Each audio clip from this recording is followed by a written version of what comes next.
What if Naruto, born as the last Shinto kami, got harem with Artemis? Part 1. Amaterasu had the chance to do many things in her immortal life. Not everything she did was right, but she tried her best to stay on the path of a benevolent ruler. She learned quickly that not even a goddess was immune to errors in judgment. There were times when she wanted to blame the power she held, but the raven-haired goddess knew the fault started and ended with her. Contrary to the overwhelming amount of tales about her shining splendor these days, Amaterasu only remembered her failings. Inevitably, the goddess thought about her family. She thought they'd be together forever. After all, they were a clan of immortal deities. They fought, bickered, and held grudges, some more than others, but the sun goddess always believed there'd be time to reconcile. That sentiment was shattered when her brother, Tsukuyomi, faded. The losses didn't stop there, as one after the other, her subjects were lost. Humanity left them behind in their drive for power. And it was poetic that as the Shinto leader, she survived the longest to live with the guilt of her failures. During this period of solitude, Amaterasu did the unthinkable. She took her dwindling power and turned it into a miracle, a child. Doing so cost her a tremendous amount of her life force, but Amaterasu didn't care. When most gods and goddesses were born, they came out with fully developed bodies. However, Amaterasu wanted to carry her child before she departed this world. The rigors of pregnancy were rough on her weak body, but the solar deity cherished the process. She carried her baby for an entire year to make sure he came out strong and healthy. And for the first time in over a century, Amaterasu wasn't alone.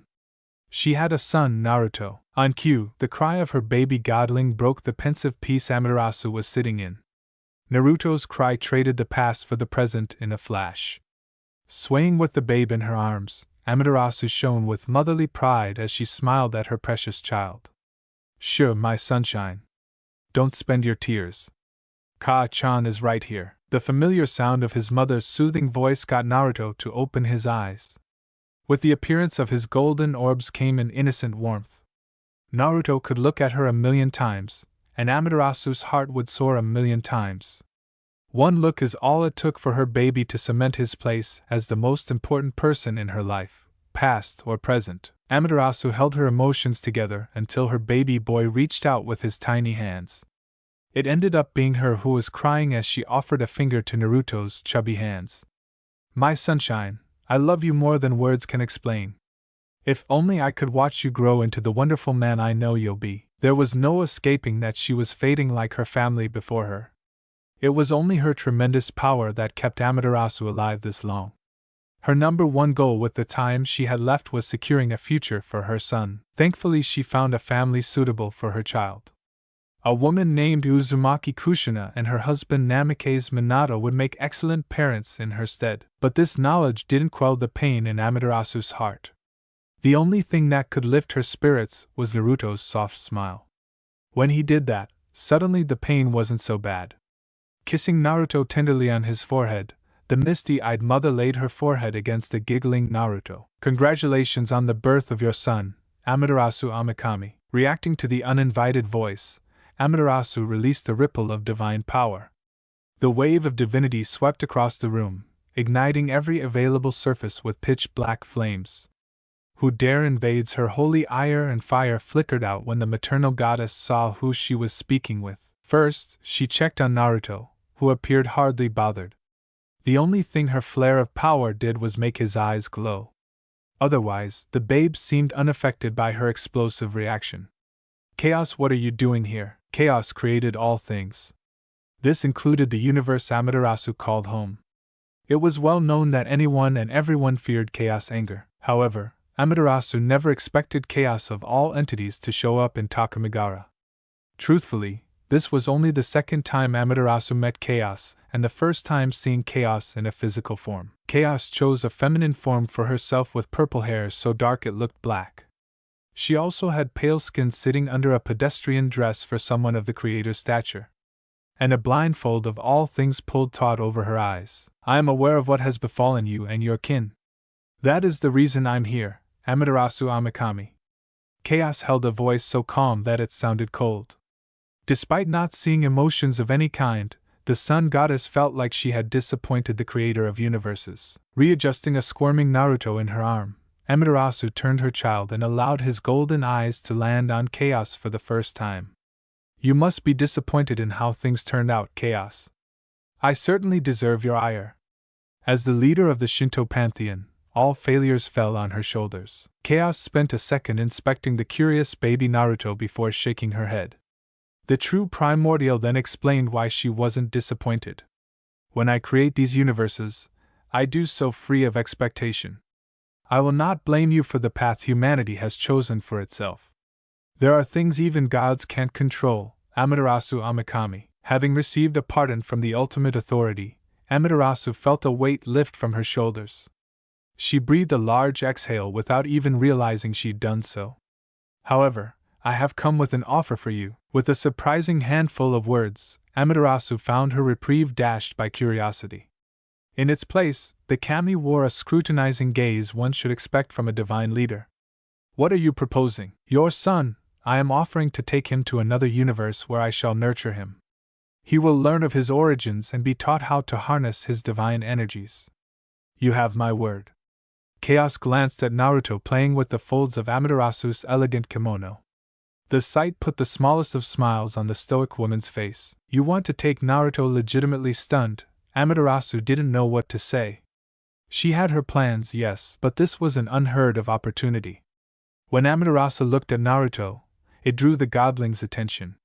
In the moment their matching golden eyes met, she knew her answer. You'll protect him, like he is one of my own. At this time, Chaos knew what Amaterasu's answer would be. However, she wasn't so cruel as to rush a mother through her goodbyes. She wasn't that cruel. The deep breath was to calm herself as Amaterasu held Naruto in front of her. One glimpse of his happy face, and her tears flowed with renewed vigor.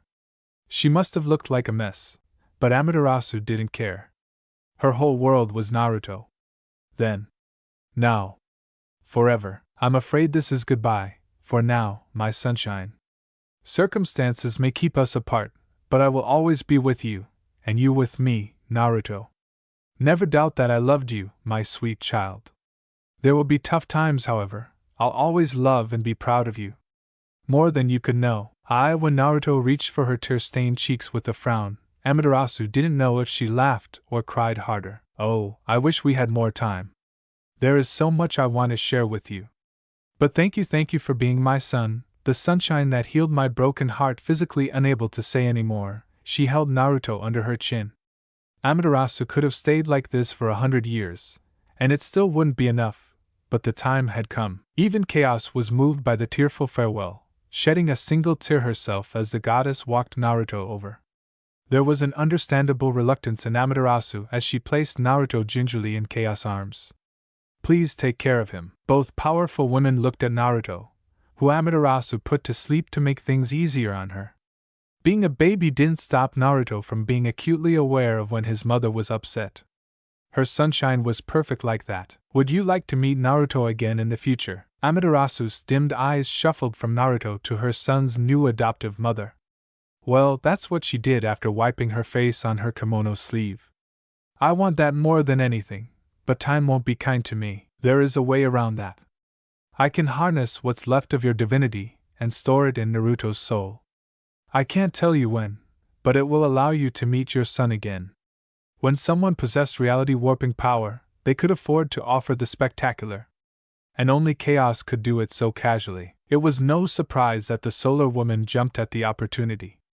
Amaterasu didn't know how such a thing was possible, but it was better than doing nothing. I'll do it, thank you. Thank you so much. Wait, I have something for Naruto. What started off as a golden shine between Amaterasu's hands changed into something else entirely when she pulled her hands apart.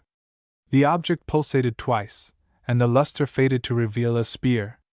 But this wasn't just any spear, it was a menenhoko. A myriad of emotions went through Amaterasu's smile as she stared at the spear once belonging to her father. It was an heirloom entrusted to her by Izanagi, and now she would give it to her son.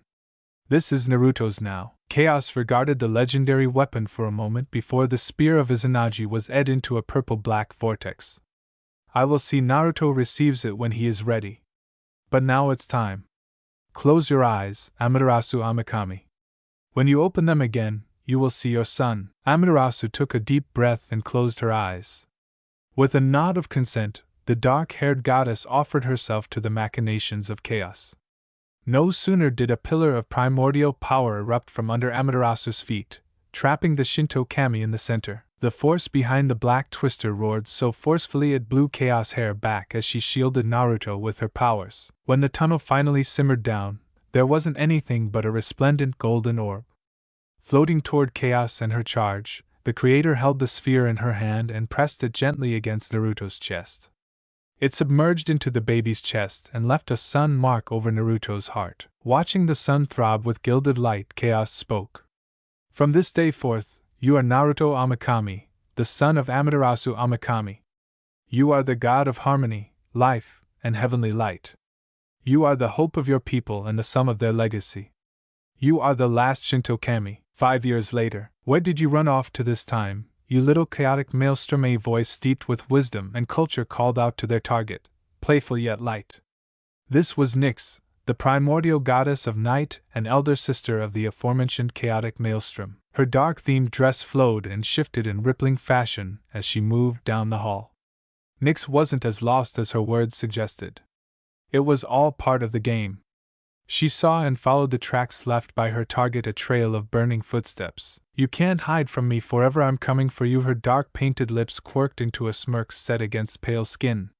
When the goddess saw the footprints end behind a long set of drapes, she knew she had found him. Throwing the curtains apart for dramatics and nothing else, Nyx let loose with her proclamation before she saw who was hiding behind it. I've got you now, you little mischief maker. And there he was, Naruto, the latest and last son of Chaos. Unlike Nyx's other siblings, Naruto was a still growing child.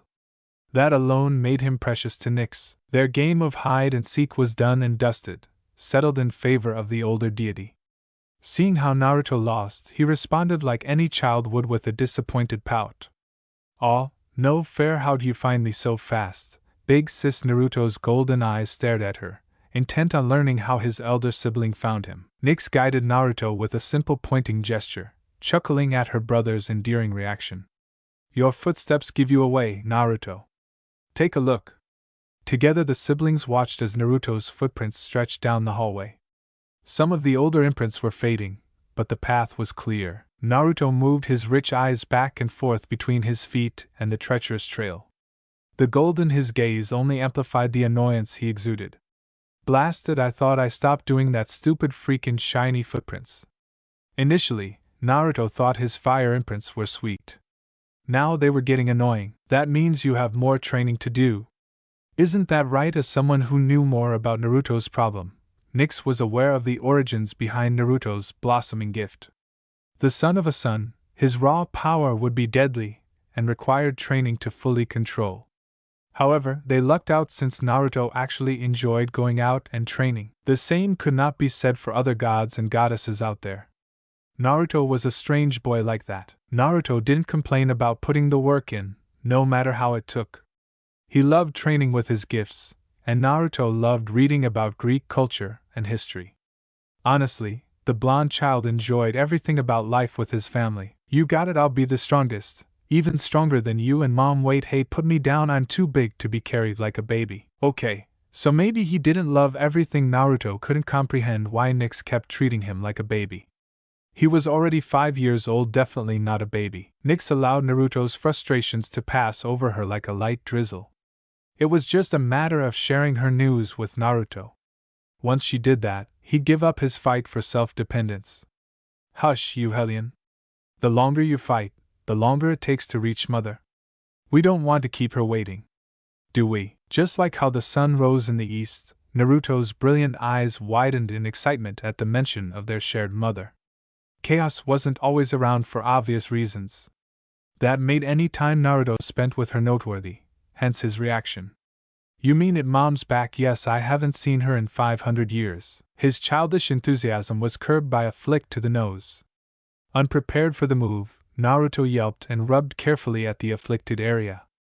During this time, Nyx turned her physical chastising into vocal correction. "Do not exaggerate, Naruto.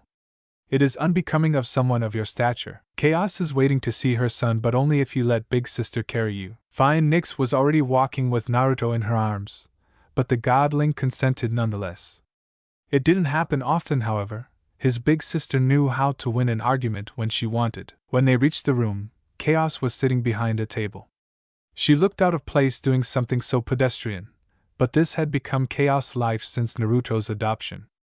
Nyx greeted her creator and mother with a respectful smile. Here he is, mother, as requested.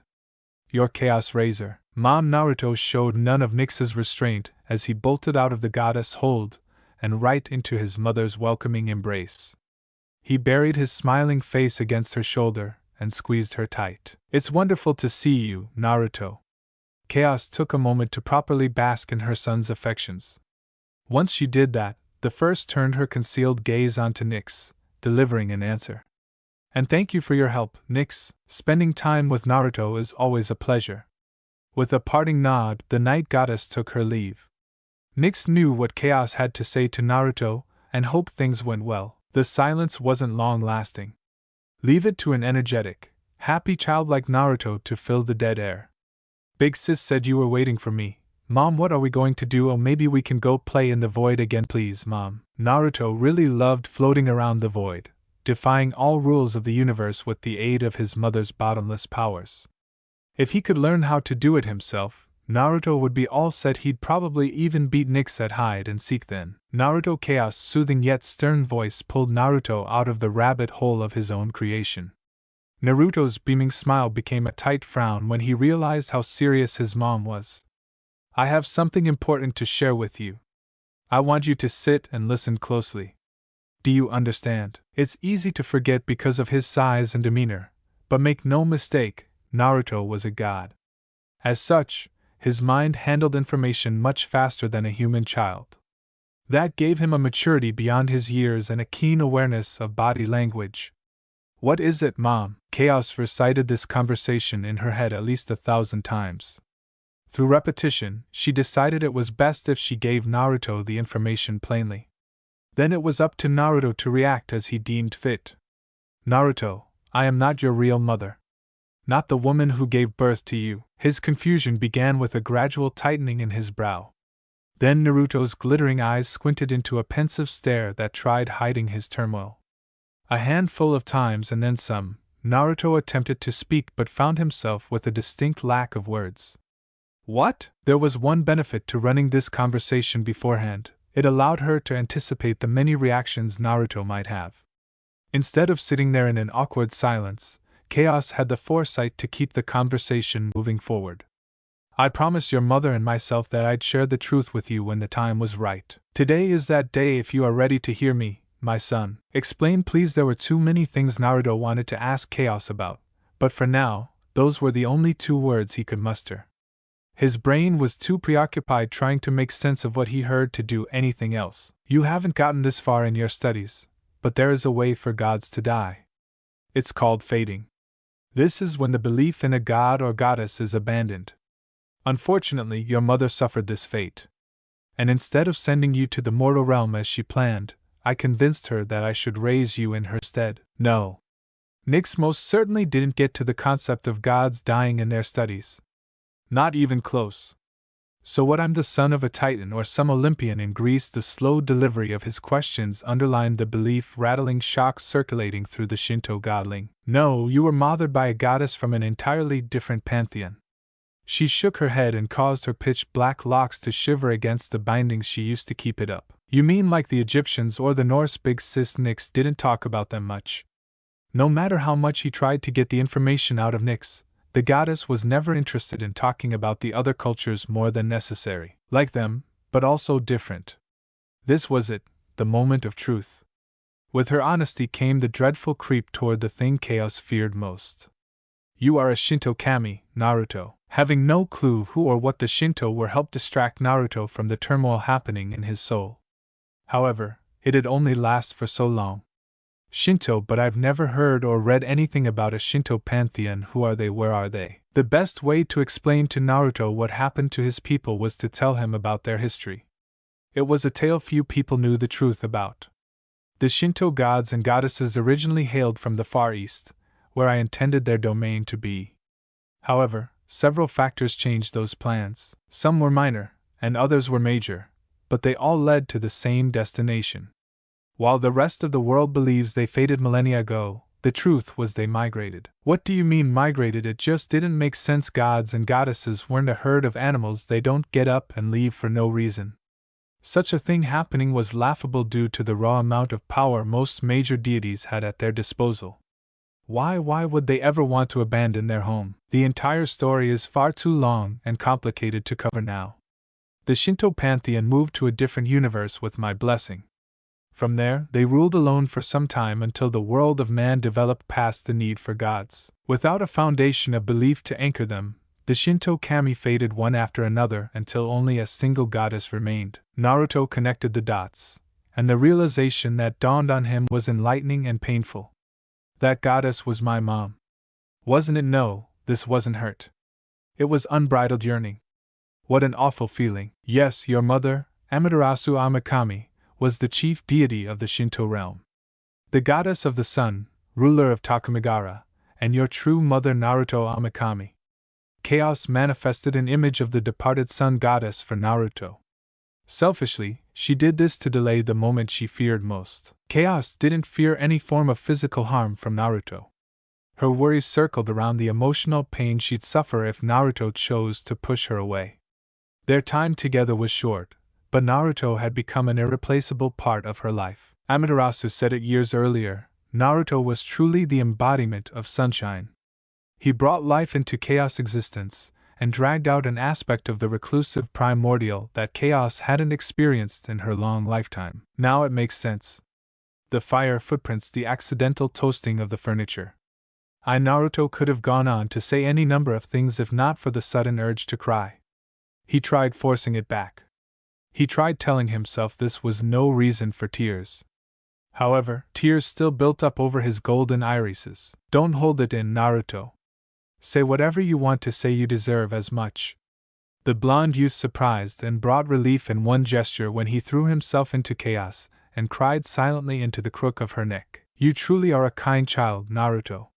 Part of chaos accepted she wasn't worthy of Naruto's love, but the selfish section of her soul was over the moon that Naruto didn't push her away. This is a good place to stop. There's no need to rush him through this. 10 years later, now 16 years of age, Naruto stood on an artificial training field across from his mentor in tactics and combat training. He developed a toned musculature since maturing. Alongside that came a change in Naruto's hair. No longer was it pure blonde.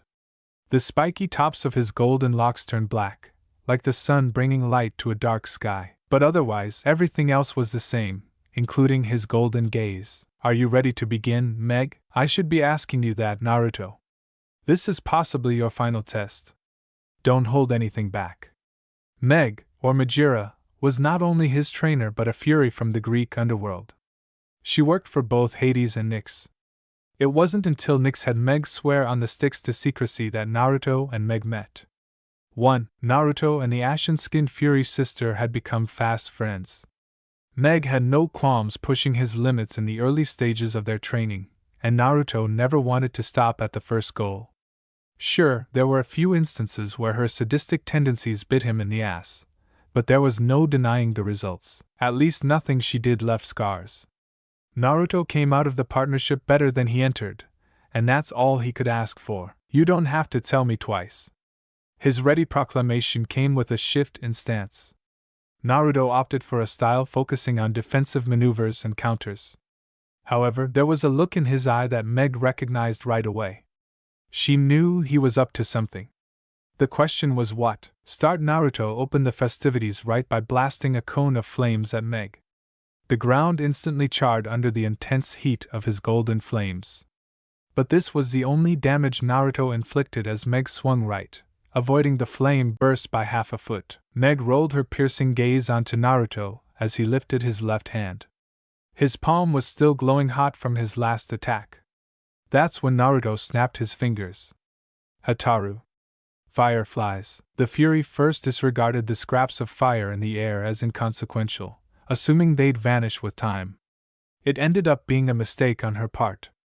Because, instead of disappearing, the bits of flame formed into glowing spheres. The orbs reached critical mass and went off in a series of chain explosions around Meg. Using the smoke to her advantage, Meg turned the resulting plume into cover for her trademark whip. The cold steel lashed out from the cloud and went for Naruto. He tried blocking the chain but found her weaponized tendril wrapped around his arm. The blonde god grunted when Meg started dragging him toward her. She stepped from the smoke, sporting singe marks on her clothing and heat bruises on her skin. However, it appeared she avoided anything debilitating. "I have you now. What will you do, little godling?" The question came hand in hand with a forceful tug on the whip. The pressure exerted on him tightened Naruto's jaw into a grimace. Naruto's response was less of an answer and more of a reaction. Because without warning, his body burst into a dazzling pulse of light. Unlike his flames, which ranged from orange to gold, this was pure light, and it burned the unfortunate fury that took the explosion point blank. That was the stellar projection clone. The Shinto sun wasted no time grabbing Meg by her bicep. He transitioned into an over-the-shoulder throw that slammed Meg into the ground at his feet.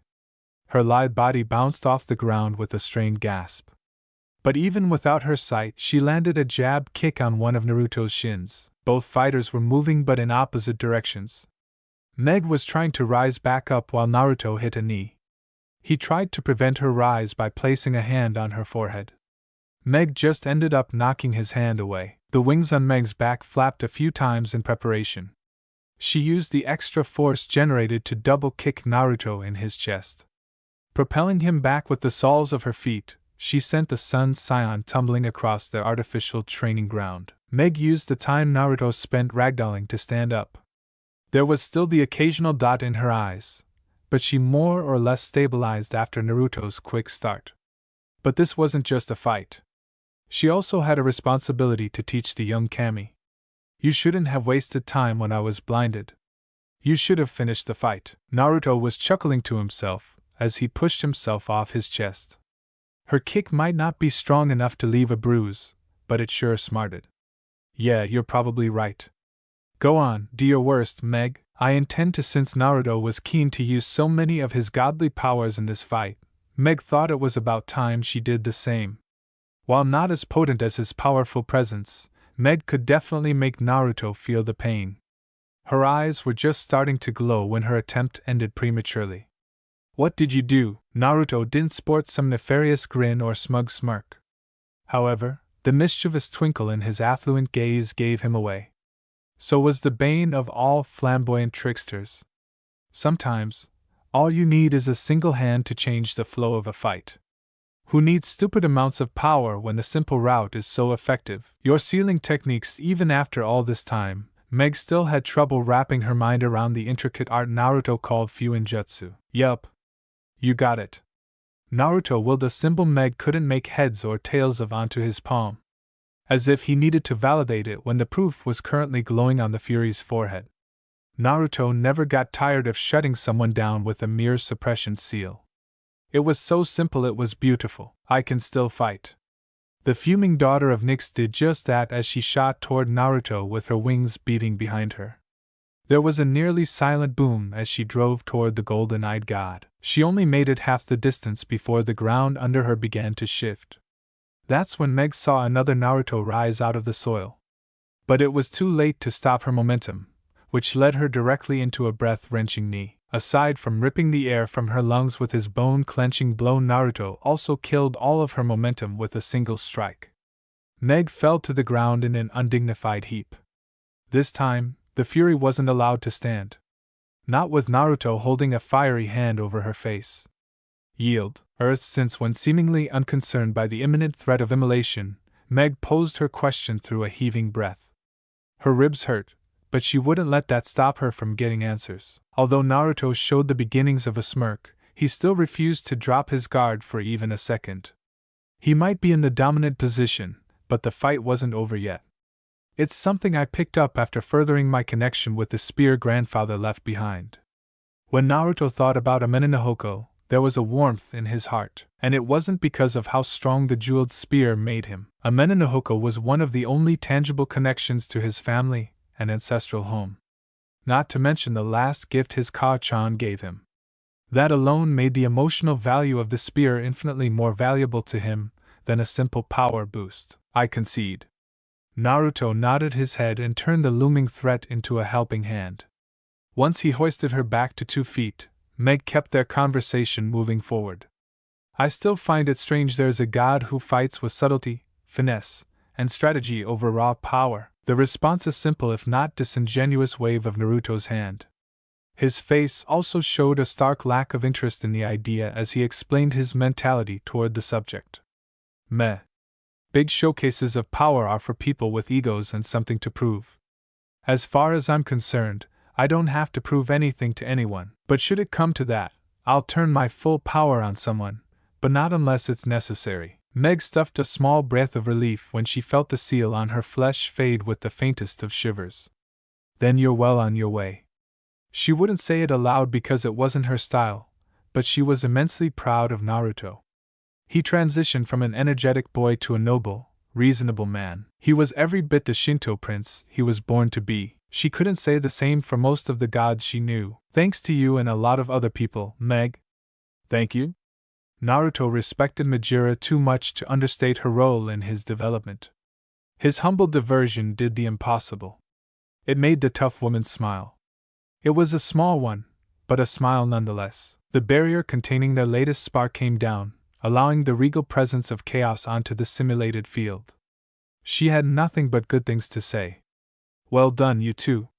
Majira, I believe Nyx requires your services in the underworld. You're dismissed. Any pretense of being relaxed vanished under a stiff wave of professionalism. As most did when crossing paths with chaos. Not only did Meg's back straighten, she also offered a silent nod before she was sent back to the underworld by chaos. So what did you think, Mom? Just knowing chaos watched his latest spar put a beaming smile on the young deity's face. It didn't happen often, so Naruto cherished it when it did happen. I am a proud mother, and I know Amaterasu would be too. The warmth pumping through his heart increased exponentially at her praise. Her approval meant the world to Naruto, who only wanted to make her proud. Oh yeah, he already felt the grin spreading across his tanned face. Naruto's hand was already up in his hair, scratching the back of his scalp as he tried to respectfully rebuke the praise chaos gave him. Thanks, it means a lot. I still have a way to go before I reach Ka-chan's level. But I won't stop until I surpass her flames. That's a promise. Mom, what's wrong? His serene expression and the easygoing smile settled on his face turned into bewilderment. She definitely surprised Naruto when chaos caught him in a warm embrace. She usually wasn't one for blatant showings like this. Today is the day you leave and see the world through your own eyes. I wish to hug my son one more time before that happens. Chaos would have never pictured herself doing something like this. However, that just goes to show how unpredictable life can be. Not even chaos was immune to its twists and turns. Golden eyes softened and took an understanding look before the blonde closed his eyes and melted into the loving embrace of his adoptive mother. I am more thankful than you'll know for your guidance. No matter how far I go or how long it's been, I will always be your son. There was only one thing left for Naruto to say. I love you, Mom. Naruto pushed down on his pestle, applying pressure to mush up the various herbal agents. After a few minutes of work, Naruto finished perfecting his tonic. Setting the mashing tool on the table, he held a glowing hand over the bowl. He closed his eyes in concentration.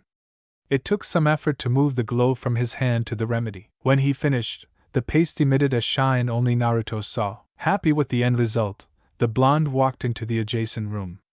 In the process, Naruto joined a young mother, who held a damp cloth against her slumbering son's forehead. The boy had been weighed down with a bad case of pneumonia for a few days now. Initially, she thought the sickness would pass. When it got worse, not better, it was up to her to gather the courage and move her sickly son. When she arrived at Naruto's door, the fretful mother offered everything she had if Naruto could cure her son. He told her there'd be no payment until the boy recovered, but he never really planned on taking anything from Mira. Only one thing could have drawn her attention from her bedridden boy. And that was the person who promised to heal her only child. Her face wore stress lines ripe with worry as she looked at the bowl sitting in Naruto's hands. Is that it? It will make my hackles better, right? Naruto pulled a chair to the free side of the bed. This way, he could speak and work at the same time. He used one hand to keep his patient's mouth open while his fingers scooped up a healthy gathering of paste. Yes, it will. I'll put this under his tongue, and the saliva will break the paste down. Then, he'll swallow it naturally. You should start seeing signs of improvement within 2 hours. 3 at most. Sadly, Naruto couldn't cure the boy just like that. It wasn't feasibly possible. The amount of divine energy required would fry the child's body from the inside out. It didn't matter how he modified them. Naruto's powers weren't naturally restorative.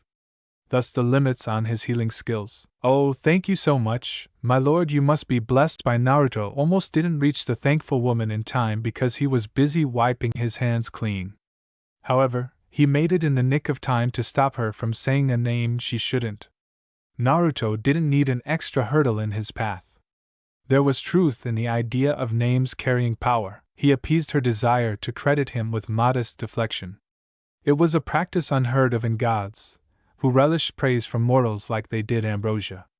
The only thing I have been blessed with is the chance to help people in need. One smile later and Naruto released her hands.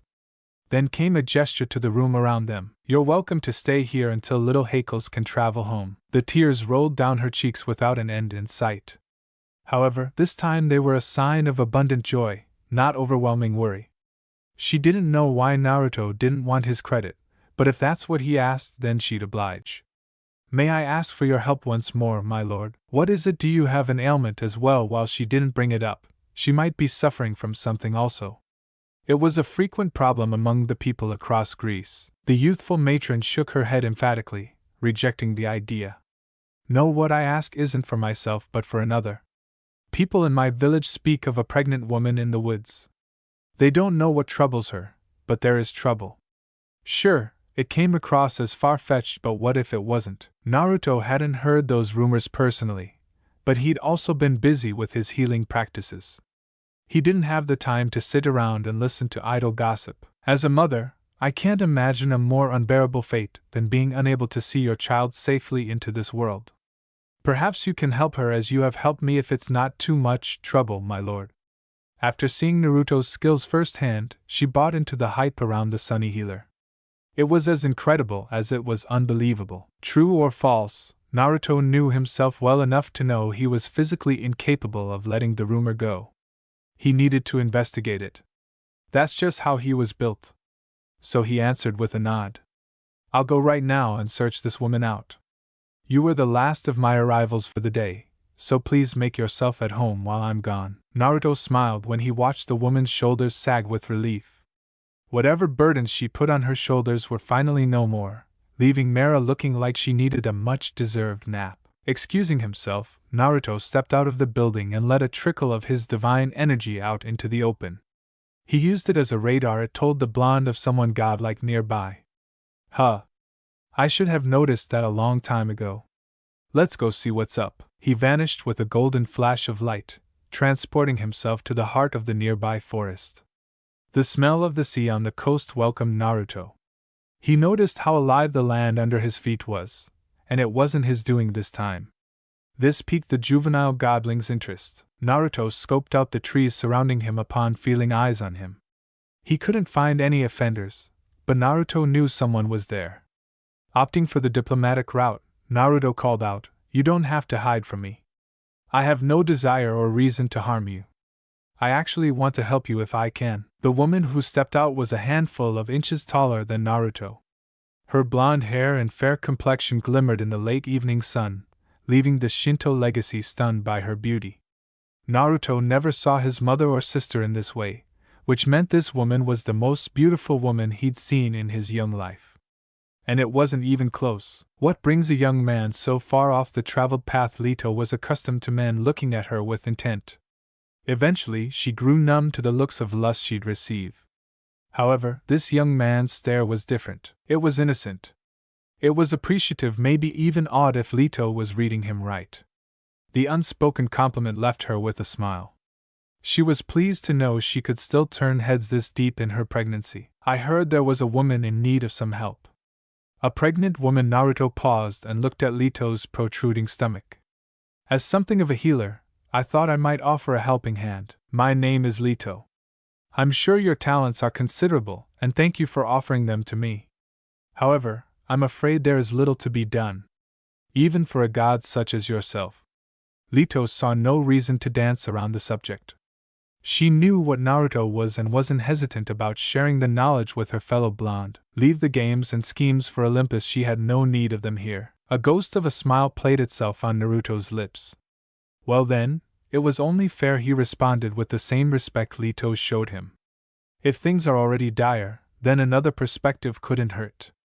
Could it, Titanus? Her lips pursed in pensive thought before the motherhood entity relented to Naruto's valid point. Who knows, maybe he could help her. No, I suppose it wouldn't. Then, if I may. Naruto waited until Lito consented to put one hand against her pregnant stomach. He tapped into some of his godly domain, and immediately detected something that left him with a frown. What he discerned caused the hairs on his forearms to rise in apprehension. Someone placed a curse on you. Your power is fighting off the worst of it, but I can sense it clinging to you. What cruel mind spawned this? Their contact became a two-way street, allowing the expecting Titanus mother to detect something about Naruto. Her curiosity got the better of both her and her tongue. Your signature is different from any god I've met. Would you tell me why that is? Naruto rolled the idea over in his head. Lito seemed like a trustable sort. She had this aura around her that was agreeable to his senses. Plus, sharing something about himself might build the requisite trust necessary to make Lito talk. Screw it. What's life without some risk? I'm Naruto Amikami. What you're sensing right now is something traced outside of this pantheon. Me and my lineage belong to another group. I'm a Shinto kami. Naruto resolutely avoided using the words last Shinto kami since it was a wound he still hadn't made peace with. Naruto stepped backward when Lito gasped out of the blue. Her eyes were drawn wide in a look of total surprise, and a hint of familiarity if such a thing was possible. A Shinto kami. My father told me stories about them in my younger days, but I thought they all disappeared. As the Titan of Foresight, her father had an incredible depth of knowledge on just about everything. Miracles can happen, even for gods. Lito couldn't help but think Naruto's smile wasn't entirely genuine. Can you tell me about this curse, like the specifics? Lito hesitated for a second. If it wasn't only her fate at stake, she'd politely decline Naruto's request. But it wasn't just her. There were two others she needed to think about. I lapsed in judgment, which ended in an affair with the king sitting on Olympus. While I regret my part in that, I will always cherish the gifts of our connection, my children. It doesn't matter what anyone says, the queen herself included. But her anger at me wasn't enough. Her wrath extended to the product of our affair, my unborn children. Naruto filled in the blanks left by the names Lito wouldn't say. He mentally thanked Nyx for her hard work teaching him everything Greek. Without her help, he'd be so lost. Naruto was dragged out of his thoughts when Lito spoke her curse aloud. No land with roots in the earth will receive you, Lito. Your children will have no roots, no home. This is your punishment. But I can only give birth when I am on the ground, hence the source of my woes, Lito admitted with a notable frown on her beautiful face. She still wondered who told Hera about her most private secret. That is spite in its most thorough form. But there must be a weakness. Like Naruto trailed off as his mind started putting together the pieces of something unorthodox. His devious creativity must have shown if Lito saw enough to coax him onward. What are you thinking, Naruto? What Naruto was about to say was crazy. He only hoped Lito didn't think he was crazy for suggesting it. Taking a breath, he let his idea out. An island, but not in the sea. What about an island in the sky? His glinting, golden eyes stared back at the much older woman, waiting for feedback. Lito didn't make it to where she was without intelligence. Despite lacking details, the broad picture was painted and implanted in her brain. Untethered, a surge of hope flooded Lito's eyes as she cradled her stomach tenderly. Then I'd be able to give birth to my twins. Though does a place like this exist? The blonde-haired sunspawn shook his head. No. Or at least, not yet. Naruto thought back on the stories Chaos told him about Amenenahoko. He recalled how his grandfather and grandmother used the jeweled spear to create the first islands. It wasn't going to be easy, but Naruto was willing to try for Lito's sake. And you plan on making one? Lito wanted to believe, yet this task seemed impossible. This felt like an undertaking only Mother Earth herself could achieve. Yes, but not without some preparation, and this Naruto willed his inherited weapon to his side, the legendary Amenenahoko. It was different from last time. In correspondence with Naruto's growth, the jewels inlaid in the spear's shaft pulsated the same color as the sunset. The sudden power flowing through the blonde pulled an exhilarated exhale out. Lito also felt the presence radiating off the weapon firmly in Naruto's grasp. That spear, it gave off a feeling similar to Kronos and his scythe. She only saw it a few times, but she wouldn't forget the Time Titan's diabolical disposition. And she couldn't believe it, but the spear felt more formidable than the favored scythe of Zeus' father. Would you please follow me, Lito? The sea shouldn't be far. With that said, Naruto turned the other way and led the Titan into the forest. His spear became something of a walking stick during their journey to the sea. That same walking stick became the focal point of Lito's focus. She was so enraptured by its looming potential that she couldn't remove her eyes from it. Mixed in with her respect was a healthy amount of fear. That's quite the fearsome weapon in your hand. Titan or not, Lito had no plans on being on the receiving end of Amenenahoko anytime soon. Oh, this for a split second, Naruto was tempted to twirl the spear. However, he thought better of it. It's a tool like any other. Sure, it can cause destruction. However, it's capable of creation, which I hope to show you shortly. He held both qualities of Amenenahoko in different regards, but personally valued the latter more. The sun doesn't destroy, the sun gives life. It creates for all people. I hope I'll see it as well. The murmured comment passed without a response from Naruto, as he kept focused on the path in front of them. After a brief walk through the forest, Naruto and Lito stood at the precipice of a steep cliff. This spot should do nicely. Moving the kanji from his brain to the real world wasn't hard, but the process took time. The air became a canvas for the creation of his latest seal. When the last pieces fell into place, it was time to trigger the Fuinjutsu by calling out its name. Shinsei no Kyu. Sphere of Sanctity. What was that? Lito didn't see what Naruto did, but the shiver moving across her skin made sure Lito felt it. However, wherever she looked, Lito found nothing out of the ordinary. What Lito failed to find, Naruto saw clearly. He watched the ethereal film of his sphere spread out in every direction. It continued without issue until it reached the limit set by the kanji. Then the nearly invisible wall fizzled out as the fade worked its magic. That was me temporarily cutting ties with the sky and sea. I don't want Thunderhead or the seaweed swimmer sticking their nose in what comes next. Oh, and please keep this to yourself. I swear on the word sticks never made it past Lito's lips thanks to Naruto's knowing interruption. Naruto turned his head just far enough to leave one golden eye visible over his left shoulder. Your word is enough, Lito. I don't require or want that dreadful oath hanging around either of us.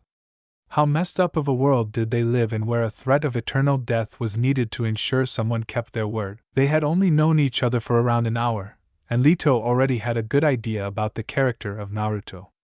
Without realizing it herself, Lito found herself comfortable with the idea of her children becoming gods like the one standing in front of her. But even if they didn't, she'd love them dearly because that's what a mother does. The amused laughter Lito put behind her hands served as background noise for the start of Naruto's project. He began by folding both of his hands around the spear in prayer. There was a soft hum in the air before an explosion of untamed power came off Naruto, blowing Lito's long hair backward. Even pieces of the ground splintered from the pressure he exerted on the area. Absolutely incredible. What else was there to say when watching small rocks go against gravity, only to end up vaporized by the energy field surrounding the young god? Then, without warning, Naruto braced the spear against his inner forearm and jumped into the waters below with a distant splash. Sprinting to the cliff's edge, the Titaness stared down at a whirlpool forming in the previously calm water. Against the sound of the rough tide, Lito managed to pick up the noise of fracturing land. When the peak of a submerged ridge broke the sea's foamy surface, Lito felt her mouth drop in silent awe. I was right. Naruto is already more powerful than most of the gods I know, and I would have never expected it from looking at him. The entire ordeal of elevating the land chunk from the sea took the better part of 2 hours. He returned to land eventually, but he did so drenched in seawater. Standing at the threshold of two previously unconnected land masses, Naruto took a breath and lifted his famed spear overhead. Streams of salt-stained water were still running down Naruto's face as he drove the entire length of his spear's blade into the ground with an audible grunt. A moment later, the land sported a complex system of glowing, white veins that resonated with how much power Naruto was channeling into the ground at his feet. Not even a full second later, the ground edged violently. Leto looked up and found the sky getting closer. Naruto had done what he promised. He created a land without roots, an island in the sky. When their island transportation finally ceased its ascent, the blonde mother felt like she could reach out and touch the clouds. That's when it hit her.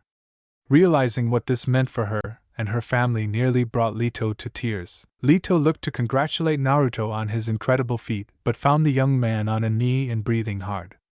Reaching his side, she helped him back to his feet, getting a tired smile from the younger blonde. "Phew, I told you it was a piece of scratch that. It was a pain to make that stubborn soil move." Without the mental focus needed to keep a Minahooko at his side, Naruto relied on Leto to help keep him balanced. Leto found herself with plenty of reasons to smile. Whether it was because of Naruto's light-hearted attitude, or the chance to finally have her children. This was a debt she could never repay. "I'm forever in your debt. Thank you from the bottom of my heart." An unflattering snort made itself known right quick. Naruto used his free hand like a baton, swatting away the idea of a debt. That really wasn't his style. Forever is too long for us immortals. How about you do something for me, and I call us square? Leto's smile remained in place as she looked at Naruto from the corners of her eyes. From what she'd seen, she shouldn't have expected any less. "And what is that?" "I need you to name this place." Naruto chimed in with a grin wide enough to show his white teeth in their entirety. "Name it." Naruto's odd request left Leto blinking in confusion. Why did the land need a name? Did it not already have a name? Yeah, a name. This isn't Mykonos anymore. Mykonos is down there. Your island, your home, needs a name. Naruto would have been more emphatic about the whole thing if he wasn't so tired. But for now, he'd make do by pointing south. Hundreds of feet down, Mykonos and this island were officially two different entities. Delos. We shall call it Delos. A newfound sense of inner peace filled Leto's soul as she put the name of her home out in the universe. I'd call it ironic, but you did see the island come out of the waves. Truth be told, Naruto would have approved of any name Leto selected because it was her home. The adopted son of chaos let a peaceful moment pass before adding something uneasily. So you don't need any help with the birth thing, right? Because I don't have the foggiest idea how to make that work. Leto felt the anxiety coming through their skin contact. She thought the nervousness he showed to be adorable. Hence the uncontrollable giggling. "No, I don't need any additional help. Don't worry, I already have plans in place for this moment." Naruto slumped in relief, nearly tumbling over in the process. The after effects of his draining task became apparent to him as his eyes drooped with fatigue. He respected what his grandfather and mother did even more than before after this. 2. That's fantastic news. I'm gonna go take a 3-day nap, at least. Oh, and before I forget, I carved something into the bottom of the island. It will render Delos invisible to anyone who doesn't have your permission to see it. Naruto liked to think of it as his housewarming gift to Leto. Mere words can't express how truly thankful I am for everything you have done, Naruto. Just like it was in Naruto's nature to avoid praise, Leto felt obligated to give Naruto the thanks he was owed. Nonsense, I'm nothing but a nosy kid. Good luck, Leto. And to a degree, what he said about himself was the truth. He only crossed paths with Leto because he couldn't let the words of another mother go. This is your home as much as it is mine. Don't be a stranger, Naruto. The blasé attitude surrounding Naruto finally cracked. From its husk came a peaceful smile, bright and radiating warmth. It was like whatever baggage on Naruto's shoulders went away for a moment. Personally, Leto found the sight to be beautiful. She preferred it over the wry grins and measured smirks that often covered the blonde's face like a mask. I'll keep that in mind. Goodbye for now, Leto. Zeus' temple, Olympus. King of Olympus, Lord of the Sky. Zeus looked up from the plate of food he was indulging in. Zeus put his midday meal aside for the moment before acknowledging his fellow god with a stoic nod. There you are, Boris. We have some business to discuss post haste. Boris showed deference to the king by bowing to him, which hid most of his courteous smile. The honor of being in Zeus' temple was something many gods would die for. Boris wanted to make the most of it. When you call, I'll always do my best to answer, Lord Zeus. Anyone with a shred of common sense understood winning Zeus' favor meant playing on his super-sized ego. The satisfaction sketched across the Thunderer's face showed how effective it was as a tactic. He seemed over the moon as he stroked his august beard. Good. Good. Olympus could use more loyalty like yours. Olympus was a den of schemes. Though most of them were afflicted on the mortals living in the shadow of their mountain. What is your task, my lord? Name it, and I'll do my utmost to achieve it. Normally, Boris wouldn't commit himself to something without knowing what it entailed, but negotiating with Zeus required a different approach. So it was when dealing with someone that held all the power. A week back, there was a strange sensation, a disruption. I was preoccupied at the time speaking with Hera. Boris wisely kept his mouth shut. When Zeus said speaking, he meant arguing with his wife over another affair. Boris wondered if it was a mortal or immortal this time. To check on it, I want you to act on my behalf. Go forth and see if you can sniff out the cause.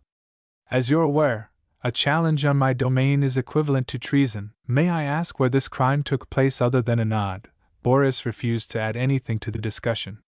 He wanted to get to work as soon as possible. Hopefully, his hunt was going to be short and fruitful. After a day of calculation, I believe the source to be Mykonos. Though it'd be wise if you included all the islands surrounding Mykonos in your search.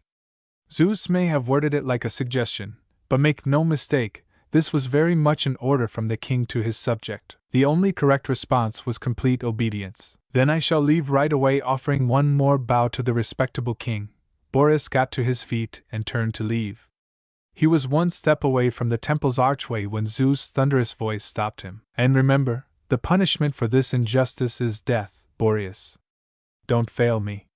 With the severity in Zeus' voice, one would think he was accusing Boreas himself of the crime. Never, my lord.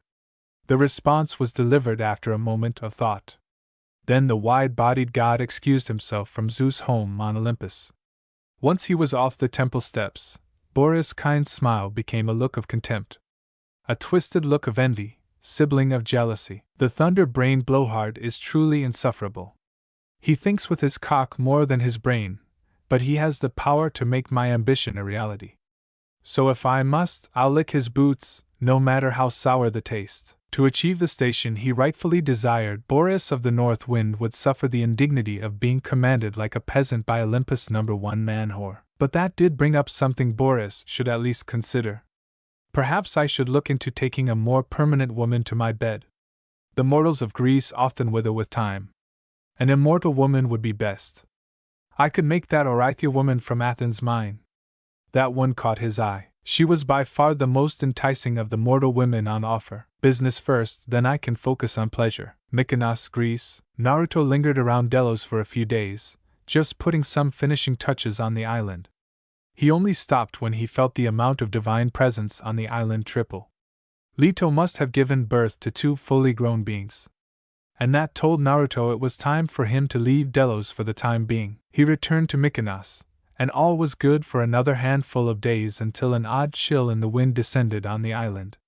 The people around Naruto shrugged off the unnaturally cold mornings, but the blonde Shinto knew better.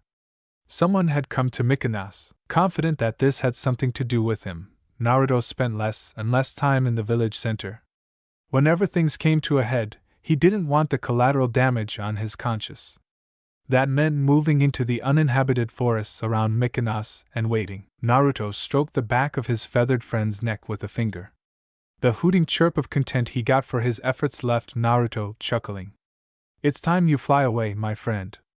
Things are about to get dangerous around here. The brown feathered owl looked in the same direction as Naruto.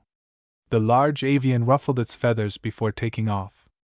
Left alone to face the forthcoming trial, Naruto felt oddly comfortable with the situation. Naruto put on a welcoming smile as Boris pushed through the nearby tree line.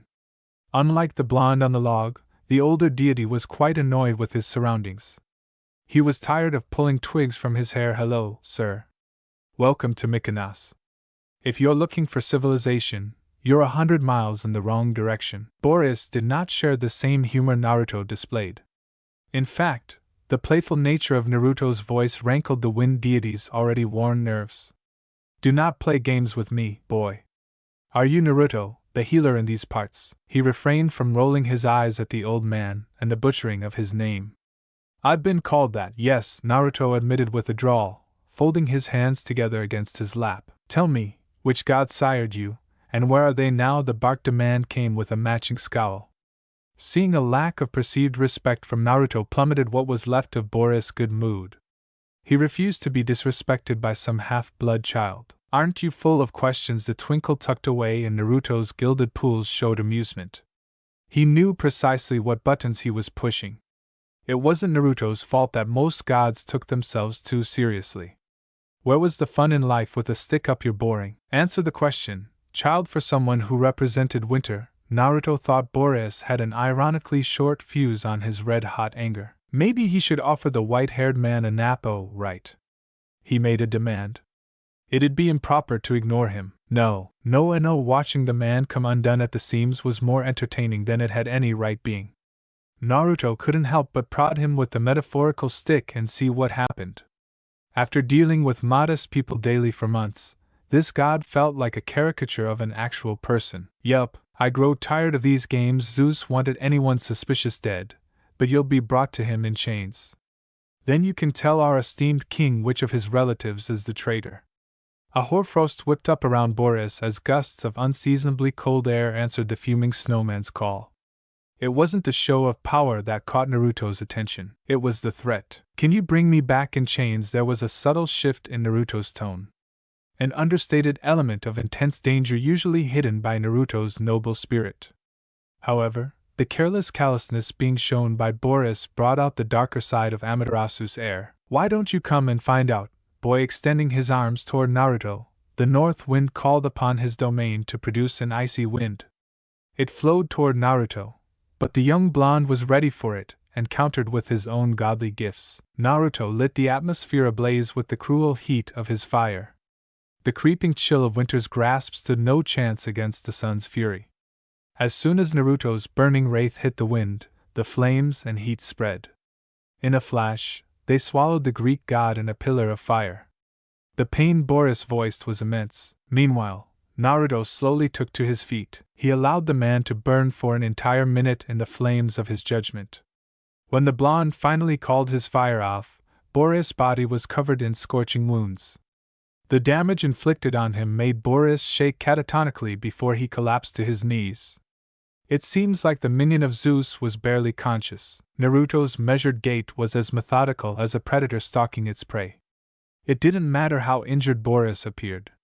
Naruto wasn't in any rush to put him down. Let the fool feel the pain of overstepping. People like you, who speak so candidly about robbing another of their freedom, should never hold power. Perhaps that is why you're still a minor god, Boris of the North Wind. You're weak, spirit and body. The heat coming off Naruto's body started undoing the frost damage caused by the winter spirit's brief outburst. Palming the older being's forehead tightly enough to make Boris cry out in pain, Naruto followed it up by crushing the servant of Zeus into the ground. Boris slammed into the dried ground 3 times before his eyes rolled back into his head, and the world went black. Normally, I'd abhor doing this, but I have no desire to be drawn into the Thunder King's game of paranoia at this time. Dropping the limp body into the human-shaped indent in the ground, Naruto gazed at the seal he imprinted on Boris' forehead. This particular piece was a memory seal that would trick Boris into believing he found nothing during his hunt. Nothing, that is what he'd report to Zeus. My mother's name would provide me protection. However, I won't use chaos as a shield. Until I can protect myself from people like the so-called Big Three, I will remain in the shadows. He loved his mother dearly. However, Naruto didn't want to use her name. He wanted to make a name for himself, a path of his own. If that meant training his body for months at a time until he collapsed from exhaustion, then that's what Naruto would do. He wanted to make this world a better place. And no amount of work would stop Naruto Amakami from doing just that. When the mortals thought about their gods, they conjured images of a mountain and the clouds gilded with splendor and riches beyond their wildest imagination. So if those same mortals knew where Naruto and Nyx were meeting, their heads might have exploded from shock. Metaphorically speaking, when Nyx arrived on the mostly empty farm fields, she was in a much younger form than Naruto was used to seeing. However, the shift in appearance didn't stop Naruto from smiling when he noticed her presence. The only one not happy with her arrival was the deer basking with Naruto. His lack of attention to the animal resulted in an end to its scalp rub. The approach of the primordial goddess caused the deer to run off. Naruto rose to his feet, and the siblings shared a meaningful hug. Nyx didn't bother moving her face from his shoulder. She resorted to speaking through him so that she might enjoy her younger brother's embrace for as long as possible. This is your most imaginative spot thus far, Naruto. Even if her point was made under the teasing guise of sisterly affection, Naruto felt the need to defend himself and his questionable locale. What kind of god or goddess would willingly spend time on a farm? Don't say it like that. Who would think to look for a pair of gods on cattle grazing land? Sometimes right under the nose is the best hiding spot. It appears you've already started learning from the mortals. Mother will be pleased. It wasn't just chaos. Nyx was also happy to see Naruto was thinking with his brain.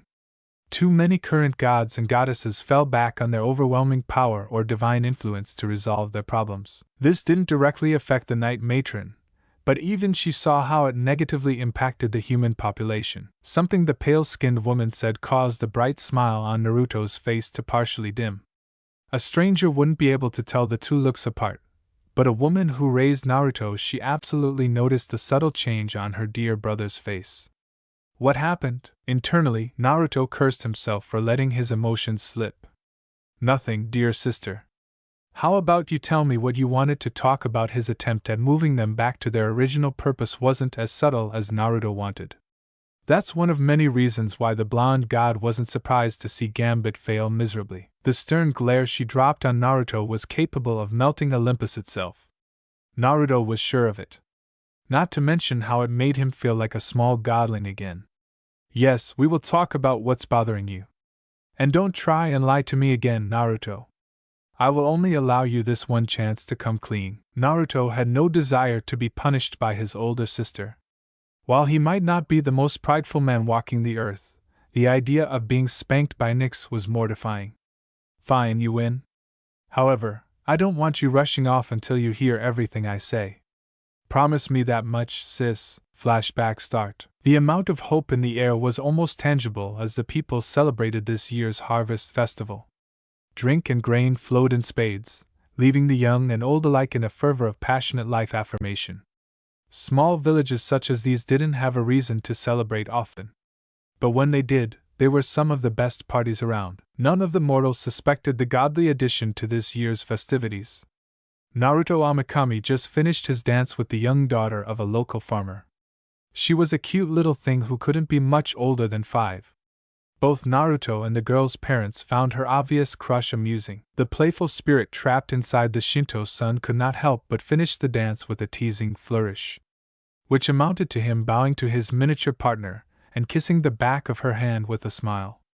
Naruto's knowing expression grew as the blush on her face burned hot. Thank you for the dance. Naruto made sure he left the parental pairing with a wave. Their continual laughter helped keep his smile going. Soon he found his way to the long table where the whole village was gathered to partake in the festival's annual feast. Naruto didn't know any of these men or women personally, but that did not stop him from admiring their unity. Looking at them now, he could see one big family. Sometimes it isn't blood that makes a family, but rather time and understanding. Excuse me, I hope this seat wasn't saved for someone. Naruto's thoughts on human behavior were delayed a little longer. Turning right, he was genuinely caught off guard by the attractive woman now next to him. Her golden hair was impressively long and drew the fading sun's light. And the brown-eyed woman also had a chest that many men would desire. But what stood out most about the woman was the divinity Naruto felt floating around her. It was almost like she wasn't there despite sitting next to him. No one, and Naruto meant no one, even glanced at her breathtaking presence. That told Naruto something wasn't quite right about this lady's sudden arrival. Naruto flashed his most courteous smile, shaking off his half-put-together theories. It was a look that really showed how handsome Naruto could be. Maybe not princely, but definitely exotic. Not at all. This festival is meant for everyone to enjoy. A surge of satisfaction hit the younger blonde when he saw a blush tinting the goddess' flawless face. If he needed to put effort into charming someone, then you can bet he wanted it to work. Yes, it warms the heart to see everyone coming together to indulge in the boon of a well-cultivated harvest. He nodded along with every word, showing a loose agreement with the sentiment of his companion's thoughts. Once they hit a lull, Naruto remembered something rather important. Ah. Where are my manners? My name is Naruto. Your name sure is strange. You can call me Demeter if it pleases you. Demeter, goddess of agriculture, traded one name for the other, but not until she was done laughing behind her hand. Clearly, Naruto's antics entertained her enough to bring out her gentle laugh. Covering his silence with a welcoming smile, Naruto felt a single word take hold of his mind. Olympian. But Demeter was more than that. Here he was talking with a child of Kronos. That fact alone was enough to keep Naruto even keel. I saw you dancing with the little one over there. I hope you don't mind if I steal you for a dance after the meal. As someone favoring good looks and manners, Demeter found Naruto to be quite the attractive young man. And hence, she had no reservations about pursuing him more personally. Honestly, Naruto didn't want to dance. The problem was he didn't have an acceptable reason to say no. Any excuse he could come up with would be suspect at best. So, loath as he was to admit it, Naruto only had one reasonable choice. I'd be foolish to deny a beautiful woman at least one dance. Ugh, he hated how courtship tasted on his tongue. The old way of doing things felt so forced. It didn't help that Naruto didn't see Demeter in that light. Yet if this is what was required of him, then Naruto would bear it for now. Flashback pause. Back in present times, Nyx already wasn't a fan of what she was being told. The circumstances leading to Naruto's chance meeting with the wheat-loving woman were concerning and infuriating. Who does that grain-brain harvest whore think she is? I'll show her what it means to toy with my little brother. The ruthless intentions rolling off the primordial's childish appearance were more than tangible. Nyx's protective rage was already forcing a handful of grazing cows to yowl in panicked bursts. Naruto raised a silent brow as the fretful sounds got further and further away, no doubt due to the cows doing their best to flee from Nyx's dubious presence. Unaware of the loathsome aura she was still releasing, Nyx voiced her opinion in a deceptively calm tone. It's no coincidence that an Olympian showed up in the middle of nowhere. Harvest festivals are common throughout all of Greece. That was no exaggeration. There had to be hundreds of these parties in southern Greece alone. Looking back on his meeting with Demeter, Naruto could see that all too clearly. But things weren't as easy as telling the goddess no. Doing something thoughtless like that would have consequences for him and the people around him. Yeah, but I couldn't turn her down so blatantly. She might not be known as a fighter, but any Olympian is plenty capable of wiping out a settlement with a snap of their fingers. You always did have a soft spot for the mortals. As one of the few who had the privilege of seeing Naruto grow up, Nyx understood her younger brother's views on humanity. Instead of critiquing him for it, Nyx accepted his feelings. It shouldn't be the exception. It should be the rule, but I won't waste my breath. You already know how I feel about the exploitation mortals face. Naruto took a needed breath. He knew Nyx wasn't against him on this, but the current role of mortals never failed to fan his flames. At this point, it was a matter of keeping his ire aimed at the correct places. Blindly lashing out wouldn't do him, or the mortals, any favors. Naruto, tell more about your meeting with the harvest goddess. What did she want from you? Her sharp retort suggested Nyx was done with the small talk. She wanted the information that Naruto rather keep to himself. That's the thing, we shared a dance and bantered a little bit. Nothing really happened. It wasn't worth mentioning at the time, even for someone on edge like I was back then. Naruto looked up to the clouds as he thought back to that day, and the long list of days that followed it. All was quiet on that front until I crossed paths with her a month later. No, it was probably closer to 40 days. Either way, Here's what happened. Flashback continues. Naruto wondered what his Ka-chan would think if she saw him now. The powerful Naruto Amikami wasn't burning some monster to smoldering ash, or going out on a great adventure.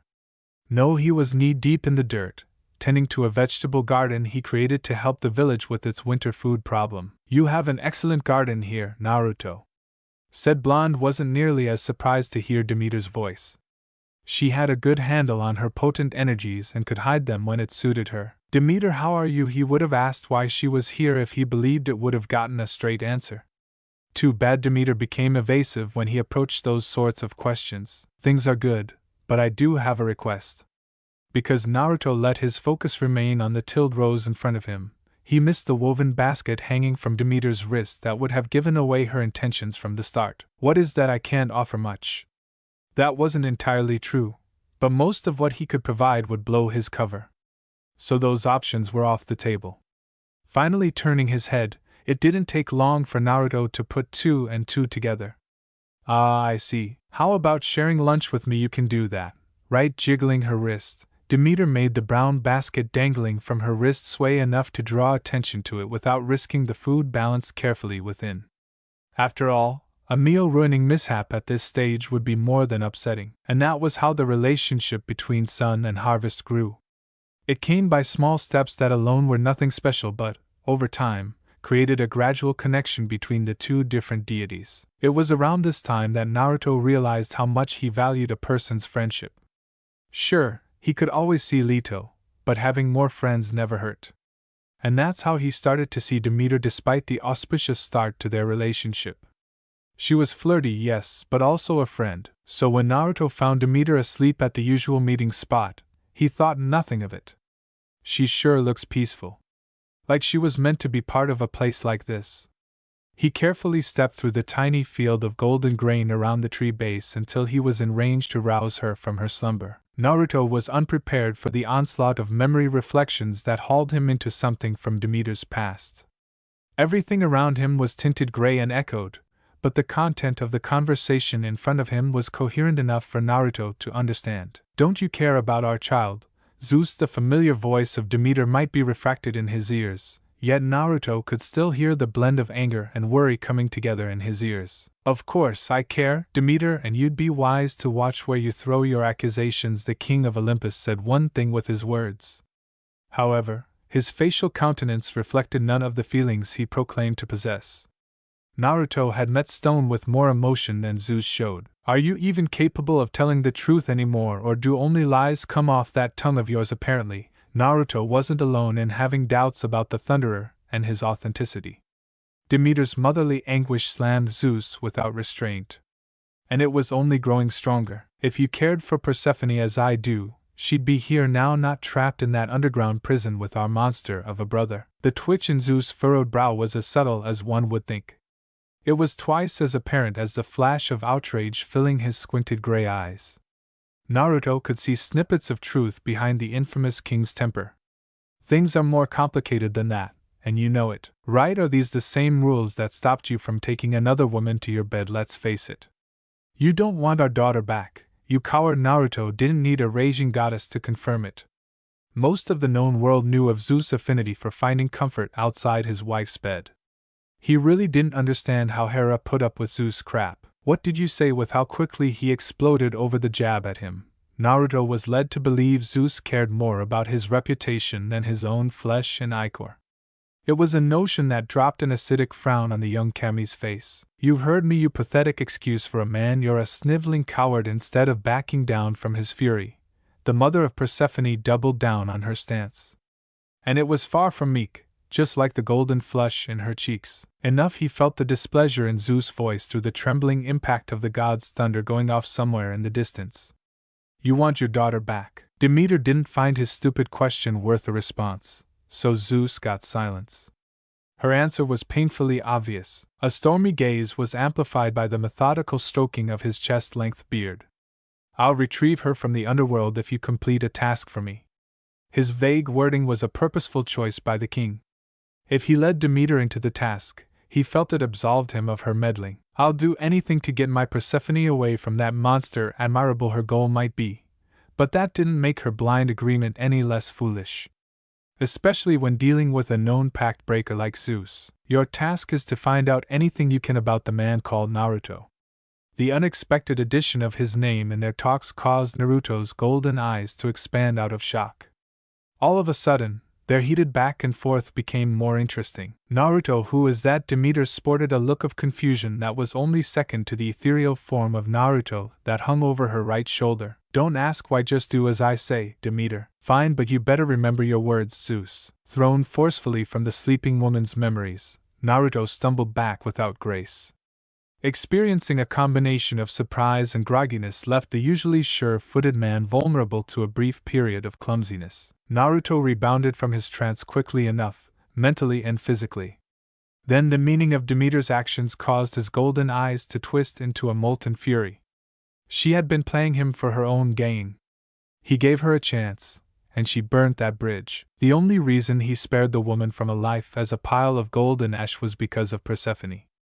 Begrudgingly, the young sun god understood where Demeter was coming from.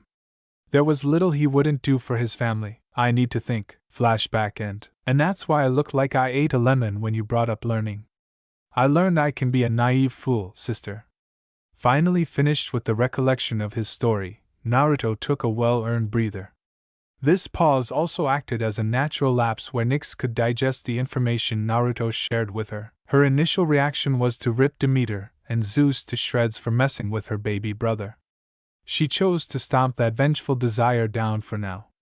Nyx's first priority was lifting Naruto's spirits. Once she accomplished that, everything else could follow. The sun should never look so dim, especially her son. Naruto waiting until she obtained his gaze, Nyx carefully selected her words. There was plenty to say in a short window. Naruto was still so young, and seeing him struggle with things like this was expected. But that's why he had people to help him with his troubles. Your willingness to give people a chance, sometimes it will burn you. However, think of all the people you've helped because you held your hand out. That's reason for celebration, not self-ridicule. A small smile spread slowly over Naruto's lips without the young god realizing he was doing it. You're right. I tell myself that too, but it feels different coming from you. Thanks, I needed to hear that. Some of the things Nyx put forth were thoughts he kept to himself, but hearing them from the mouth of someone he respected added new credence to those whispers he told himself at night. The hug Naruto enclosed her live frame and was something Nyx was more than happy to return. Anything for you, little brother. Her warm-hearted reply was spoken into Naruto's shoulder, as the older goddess held the hug as long as Naruto allowed. Eventually, all good things end and Naruto was looking at her with that typical beaming grin Nyx associated with him. Well, now that we got me straightened out, what do you have for me? It's something I need to tell and show you. I want you to come with me to the underworld. Every drop of positivity melted away. What was left was the kind of serious look that everyone from Zeus to Hades was wise to fear. Not that her reputation affected Naruto. Knowing that Nyx could never hurt him kept Naruto from fearing his big sister. Their relationship was built on love, not fear. Is that all cool? Let's go. I've always wanted to see the underworld. The gentle smile on Nyx's pale face couldn't be contained. Most people were wary of going to the Greco hell, deities included. However, Naruto didn't blink. He trusted her so completely, and that trust meant the world to Nyx. Nyx took Naruto's hands in hers, and both were led into the shadows pooling together at their feet. Underworld, night corridor. When the darkness abated, Naruto laid eyes on something awe-inspiring. He ended up in the shadow of a rectangular building that went some 10 stories high and 100 yards wide. The design was unlike anything Naruto had seen before. Plus, the bright yellow lights coming out the windows were a nice touch framed against the black backdrop of night corridor. Whoa, who made this building? Nyx felt a warm pride wrap around her as Naruto's impression of her home became known to the goddess. I designed the motif myself. I call it Victorian. Hold on, Naruto. Putting her hand on Naruto's shoulder, Nyx prevented the eager blonde from running into her house half-cocked. Maybe another time. We're heading to the back. That's when Naruto registered the dome of black glass. How he missed it, Naruto didn't know. The glass encasing was nearly as tall as the mansion itself. But what took the cake was the total sense of nothing it gave off. Naruto equated it to looking into a void or something similar. What I brought you here for is waiting for us in there. Follow me, please. Under the stewardship of Nyx, the pair made the short trip through a spiraling shadow gate. And the first thing Naruto saw upon exiting was the being known as Thanatos. He had gray skin put upon effeminate features. Along with silvered hair mostly hidden behind a black cowl, Thanatos had a comparatively thin figure.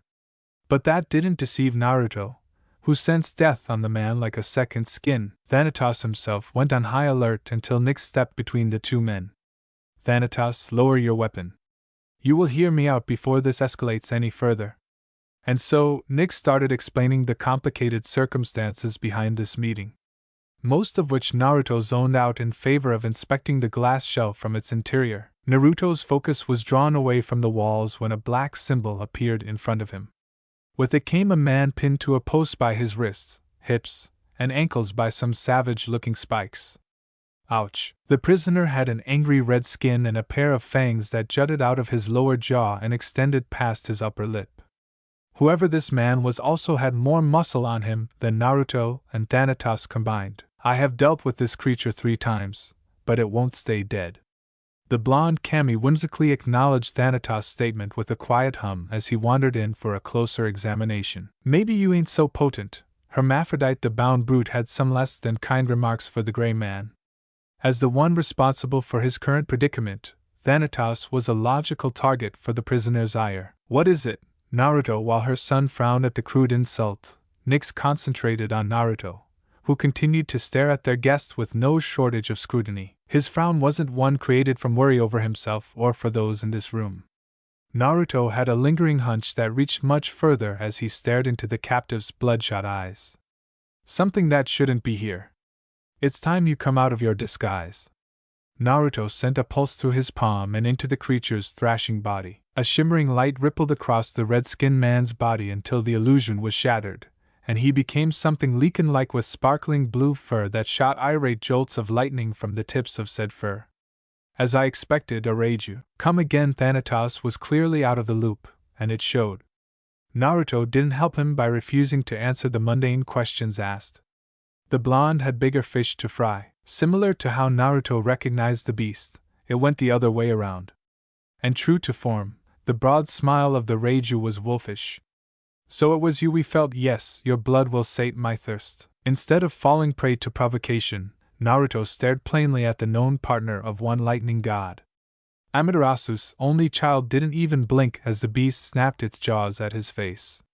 Why are you here? I ain't telling you shit about shit you heard, the pale fool. Godling, I can't be killed. What could you possibly do to me? Reiju's confidence was through the roof after hearing what the Greek Reaper had to say.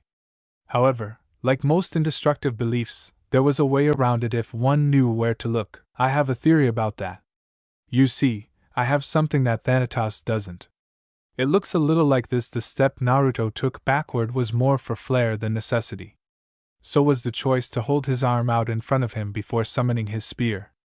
The fear in Reiju's gasp left Naruto with a smirk. Oh, Lord Izanagi's weapon. Why you have that? Naruto didn't care that the fear filling the hound's eyes wasn't meant for him. Either way, it was something Naruto could manipulate to get what he wanted from this lightning-based beast. So you still recognize my grandfather's weapon? Good, very good. Naruto was in complete control, so you can bet the slip of his lineage was a conscious choice meant to deepen the worries festering in the static-furred hound. Names affected more than the everyday mortal. Case in point, grandson. The war between shock and fear was as apparent as Reiju's inability to keep his eyes from flicking back and forth between Naruto and the legendary spear in his hand. A quick nod rattling his skull was all the confirmation he needed. Which means I know what to do with the Menenahoko when the situation calls for it. Naruto twirled the legendary spear deftly, ending the movement with the spearhead pointed right at one of Reiju's eyes. It was more than close enough to draw a flight or fight reaction. You don't have the guts. I can smell the good on you. Maybe it was surprising that the neutered wolf picked fight over flight. Then again, as a partner of a god, it was expected that Reiju had some bite. True, I won't enjoy it, but technically you don't belong here, so I will be doing the right thing. Technically. Securing the silence Naruto wanted was as simple as putting the spear to the wolf's vulnerable throat. The promise of death kept Reiju's nasty tongue penned behind a set of clenched teeth. I'll ask you once as a courtesy, tell me what you know. If you fail to comply, I'll shave you down one clump of flesh and fur at a time. Primal pride reared its ugly head. Reiju gathered what tenacity he had left and prepared a scathing retort. Naruto saw the defiant explosion coming and ended it prematurely by extending a blade of light off a Menenhoko. When it drew blood, the beast wilted immediately. Just like that, bravado turned into compliance.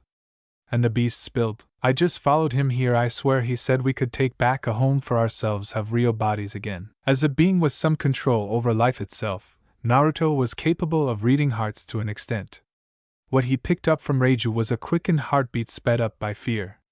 But Naruto couldn't find the notable tick that came with a lie. Good, with the truth, Naruto had all the information he needed. Thank you?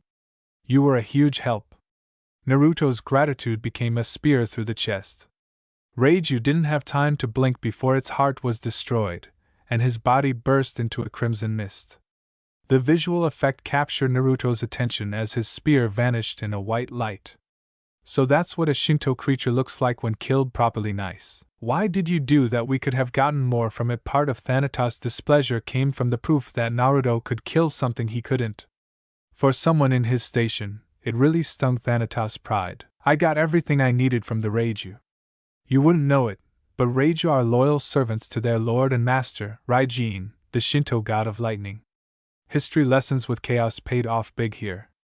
As soon as he confirmed it was a Reiju, Naruto knew who he was looking for. Any other attempts at an interrogation would be a waste of his time. Wait. Mother said you were the only Shinto divine left. She's right. There were no kami left when I was born to my mother. And Raijin is not a god, not any longer. You see, it goes like this. Turning around as his explanation continued, Naruto knew what he said next would surprise both underworld dwellers, Nyx included. While Mother Night was keyed into most of Naruto's culture and history, not even she knew it all. When someone from my pantheon fails to live up to our standards for behavior, they have their rights to Takamagara, our Olympus, revoked. The surprise on both of their faces was expected. Naruto had to assume they were imagining if such a thing were applied to their pantheon of ascended beings. Naruto imagined Olympus would be a very empty place indeed. They become an Akite, a fallen. While the banished maintains their power, they are no longer considered divine.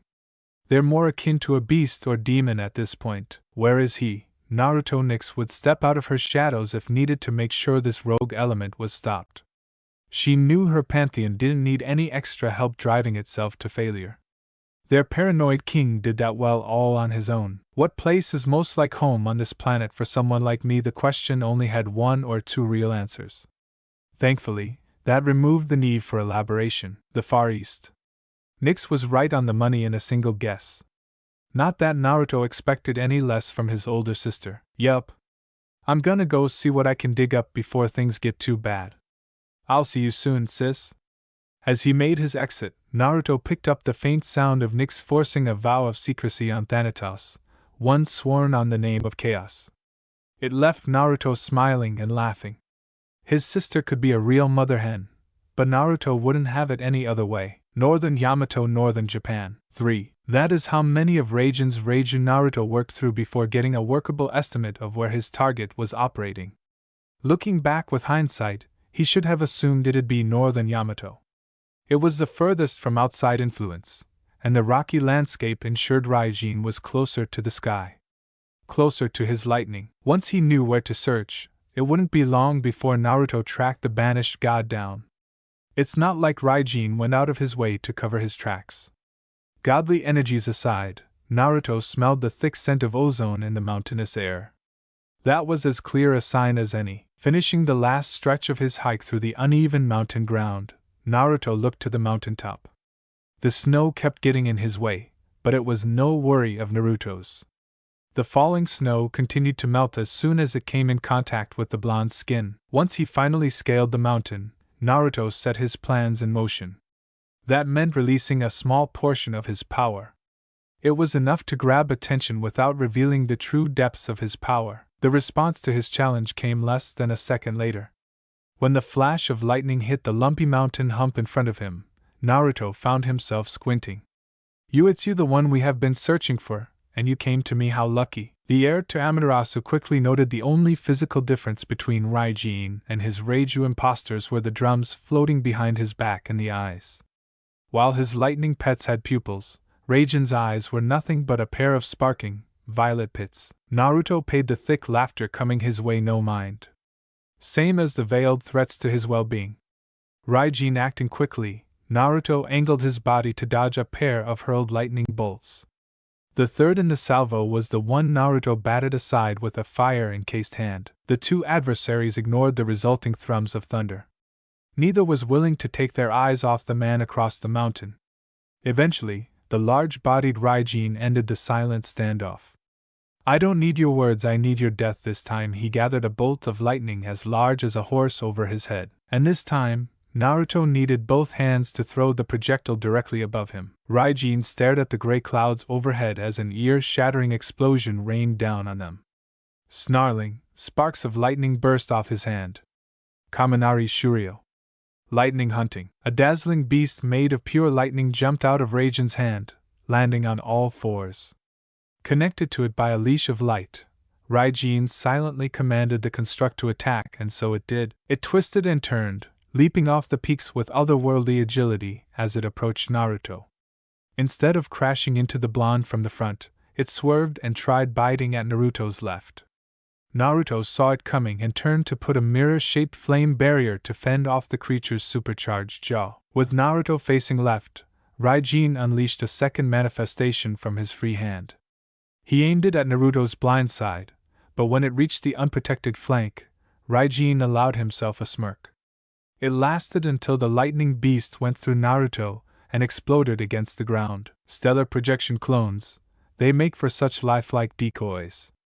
Don't you agree? Naruto permitted Raijin enough time to turn and face him before a fiery explosion sent the muscled man soaring off the mountain. Naruto didn't let his flames spread for long. He quickly contained them in a globe around him until it looked like a miniature sun sat on the mountain.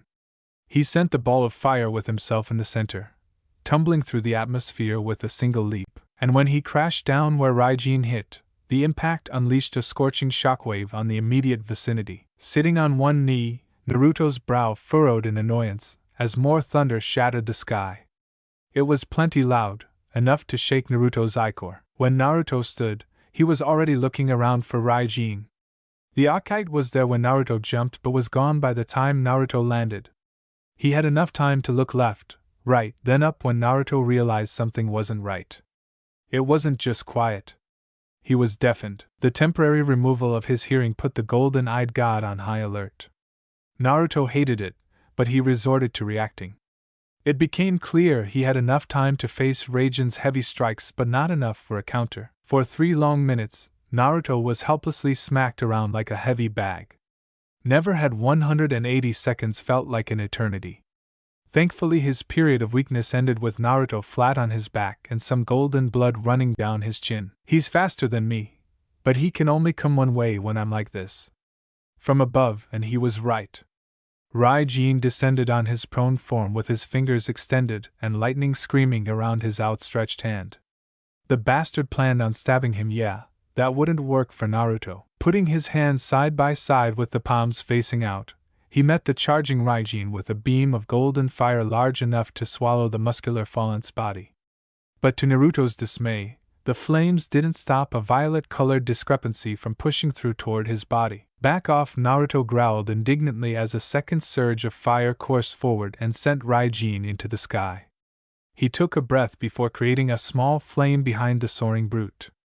Gathering his wits, Naruto teleported to the newly made fire just as Raijin reached his apex. Already in position to attack, he double-stomped Raijin in the spine, driving the man into the ground hard enough that it knocked up a dust cloud. Whoosh! Boom! Naruto was the first to emerge from the cloud, unsurprisingly. He already had one fireball floating over each of his hands as he waited to see if Raijin was still conscious. He kicked the lightning drummer hard enough to snap his spine, but with gods, you never know. And soon enough, The burly kami pushed his snow-stained body out of the upheaval Naruto planted him in. Furious over his injury at the hands of this child, a feeble spark escaped Raijin's panting mouth. Then, without warning, his drums vibrated on their own accord. The bass heavy beat unleashed a flurry of lightning strikes in the distance.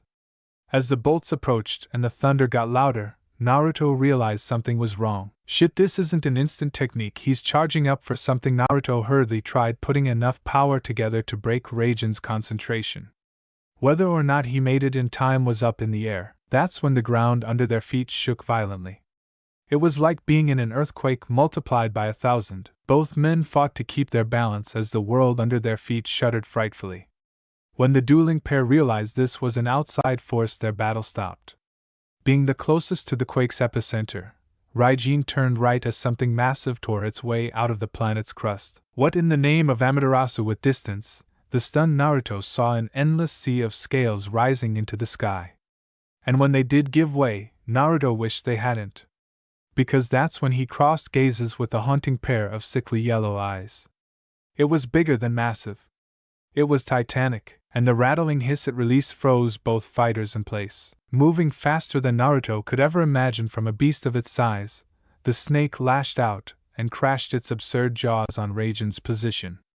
Naruto couldn't help but wince at the scream Raijin uncorked when the snake sunk its human-sized fangs into his bulky body.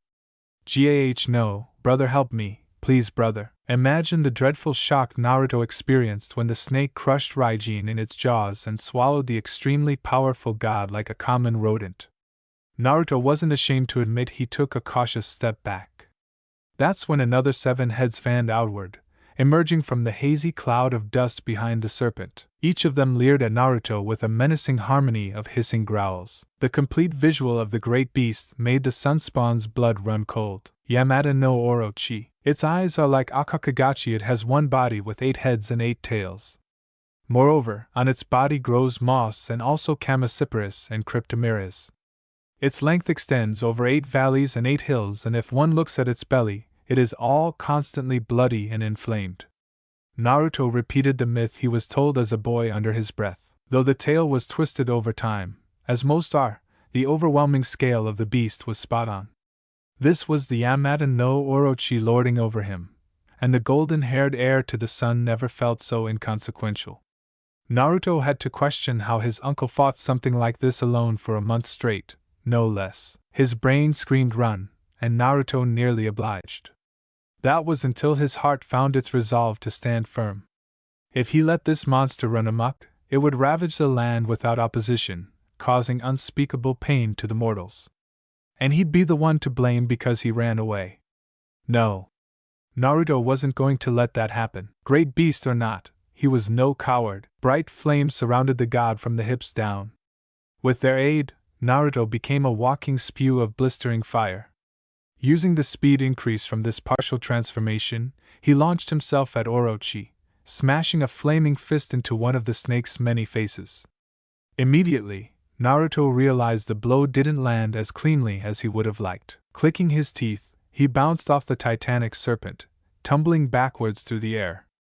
Naruto expelled a fire jet, his body to the left and away from a snapping jaw.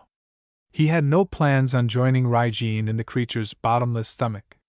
Naruto rode his momentum left, tossing a searing blaze into the nearest snake face, but all it did was draw forth an annoyed hiss and some steam. His attack was frustratingly ineffective against his scaled opponent. He wasn't afforded time to be surprised. Naruto was instantly on the defensive, weaving back and forth between a lunging tangle of serpent heads that sought to devour him. His evasive maneuvers ended up taking Naruto into the sky. It took nearly 500 feet of distance for the young god to be safe from the ancient beast. "I need more." A vestige of divine essence rippled across Naruto's steadfast figure, ending with the god spawn wearing a brand new outfit. His new golden jacket exuded life force-generated flames that shone over the top of a black bodysuit, which was decorated with 9 gilded magatama around the collar and a golden ring over his stomach. Naruto's hair emitted the same brilliant splendor with 2 tufts extending into horn-like appendages. The change also took a toll on the Amakami's physical body, namely his eyes. Instead of having white backgrounds, his orbs were filled black. And the only break in the ebony voids were the golden dots in them, his pupils, which shrunk to the size of a marble. If blunt force won't cut it, I'll just pierce you, snake. His shiny aura extended further off Naruto's body until it went white near the edges. With some concentration, he whittled it down until his manifested fires sharpened into a lengthy spear. Mabayu Yari Radiant Lance. Naruto burned an arch-shaped pathway of light into the sky as he attacked. His trajectory was completed with a severe nosedive at the timeless reptile. On the way down, 3 different heads took a pass at Naruto, but he was too fast for their bites to land. They tasted air while he soldiered down on the thick-bodied beast. When the dangerous point of the god-driven spear hit the snake, his momentum died on impact. The shudder from colliding with Orochi passed through Naruto's body. But the blonde wasn't one to be deterred easily.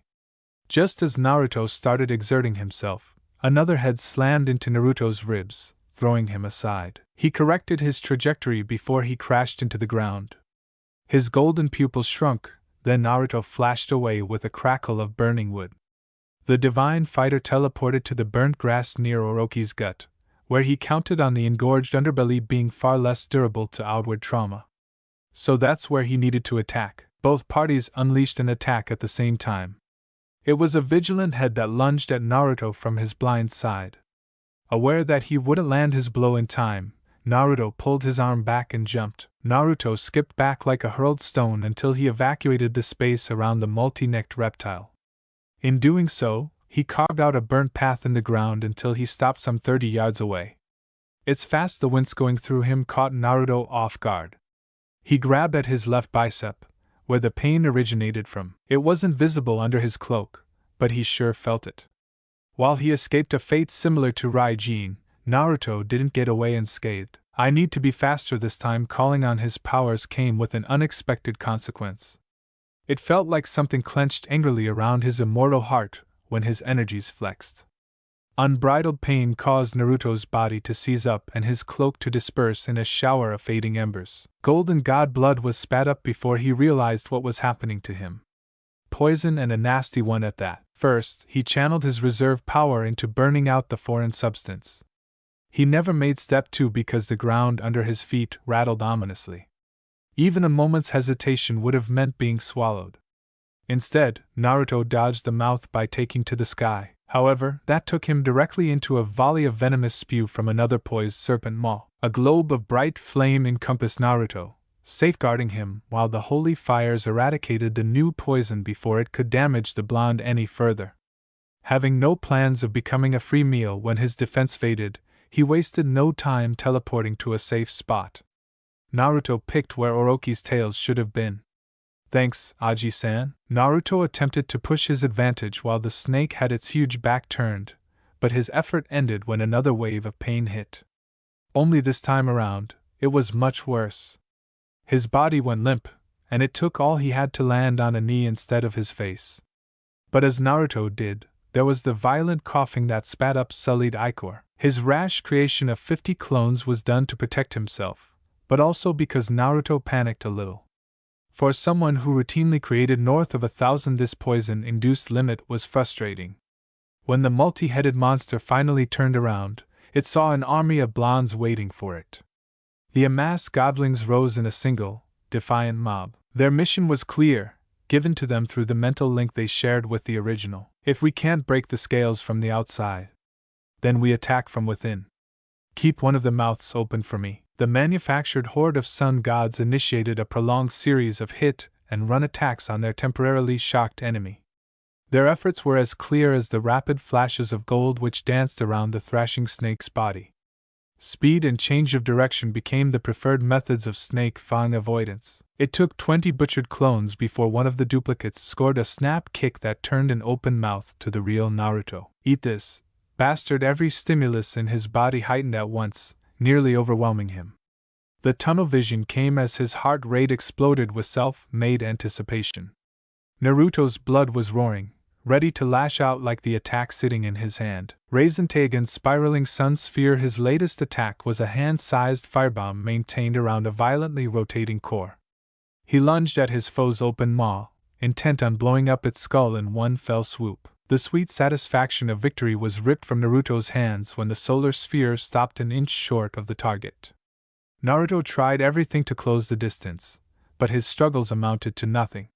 Soon, the Raisin Teigen's better than gold shine faded along with the attack. Meanwhile, its creator looked down to find another of Orochi's heads holding him by the ankle.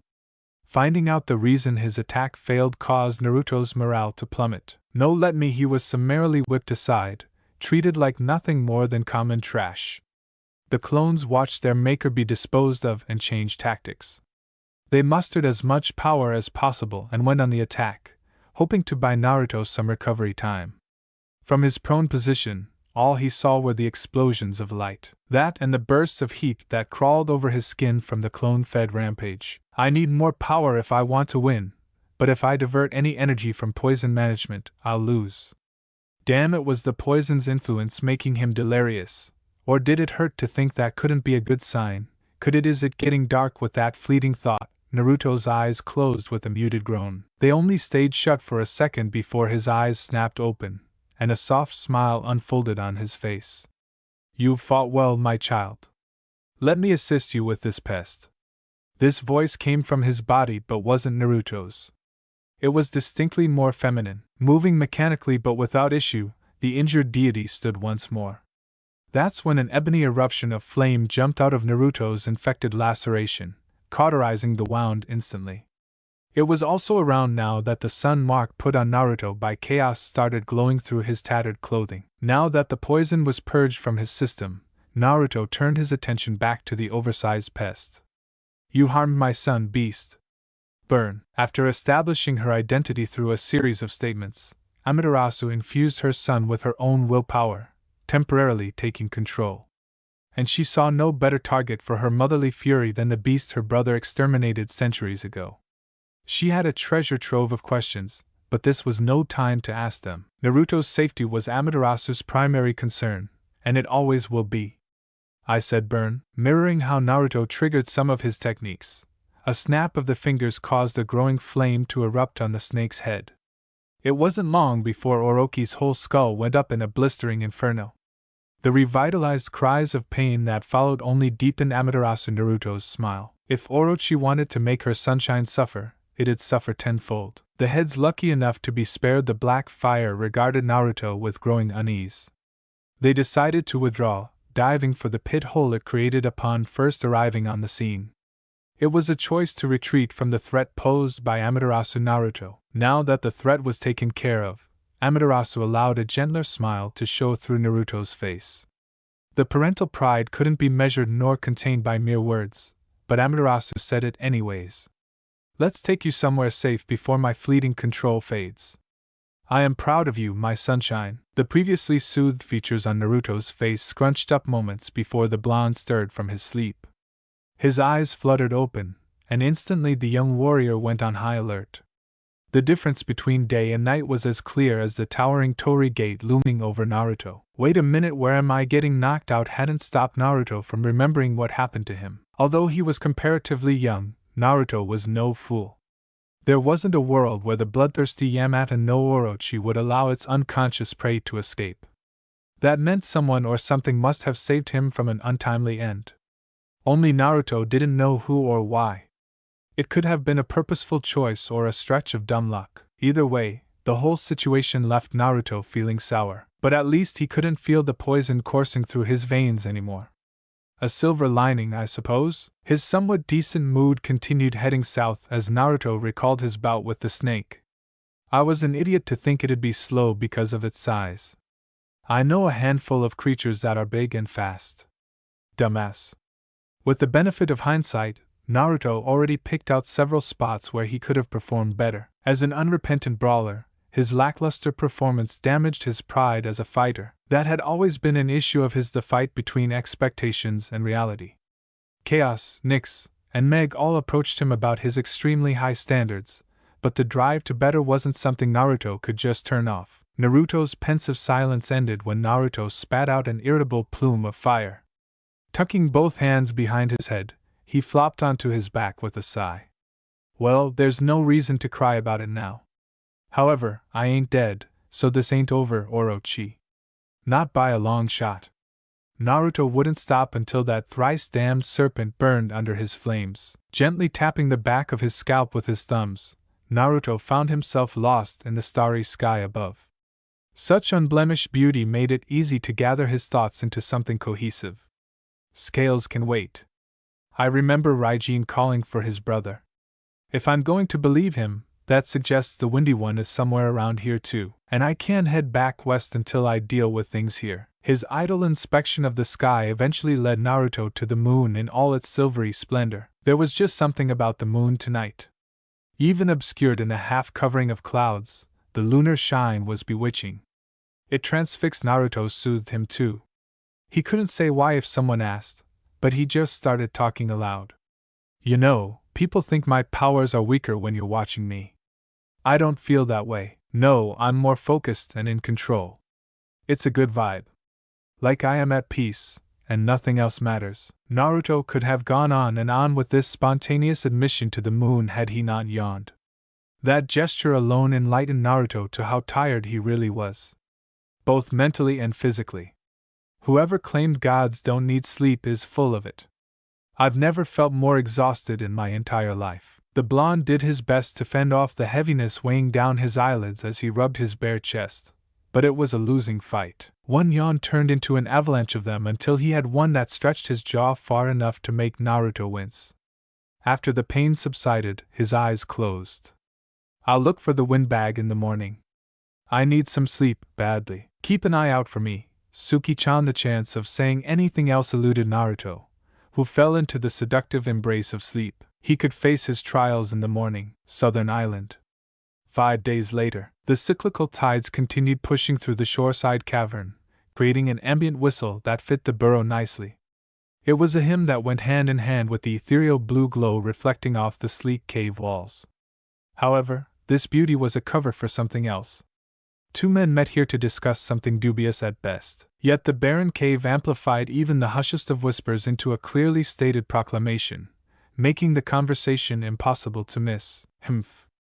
I thought you said that brainless brute could be counted on when the time came. He's 2 days late, Fujin-san. We are 48 hours behind schedule at a time where every second counts. Anyone with half a brain would hear the raging battle between frustration and patience playing out in the man's voice. Suijin was once the Shinto water god, but he didn't dress like the typical divine being. His ensemble lacked flash and substance entirely. Such was the consequence of wearing a plain cloak that spanned his shoulders down to his ankles. But apart from that, Suijin adorned himself with a black cap, which covered his straight blue hair. Those same azure-shaded locks were slicked back, by the way. The figure across from Suijin came with green hair and a pointed beard. This was one of his partners in crime, Fujin.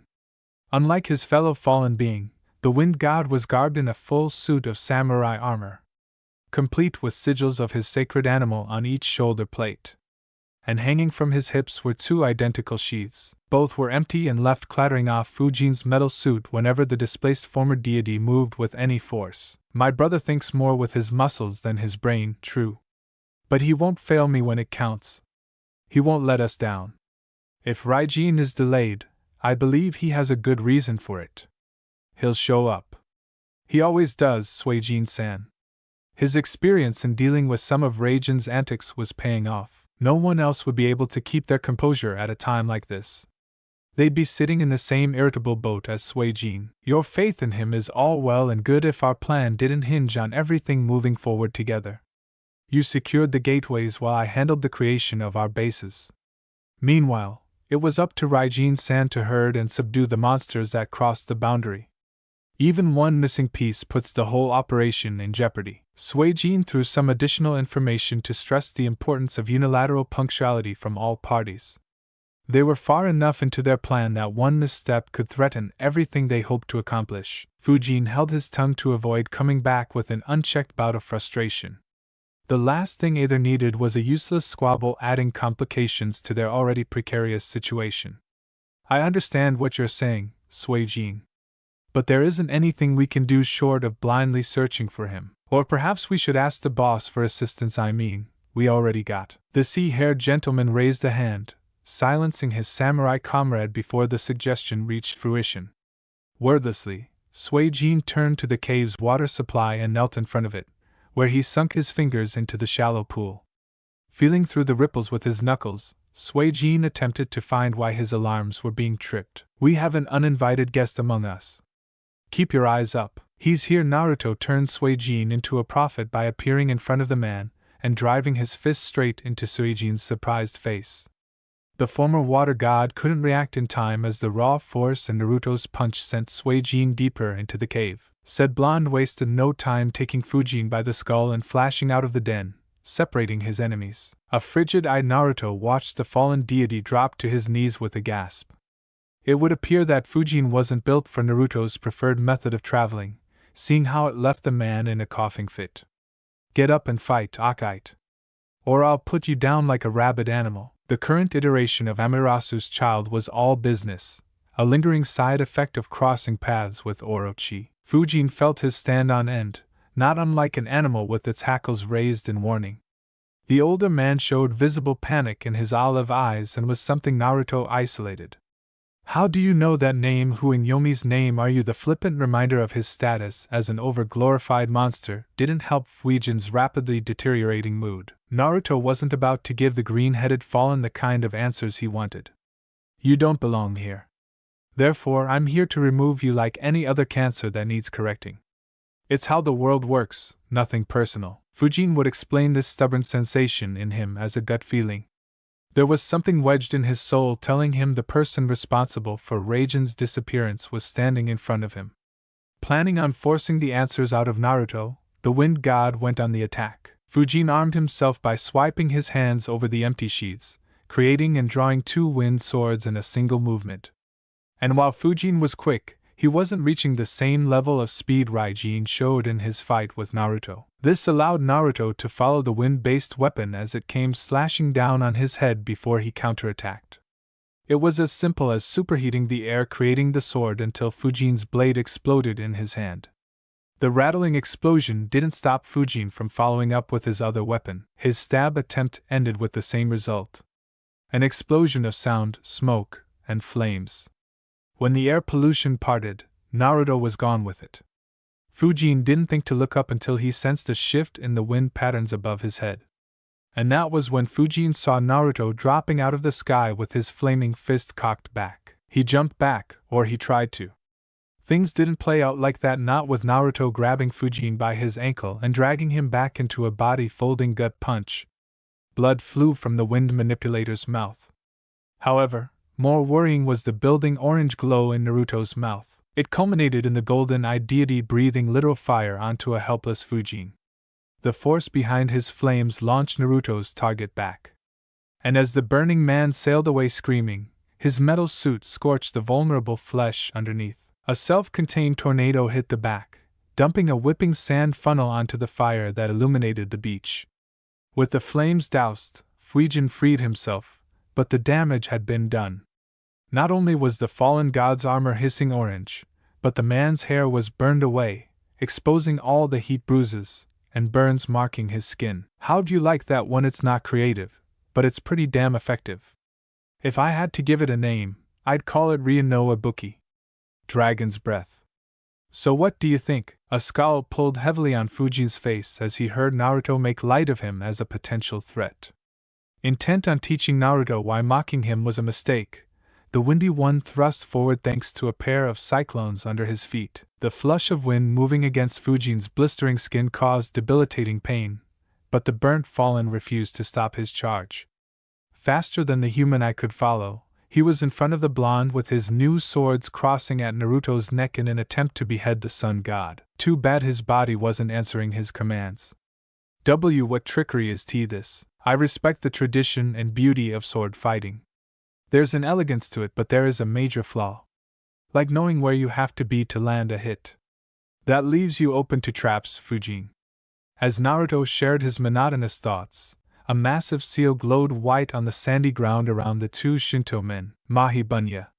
Paralysis field. Naruto strode forward, placing himself within 2 feet of his immobilized enemy, who the blonde stared down with his arms crossed tightly over his chest. Tell me what you're doing here and how you ended up in this dimension. Why would I do that, you fool? If he were able, Fujin would have laughed in Naruto's face for making such a stupid request. But as things stood, he was having a hard enough time getting words out of his mouth. So he'd settle for simple replies. The young man's response came without a hitch, hardly bothered by the unfettered hostility thrown at him from his captive. If you give me what I want, I will tell you where your brother is. That's the trade I'm offering. How do I know you're telling the truth? Going off his spiteful gaze, it was evident that Fujin wanted nothing more than to see Naruto's premature end. Preferably at his hands. But at the moment, Fujin was held at Naruto's mercy. With the freedom of being in control, Naruto could do things like shrug nonchalantly. You can't be sure. Doesn't change the fact that you have to decide if Raijin's life is worth the risk you're taking. That is how ultimatums work. And now it was time to kick back and monitor how the pressure played on Fujin's resolve. The conflict raging within the trapped man was as plain as the nose sitting on his face. Eventually, he invoked a singular reply that he spat at Naruto. Fine, and it wasn't a choice the fallen Shinto looked pleased making. How did you get here? Naruto spent the silent moments between searching for any twitches that'd give up what Fujin was thinking. And what are you doing now that you are here? Fujin was deprived of the chance to share anything with Naruto when a kunai punctured his skull from behind, depriving him of his life.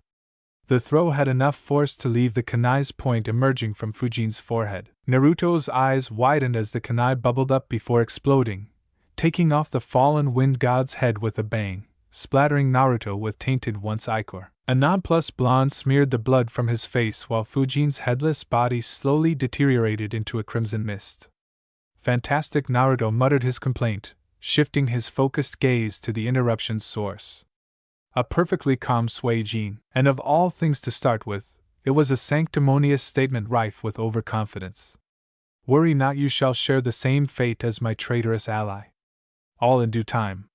Suijin endeavored to surprise Naruto with a kunai from his billowing sleeve, but the golden blonde tilted his head out of the kunai's way. His lazy dodge got a scoff from Suijin. Humph. Looking to close the distance, Naruto emptied a barrage of heavy punches and targeted kicks on the waterman. But Suijin proved to have a solid defensive stance, which helped him block most of his opponent's attacks. They ended up locked together with Naruto's fists trapped in Suijin's grip, all brute strength and no thought, just like your incompetent bitch of a mother. The unwelcomed insult to Amaterasu sparked anger in Naruto's luminous golden eyes. When he responded, there wasn't any overwhelming power. Nor did he break out some sly tactic. The young god did something totally unexpected when he slammed his forehead into the prick's nose. Snapping Suijin's head back wasn't enough for Naruto. He tackled Suijin to the sand and unloaded on the stunned man's face. Naruto landed 3 satisfying punches before a swell of water blasted him from behind. Both men clambered back to their feet, one with a bruised face, and the other covered in ichor and clumps of wet sand. You fight like a brigand. The persistent twinges of pain in his jaw were inflamed by the mere act of speaking. His discomfort cemented the perpetual glare worn on the blue-haired Akite's face.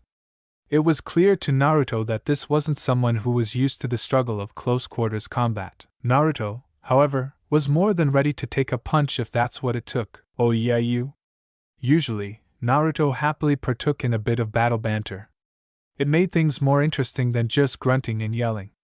However, most people didn't make the fatal mistake of calling his beloved Ka-chan a bitch. Charming! An explosive volley of water went Naruto's way, only to be stopped by the blonde's fires. The two opposing elements met head-on, and engaged in a struggle for supremacy. The process was slow, but Naruto was gaining the upper hand. Upon seeing this, Suijin added a second surge of water to his offensive. Aware that this was a losing battle, Naruto cut his attack short with a click of his teeth. The solar god quickly jumped away before Suijin could do any damage. Taking up a new angle upon landing, Naruto thrust both hands forward this time, doubling the amount of firepower at his disposal. It still wasn't enough to shake Suijin, who laughed off Naruto's attempt. Predictable, seeing the younger man's attack off was as simple as raising a hand for Suijin. The following swell of water from the sea was 4 times larger than what Naruto managed. With the ocean powering him, Suijin routed the flames in seconds. This time Suijin was much closer to landing an attack, but Naruto still managed to get out of the way in time. A deep breath from Naruto left his chest puffed out. He quickly turned that action into an exhale, which spread a field of glittering fire orbs that spanned the whole sandbar. Suijin examined the minefield around him with a frown that creased his face. As soon as Naruto clicked his teeth, a ravaging wave of explosions tore across the beach, blanketing it in bright light. A massive wall of water shot into the sky from somewhere in the chaos.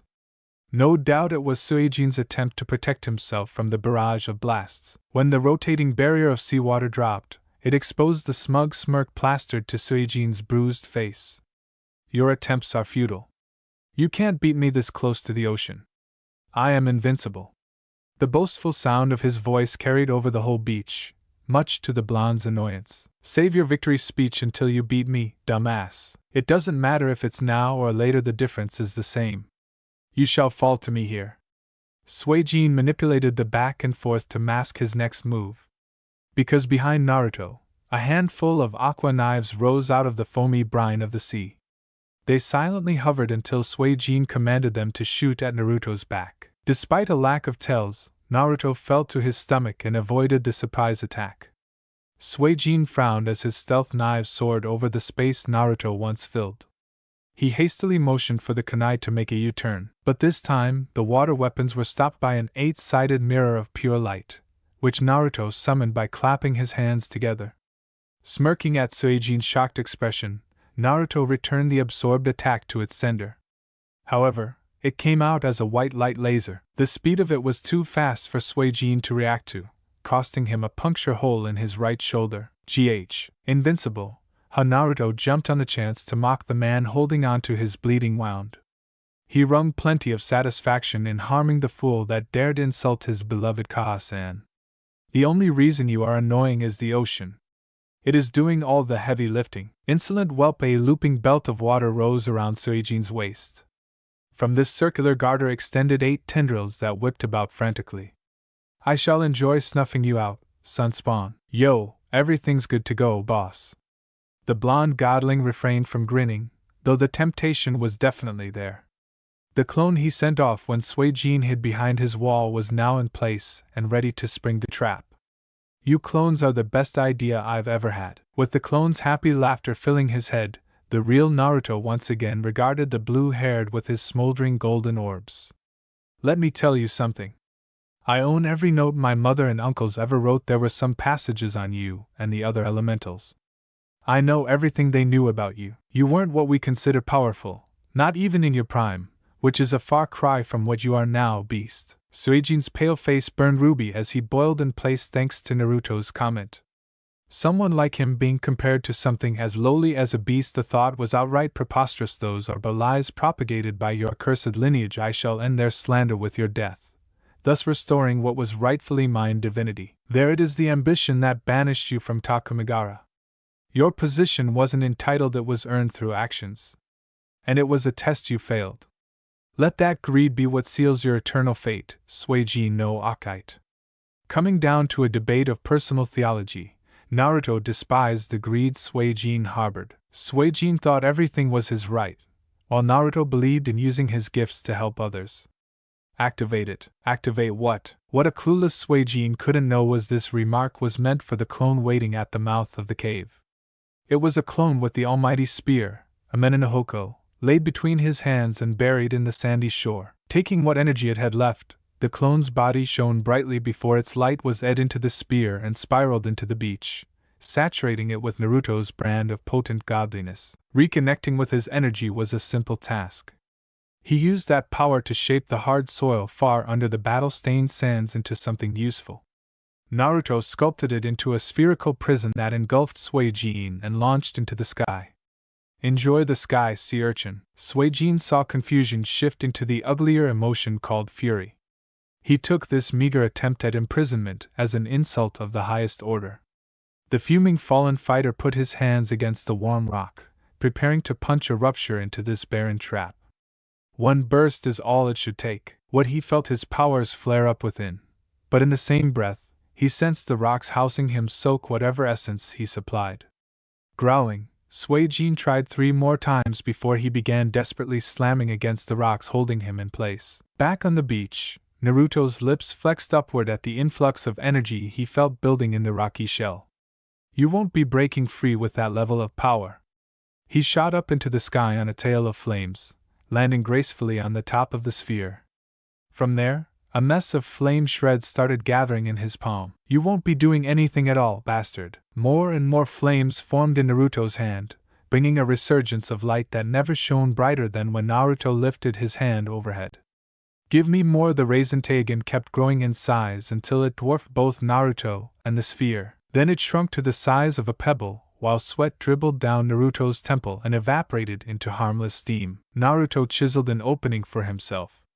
He flicked the condensed sun bomb into the orb, and instead of waiting around to see what happened, Naruto shot back into the sky on 2 jets of fire. This let Naruto watch the earthen prison light up from within before a blistering emulsion lit up the mid-afternoon sky. When the glow faded, what was left was Naruto overseeing a rain of ashes. Enjoy your all-expenses-paid trip to Yomi. Courtesy of Naruto Amikami. Meanwhile, the Greek world was about to undergo a terrible change. War. Thia, Greece. Weddings were meant to be joyous affairs, or so we are told. However, even at such a party, not everyone is fortunate enough to be happy. I'm sorry, but I can't let you in there, Eris. Out of all the poor souls in attendance, Hermes drew the unenviable task of doorman. Even now, the thieving god didn't know why his father selected him as the man to tell the discord-spreading deity no.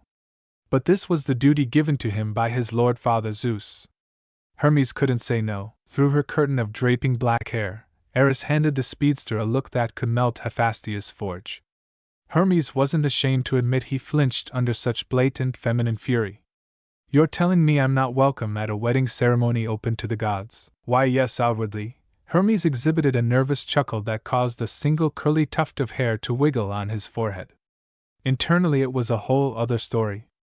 On the inside, where it was safe, Hermes cursed a storm and asked why Apollo couldn't deal with this terrifying woman. Then he'd be the one to enjoy all the booze put on display. It appeared curses were popular on the day, because Eris went on to uncork an impressively long chain of curse words that only furthered Hermes' discomfort. When she paused to breathe, Eris went into her extravagant robes for something. Here it is, my gift. Enjoy coming out with a golden apple bigger than either god's head. Lady Discord held the fruit with both hands and threw it overhead into the party, where it rolled into feast until its inscription was left face up for the world to see. Cap Alphalamdalam de Sigma Tau, to the fairest. With the seed planted, an irate Eris flew off to who knows where. Hermes moved to collect whatever discourse she left in her wake, at least until he saw who the golden apple of discord attracted. Hera, Athena, and Aphrodite all had this look in their eye. It wouldn't do him any favors. Perhaps it was beneficial he froze up a much kinder fate than being torn into pieces by those 3. Oh, Tartarus! Aphrodite spent much of the wedding basking in the enamored looks of men and women, mortals and gods alike. Wherever her beauty went, eyes followed. So when her eyes caught sight of the apple and its message, a beautiful smile took hold of her perfect face. What is this? The fairest don't mind if I do. The beautiful one was stopped short of her desires by a stern hand on her wrist. The frown forming deepened further when Aphrodite's purple eyes landed on a set of steely grays. There stood Athena, beautiful even in her distinct form of presentation. Too bad the wise one was too strict for the love dove's taste, or else she could have been a real head-turner. What do you think you're doing, Aphrodite? I am taking what is mine as the fairest woman, Hootie. What is it to you? Like most of their large family, there was a turbulent history between the 2 goddesses. This led to something of a rivalry between beauty and wisdom. Fortunately, these spats rarely turned violent, unlike other godly disputes in the family. Zeus and Poseidon, Zeus and Hades, Hades and Demeter, Hades and Hera, Hera and Zeus, to name a few. Athena thought to smirk but instead shifted into taking a smirk that leaked false kindness. I think you've heard too many compliments from all the men and animals you've drugged into sleeping with you. If there was one button to push when it came to Aphrodite matters of love, the only thing keeping Aphrodite from shrieking at the backhanded insult is the wedding festivities. But that didn't stop her vibrant eyes from running a gauntlet of different colors in her fury.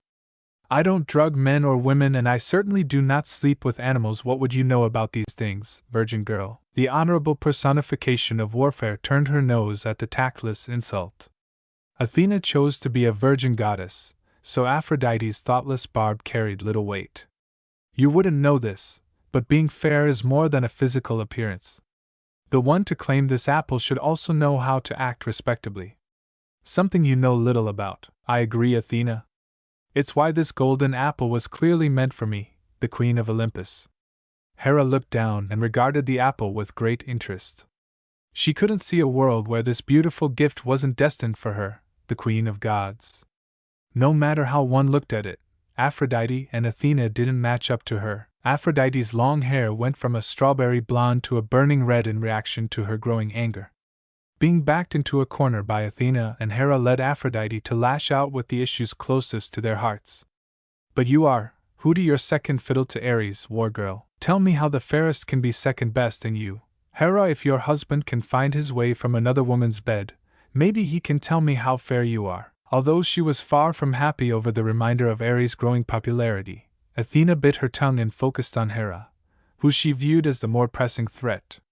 The airhead actually makes a good point for once, Hera. The icy glare on Hera's face was the nightmare of many, but pride alone prevented Athena and Aphrodite from feeling its full effect. This was a battle that none of them were willing to lose. Surely, you don't consider yourself worthy of this apple, Athena. You're but a child born outside the sacred bounds of marriage. Abashed, Athena was one of her husband's more bearable mistakes.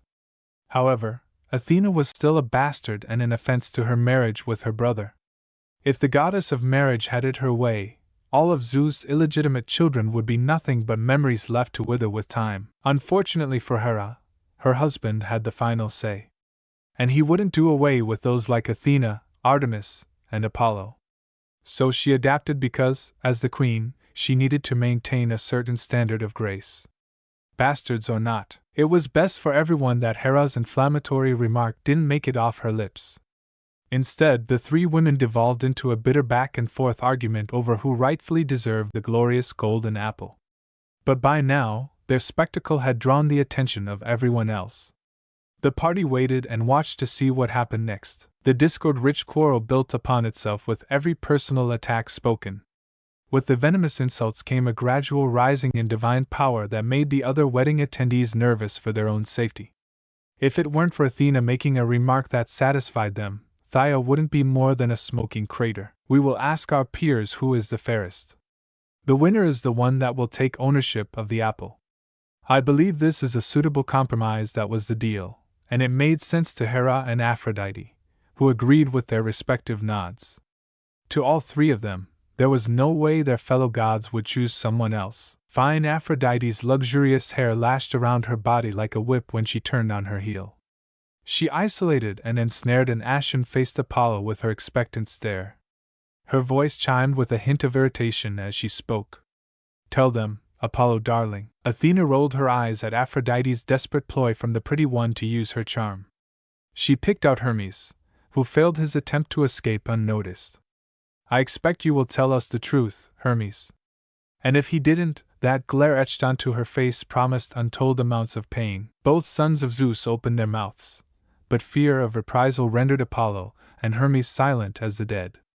They were smart enough to know choosing one opened them up to the vengeance of the other two. So the two tricksters tried every stalling tactic they knew in hopes of divine intervention saving them. Poseidon ambled toward his younger brother during the uproar caused by his kin. He watched the pending doom unfold just like Zeus. You'd be wise to do something about this, brother. If you don't act, they will rip Greece into pieces. This matter must be settled here and now. Yes, they will. But that is what Zeus wanted to happen.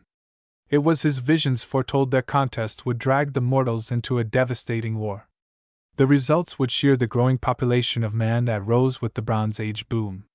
And best of all, Zeus himself couldn't be held responsible when the dust settled. Then the real threats to his kingship, his demigod children, would be erased from history. Greece and Troy would be a war for the ages. Husband, inform these two why this title is fit for a queen and no other. With that said, even Zeus needed to be careful with his following words. They needed to be fair. If they weren't, people might suspect something was amiss. And Zeus refused to let suspicion taint a plan he had been formulating for decades. Enough, you three will not ruin this wedding. The loud sound of the Thunder King's demands slammed the brakes on the real-time fiasco. Now that Zeus had everyone's attention, he simmered down to a normal speaking voice. This was the power of a king. If we are to settle ownership of this apple, it shall be done right. We require someone with no bias toward any of the three claimants. Agreed. The uninvolved nodded their heads in agreement. The idea held merit. While most of the gods present exhaled with relief, knowing they wouldn't be subjected to the trio's persecution. Hera, Athena, and Aphrodite all stared at the bearded king, waiting to hear this idea of his. Hermes, there is a simple shepherd in the countryside of Mount Ida, led them there. He shall be the judge. Fair and final, his choice shall be the one to claim this golden apple. Right, follow me, please. Surprisingly, the three goddesses seemed unbothered that they had been sent off like sheep. No, they were focused on being named the winner and nothing else. It was clear even the divine could fall to the trappings of power. Most returned to the part with the danger of the apple properly quelled. For 90% gathered here, the boons of the grand wedding were enough for them. Left alone for a moment, Zeus freely stared at the golden apple with a shrouded smile tucked into his beard. In the reflective luster of the fruit, the king saw a face. He gazed upon the image of his shepherd, Paris. This unassuming man happened to be the hidden prince of Troy and a catalyst of things to come. You have a great destiny ahead of you, Paris. But I'll make sure you fulfill your fate, boy. Yes. Paris of Troy would be the tool that culled the bloated, threat-ridden Greek world. Off to the side, Poseidon got a good look at his brother's face. What he saw set off all kinds of danger alarms in the Ocean King's head. But this wasn't the time nor place to act on his hunch. Just what are you planning, Zeus? After returning home to Greece from his trip east, Naruto was stunned by what happened while he was gone. In recent years, Naruto's home had been swallowed by the flames of war. How one woman was able to start a war that consumed the Greek world still made Naruto's head spin. No matter where he went, they whispered about her. Helen of Troy, the face that launched 1,000 ships. Naruto knew that name through word of mouth. Some years back, he recalled a contest over who would claim Helen's hand in marriage. It became a hotbed that every Achaean king involved himself in. Naruto himself never looked into the gossip, but evidently, the winner's union with Helen wasn't strong enough to prevent the grip of war. Paris of Troy was the man who eloped with Helen. As if his actions weren't bad enough, somehow, Paris made the theft of a queen worse. Under the insincere guise of diplomacy, he made off with Helen while King Menelaus was off burying his dead uncle, Cratius. Even the most simple simpleton knew this treachery wouldn't stand. How one man could be this foolish and brazen is beyond me.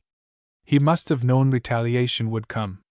And Menelaus brought the total weight of his fury in response.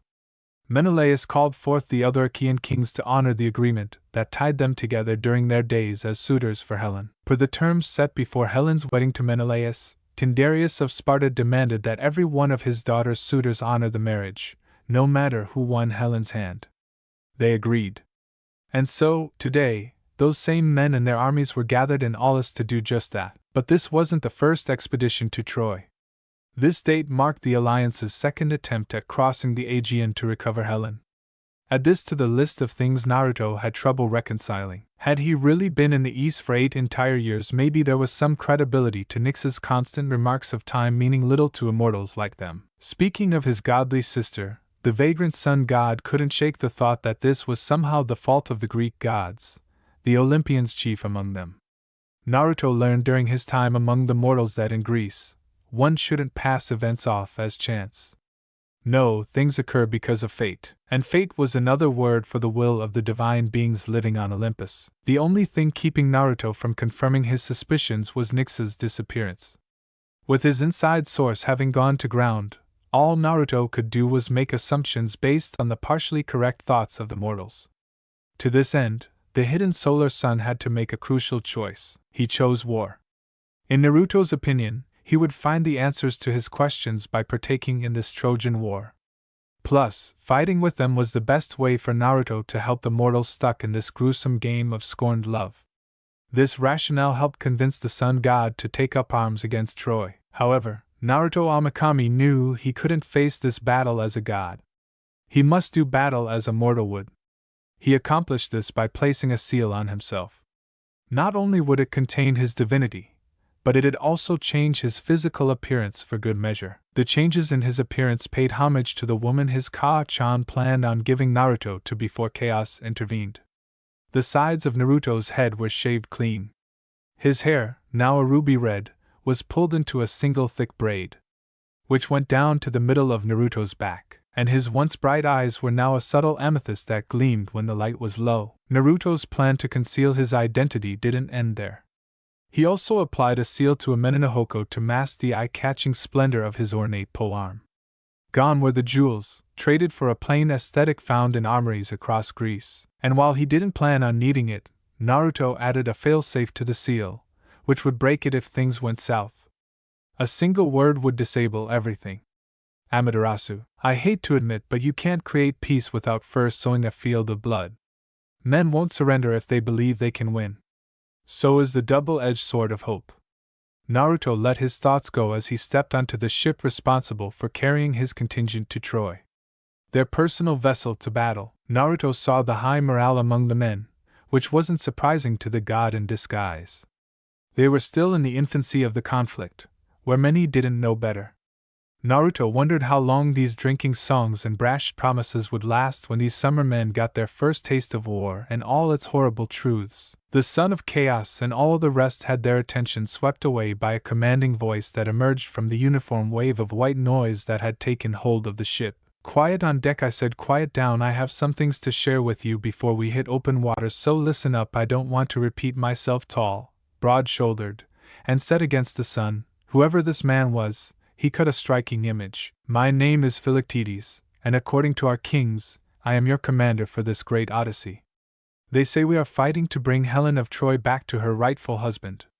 They say we are fighting for the honor of our home. They even say Helen is the world's most beautiful woman to grace this world. His last comment created a desired swell of laughter, further bolstering the morale of the ship-bound warriors. Stepping up near the ship's stout figurehead, Philoctetes looked across the whole boat before continuing his rousing speech. While I don't know about this woman, I do know that you men are my brothers. Together we will win the glory of the gods, or we will die trying, and I plan on living for a long time. Who is with me? Cheers hailed the ship's charismatic commander, getting a satisfied smile from Philoctetes, who turned to face the Aegean Sea. Drop the sails, we can have the rest of the fleet taking all our glory. As the crowd spread throughout the ship, Naruto shimmied toward the back of the massive war boat. Fewer people gathered here, making it easier for the deity to find a seat. One that gave Naruto enough room to breathe. He had been polishing a Meninohoko for a few minutes when Naruto was joined by a man with short brown hair. You're a spear fighter, and I prefer the sword myself, but I can tell that's a reliable weapon you have there. Naruto wore a meaningful smile that didn't match the ordinary appearance of the weapon sitting across his lap. It is a family heirloom, something I fight to honor every day of my life. Shaking his head, Naruto turned to his company and extended his hand. The name is Naruto. It's a pleasure to meet you. Naruto, that's a strange name, at least it won't be hard to remember. His comment was made in good spirits, hence Naruto's laughing response. I am Artemis, cousin of the great King Agamemnon. While Naruto paid the man's impressive lineage its due respect, the noble-blooded Achaean asked one of the questions eating at him. Can I ask why you're taking part in this war? Naruto, I've seen enough men to know when one is free to do as he wishes. You aren't honor-bound like me or the others here. So why do you fight? Chaos' adoptive son considered the question. Artemis raised a good point. Going to war for no reason seemed baffling, if not downright stupid. However, Naruto could go around admitting his origins and purpose. So some creative improvising was called for. It's less a firm explanation and more a feeling in my gut. I feel like I've been called to do something meaningful, which is why I am here to fight. Yes, the heart of a warrior, it all makes sense, I respect that. There was something similar to approval in the Greek's eyes while he looked at Naruto. That was the courage he wanted in the men fighting by his side. You know, when this Helen business is sorted, you should return to Mycenae with me. I'm sure we can find a place for you in my cousin's employ. Naruto purposefully skipped past the offer when he made a rather morbid remark about their future. It was just something he felt deep in his bones. Something Naruto felt like he had to say. If we make it through. I have a feeling this is going to be a long war. Naruto had no idea how hauntingly accurate his statement would prove to be. The time Naruto spent on the ship included more than watching the waves. With the guidance of Artemis, who turned out to be second in command, Naruto learned the proper way to wield a compass. And with land in sight, Naruto had a chance to put his new skill set to the test. Currently, they were floating off the shore of some island with some of the men rowing the ship into the nearby bay, where landing would be much easier on the fighters. It didn't take long before Philoctetes took control of the situation as expected of a leader. Last night's storm pushed us off course. If we want to make it to Tenitos, we will need more supplies. This land here is Christ Island, an outpost the first expedition discovered 8 years earlier. It will have what we need. Philoctetes silently motioned for Artemis to take over. Christ is in bed with the Trojans. If you want food, you'll have to fight for it. Boys, get your weapons ready and stay on your toes. We move on. Philoctetes' signal. Artemis' words triggered a rush of action among his fellow warriors, who were all too happy to have a chance at battle after these restless months on the ship. The god hidden in their midst positioned himself at the formation's center, armed with a compass and standard shield. Naruto linked up with the others around him and formed an unflinching shield wall. At the head of this unit was Philoctetes and his familiar voice. Are you ready? Okay, to the edge of the beach, move as one. A collective sound of armored suits shuffling in unison created a clashing drumbeat that followed the warriors to the precipice, where the sand turned into soil. Upon their leader's hand going up, they held fast. A literal wall of bronze and resolve waiting to be unleashed. Archers, fan out, and keep your bows trained on the treeling. Now properly formed up for battle, the Achaean mass looked ready to roll. However, Philoctetes wasn't done there. Artemis, take half the men with you and travel the north path. We'll move east and hit them from 2 sides. Artemis faithfully turned his superior's words into action. You heard the man, you 30 are with me, come on, move your asses. The choice to divide into 2 even groups was a smart one. A smaller force made traveling the narrow paths a more feasible mission for all involved. Despite keeping a cautious pace, Naruto and company made excellent time. This should be credited to a total lack of opposition. The confusion among the force reached its boiling point when the group of 30 reached the partially ajar gates without seeing a single enemy combatant. While their sub-leader motioned for the gates to be opened, Naruto picked up a whisper from someone behind him. I smell smoke. Naruto also detected the stagnant scent of smoke and gripped the handle of his blade in preparation. The smashed wooden gates flung open with a nerve-ruffling creak that was heard for miles. If there was anyone else on the island to experience it, what in Poseidon's name happened here? While he wouldn't have gone so far as to invoke a god's name, he agreed with the sentiment of his pious comrade. What greeted them was nothing short of ruin. Buildings were crushed into piles of splinters, and what remained standing was burnt beyond repair. Like Naruto's group before them, Philoctetes and his men marched into a shell-resembling civilization. The usually sure man looked as baffled as the rest of them. Naruto's sharp ears heard Philoctetes mumbling under his breath from across the outpost. Spread out. Salvage whatever you can find. The fire-haired child of Amaterasu singled out a building husk with 1.5 walls remaining upright. Naruto carefully shuffled planks and stones aside until he stumbled upon a broken wooden shelf. Under that soot-stained timber, he found a shiny bauble. Reaching into the chaotic mess, he wrapped his hand around its spherical shape. Naruto found the smooth item to be cool to the touch. When he pulled back, he held a green gem orb with a thin black line going down its center. It reminded Naruto of a snake's eye. Philoctetes, the panicked cry resulted in Naruto grabbing his sword and spinning around. That's how Naruto saw Philoctetes. The tall man had a snake dangling from his forearm. Its fangs were deep in Philoctetes' olive-tanned flesh. The stalwart Achaean was quick to rip the snake away from his arm. Throwing the serpent down with a grunt, Philoctetes crushed its head under the sole of his boot. Nothing but a flesh wound, don't worry. Enemies behind. Try as he might, Heracles' friend couldn't issue his warning in time. The man Philoctetes sought to alert already had his throat ripped out by a pair of savage claws that made short work of his vulnerable flesh.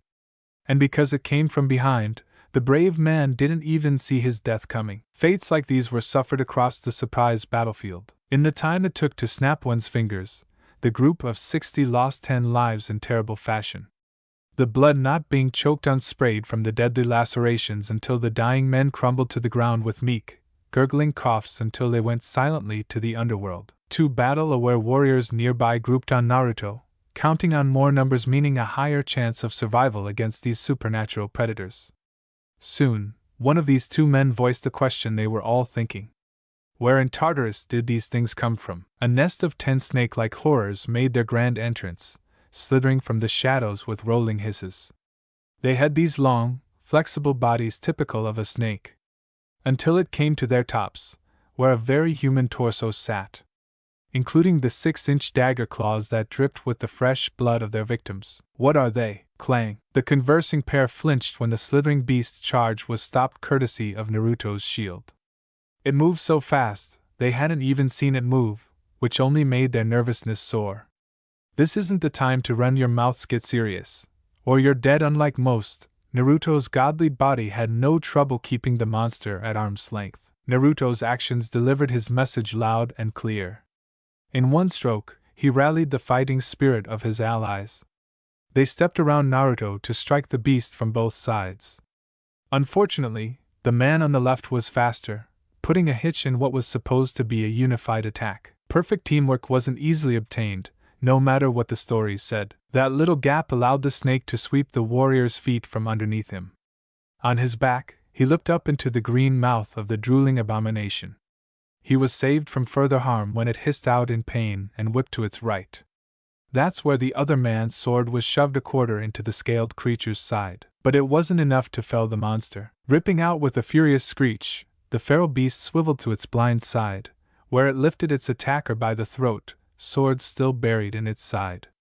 Just as the narrow-eyed serpent reeled the fearful man toward its venom-leaking maw, the serpentine's arm was cut off at the elbow. This time there was no reaction to the pain, not before Naruto's kopis lopped off its head in one slash. SCHLCK. Ignoring the gushing fountain of corrupted blood pouring onto his frozen allies, Naruto rushed to the nearest fight while the 2 men on the ground tried to catch their breath. I'm alive, my life, it flashed before my eyes. We are alive.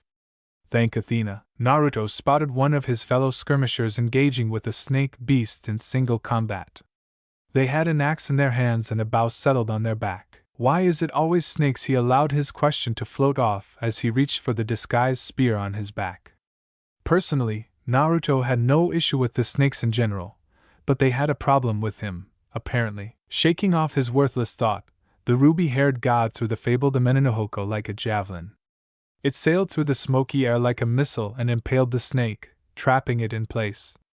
The stubborn serpent didn't die, but it was immobilized by the length of Amenenohoko. That opening is all the snake's original opponent needed to pull out his bow and put 3 arrows into the monster's skull, finishing it for good. Naruto edged his legacy weapon free from the limp monster's carcass, grunting. Are you hurt? He asked while checking over the bronze-covered marksman, who appeared winded but otherwise okay. No, something about his voice felt wrong, but Naruto had more important things to worry about. Like the remaining monsters that were still unleashing havoc on their troops. Good, these things need to go. Are you with me? Even if he declined, Naruto threw his shield aside and prepared to launch himself headfirst into the fight if necessary. Alone if that's what it took. I'm with you. Naruto nodded appreciatively, smirking almost ferally. Good. I'll hit the bastards close, and you pick them off from afar. Their first opportunity to back up their words came when a pair of snakes rushed at Naruto. The first serpent didn't make it far before it got sniped by a well-placed arrow. Meanwhile, Naruto shot forward when the remaining beast readied a ball of venom. Before it could spit the projectile, Naruto's blade went up through the bottom of the snake's jaw and skewered the thing's brain. Naruto held the weapon there for a beat, then pulled his sword loose with a wet squelch. Shit, only someone with sharp hearing like Naruto would have heard Artemis swear as the man was tackled. The fire-haired godling didn't even need to ask. An arrow was already put in the snake man's shoulder, making it turn to see a lunging Naruto. The resolute Kami's blood-tinted koppas came down in a flash of bronze, cleaving the creature's skull effortlessly and sinking deep enough to cut down between its eyes. Instead of celebrating, Naruto heaved his weapon free and checked on his blade mentor. Damn it! Artemis didn't have the chunk missing from his throat like the others. However, he did have a claw mark carved into his stomach. It was deep enough to expose his guts. Artemis, the cousin of Agamemnon, was dead. The god's attempt at paying respects was halted when the bow shooter put his hand on Naruto's shoulder. The battle is over. Naruto glanced up at that comment. He saw all the snakes dead. But by his count, they lost about half the men they came in with. A second look showed Naruto something different, a group of shell-shocked men lost in their own despondence. That's when Naruto realized their leadership for the last few months was missing in action. Why don't you step up? The sudden question forced a blink from Naruto. It was like his ally was in his head or something. I could ask you the same thing. Naruto attempted to reflect the question since he had no desire to lead. Unfortunately, he got a stare in response until he eventually did something. Eyes on me, we won the fight, yes. But not without cost. Bury the men we lost and gather all the fresh water you can. I hate to say it, but now we've plenty of supplies to last the voyage. When no one moved a muscle, Naruto was forced into a sigh. Of course, it wouldn't be that easy. Ready to try again, Naruto added a little extra something to his voice, producing more force and putting forth a sense of strength that the warriors of Greece would instinctively look to for leadership and guidance. What's wrong with you? I thought I was sailing with warriors. Are you going to quit after just one fight? This is a god's damned war. It won't end. It says we'll be working our asses off for years if you can't handle this. I might as well bring the dead with me and leave you cowards here. At least they'll be more helpful than a bunch of spineless cravens. Naruto refrained from smiling when he noted the subtle shift in the air.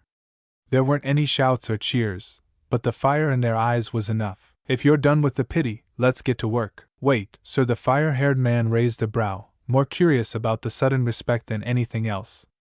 Well, Philoctetes was hanging from the man's shoulder. What should we do with Philoctetes? He's alive but won't wake up. Naruto's frown came from his inability to heal the big man suffering from the snake's poison. That would require Naruto to release the seal on his powers, which would endanger the entire group. Unfortunately, he needed to choose the many over the few in this instance. Put him on the boat. Maybe they'll have healers and tornadoes that can fix him. The obedient soldier walked off to follow orders. That is when Naruto's new friend placed a hand on his shoulder. It sounds like you're our new boss. Congratulations, tornadoes. The traditional way of battle is holding us back. With a few small changes, we can change the face of warfare. That's what we need. Innovation, something different. What Naruto vocalized was but an excerpt from his thoughts. A piece of his efforts to create something superior to the tried and true shield wall. These brave warriors looked to him for leadership, so Naruto put in the extra hours to better prepare himself. First on Naruto's list was learning about tactics and martial command. It took a massive chunk of his personal time, but he got the job done. Thankfully, his godliness helped Naruto retain information at an exceptional rate, far better than any mortal could have done in a similar position. He wasn't perfect, but he was more than competent. That's another reason Naruto didn't partake in the celebrations or relax like the others. No, he was in his tent working on his 20th iteration of the phalanx. The redhead felt like this formation had real merit going forward. Naruto's ideal formation consisted of a 16 by 16 unit, which wasn't too different from the 10 by 10 currently in use. His most drastic change was how Naruto wanted his men equipped. The god wanted blades replaced with the sarisa, a long pike with a double point. With the reach advantage, the first 5 rows could keep the enemy in place. Meanwhile, the other 11 held their spears overhead to protect the phalanx from incoming projectile fire. But using these two-handed tools would require a new type of protection. What if the shield also served as body armor? That's what Naruto was thinking when he sketched a bronze-plated piece of wood worn around the neck. He called it the telemon. It'd offer protection while freeing the soldiers to use the lengthy sarisa. The phalanx wasn't perfect by any means. There were vulnerable points in the rear and right that needed to be protected. But once those were ironed out, Naruto saw the potential for greatness if the right people were in place. It's a shame I don't have the men or material required to make these changes. At least, not right now. Tucking his plans away for future use, Naruto began stretching out his legs when a familiar face with their trusty bow joined him.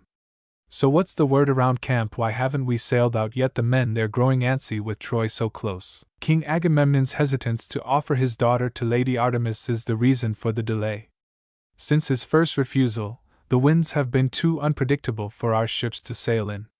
Most would have agreed or disagreed with Agamemnon's choice and moved on. Naruto wouldn't be satisfied with that. He wanted to know why there was a need for human sacrifice in the first place. This wasn't Hades they were dealing with.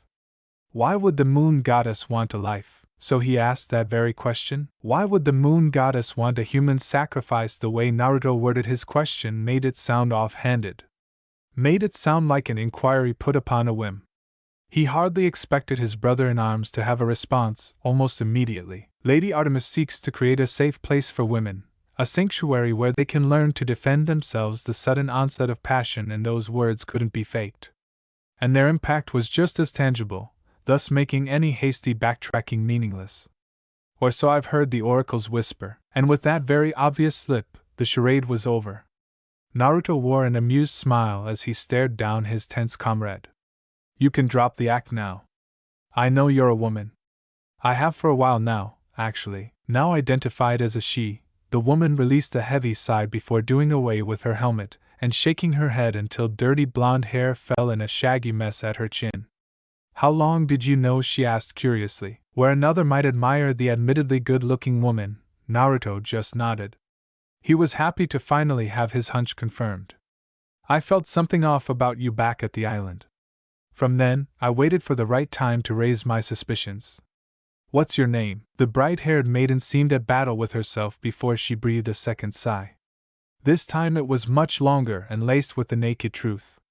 My name's Atlanta. Naruto's amethyst eyes widened significantly at the revelation, a credit to the weight Atlanta's name still carried. How could anyone alive in Greece not know about the famous warriors of old? That Atlanta the Argonaut? That it explained your skill and composure in battle. Her composure remained intact as Naruto praised her. Atlanta's reaction was limited to the raising of her eyebrow. She lined up her surprise with a question of her own. You aren't wondering how I'm alive after about 200 years? This Naruto character was getting stranger by the day. Naruto dismissed her disbelief with a casual wave of his hand. He might be ready to brush the whole ordeal off, but the same couldn't be said for Atlanta. What will you do now that you know the truth? You know as well as I that leadership doesn't want women in the army, since it was a woman who started this whole debacle. Once again, Naruto snorted because he wasn't convinced this conflict came from mortal choice. The feeling of divine intervention's responsibility still lingered heavily on his mind. But he could worry about those suspicions later. He needed to sort this out first and foremost. What am I going to do? That's easy. Nothing. A few moments go by, and Naruto is on his feet. There's a smirk working its way onto his face, hinting at the creation of an idea. One Naruto quite liked, if he were being honest. I take that back. I'm going to offer you the chance to be my right hand. The second in command. Letting her many talents go would be gross malpractice on Naruto's part as a military commander. So surprised she took a single step back. Atlanta looked at the grinning Naruto in visible shock. Were her ears playing tricks on her? Why, you're serious? This was everything the former princess wanted but never expected. Dreams were called dreams for a reason. Naruto cemented his position with an emphatic nod. His loose smile shifted into a more focused expression befitting a man with military power. Your numerous experiences would be tough to beat. With your help, maybe we can ensure our men make it safely back to their families and farms. What do you say? Are you with me, Atlanta of Arcadia? She gazed upon his extended hand for about 3 seconds before seizing his forearm and shaking his entire arm. It was all Atlanta could do to hide her excitement. Command me as you see fit, and I will bring you victory. I promise, it won't be my victory. It will be our victory, Atlanta. Naruto retook his seat and motioned for the famous Argonaut to do the same. Take a seat and tell me your story. And so, the pair of unlikely allies spent hours developing their newly forged bond. one story at a time, off the Trojan shores. The moment of truth finally arrived for Naruto and the rest of the Greek invasion armada. Troy, the enemy stronghold, was finally in sight. And it turned out to be everything Naruto expected and more. There's an air of mystery around the foreign city, further bolstered by the high walls protecting it. In that way, the hidden deity was reminded of Mycenae.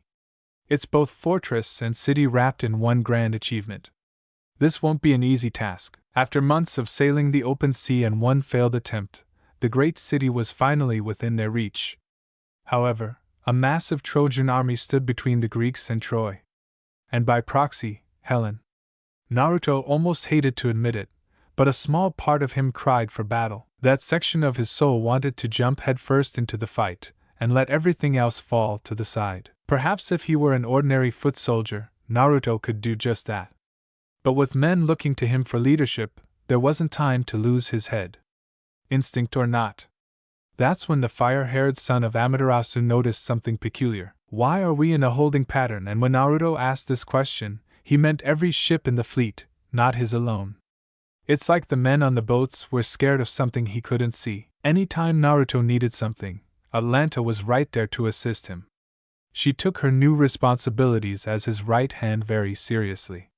Just as serious as Naruto took his own. Back at Tenido's, there was a prophecy making the rounds. It's Atlanta who had Naruto's answers. Because he positioned himself at the very front of the ship, Atlanta didn't see the rare scowl on Naruto's face as she continued her retelling.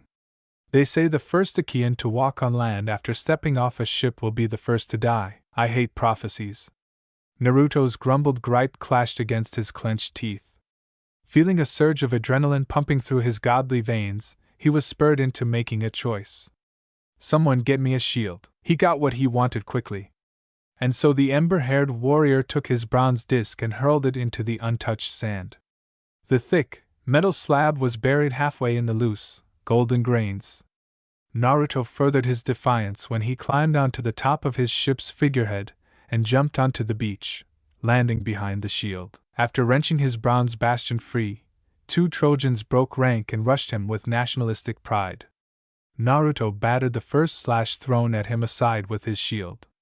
The wide opening left by the parry opened Naruto's foe to having his gut pierced by a single thrust. The second man in the unwise pair didn't have it much better. Physically superior, Naruto bowled him over with a shield-packed shoulder tackle. He kept his enemy in place with the weight of his bronze protection and drove his crimson-painted kopis into the man's lower abdomen, drawing a guttural groan of agony. He didn't say a word. Naruto just lowered himself into a fighting stance. The sight of a lone warrior standing against the Trojan army sent a deafening roar through the fleet.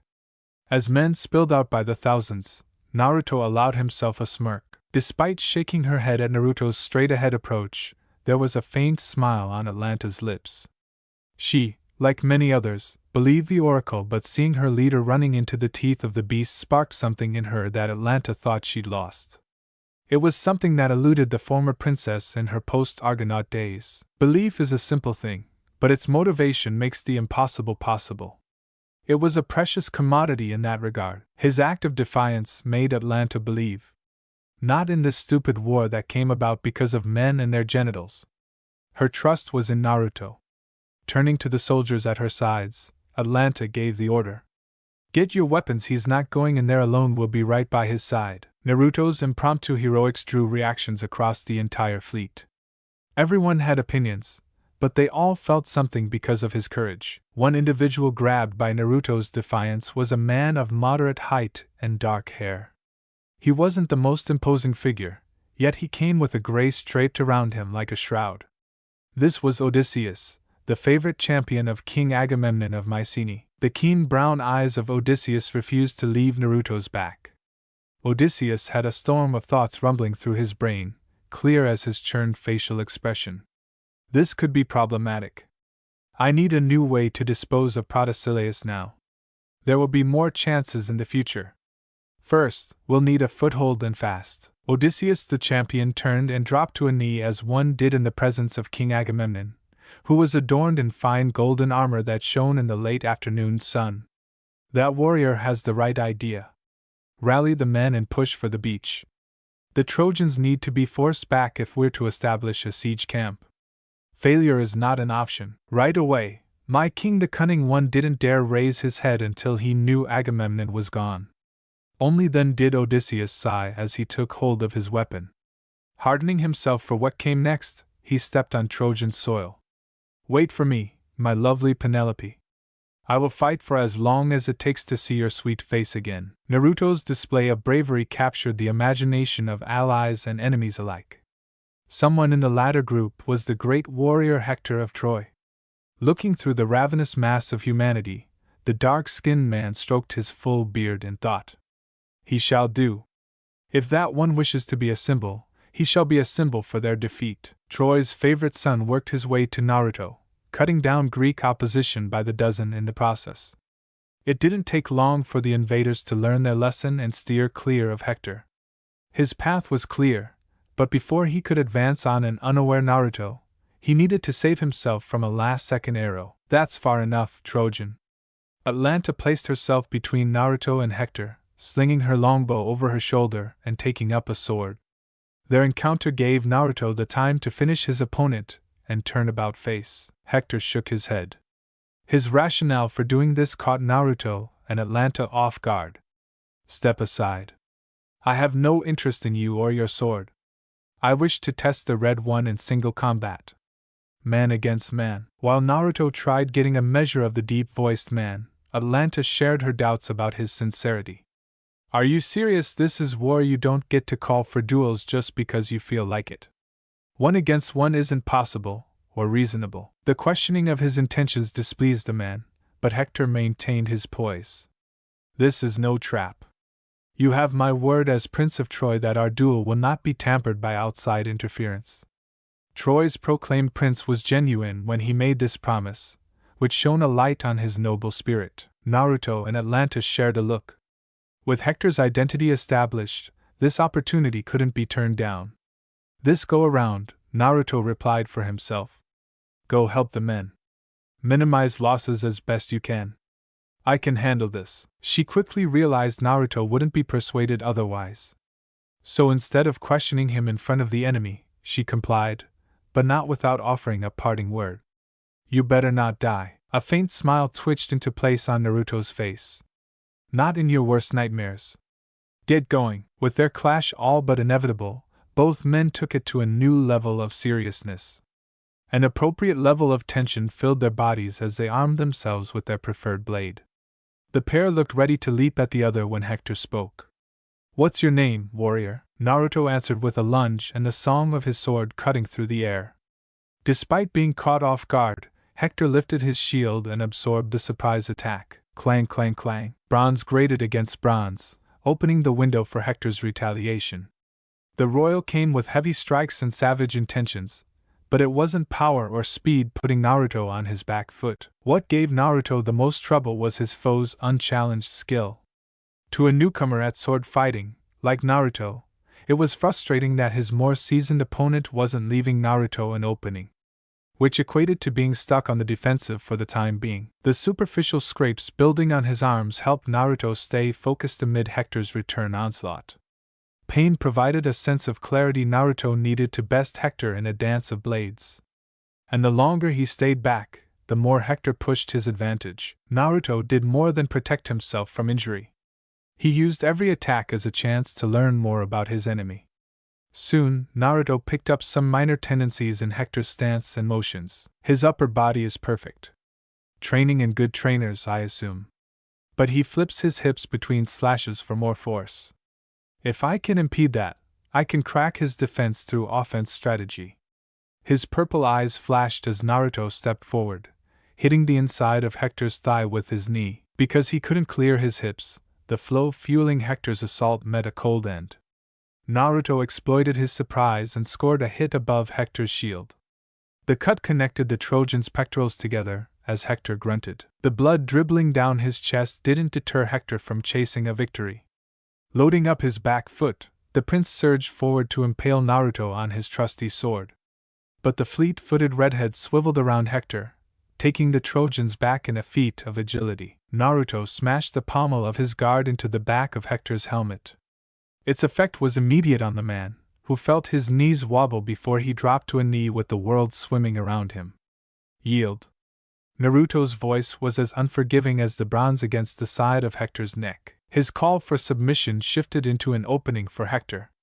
Making the most of his chance, Hector gathered himself and lashed out. Kicking his sword back, he managed to catch Naruto on the thigh. His comeback stopped there when Naruto smashed the flat side of his kopis into the side of the Trojan's head. Clenched teeth caged Naruto's annoyed growl, while his free hand tentatively checked the fresh wound on his thigh. His time spent as a healer came in handy here. The god's extensive familiarity with the human body told Naruto there wasn't anything to worry about. Thankfully, Hector missed an artery with his desperate attack. A fatal injury that didn't kill would be difficult to explain. I will not yield, Hector roared back into the fight. His bronze sword flew at Naruto from multiple angles with untempered ferocity. However, his passionate heart and possible concussion robbed Hector of his greatest asset, skill. Hector pushed Naruto back because Naruto led him. In reality, Naruto held the advantage. The crisp deftness Hector demonstrated at the onset of their fight was long gone. More gaps emerged in the Trojan's form, leaving him vulnerable to small counters from Naruto. At first, these little nicks and cuts seemed inconsequential, but as the number of injuries grew, Hector slowed because his body couldn't endure the pain. The facade of control Hector clung to ended when Naruto scored a deep laceration across the bicep of Hector's sword arm. As a result, the prince dropped his sword and fell to his knees, physically unable to carry his own body weight. Hector had skill. But Hector didn't have enough power to kill Naruto in one shot. Hector had the training. But Hector didn't have the speed to outmaneuver Naruto. Hector had the advantage to start with. But Naruto was going to have the last laugh. You could have lived. Yes, you'd be a prisoner, but alive nonetheless. If you seek death, I can send you there as a warrior, Hector of Troy. Hector didn't grovel for mercy. He took his loss with a glare.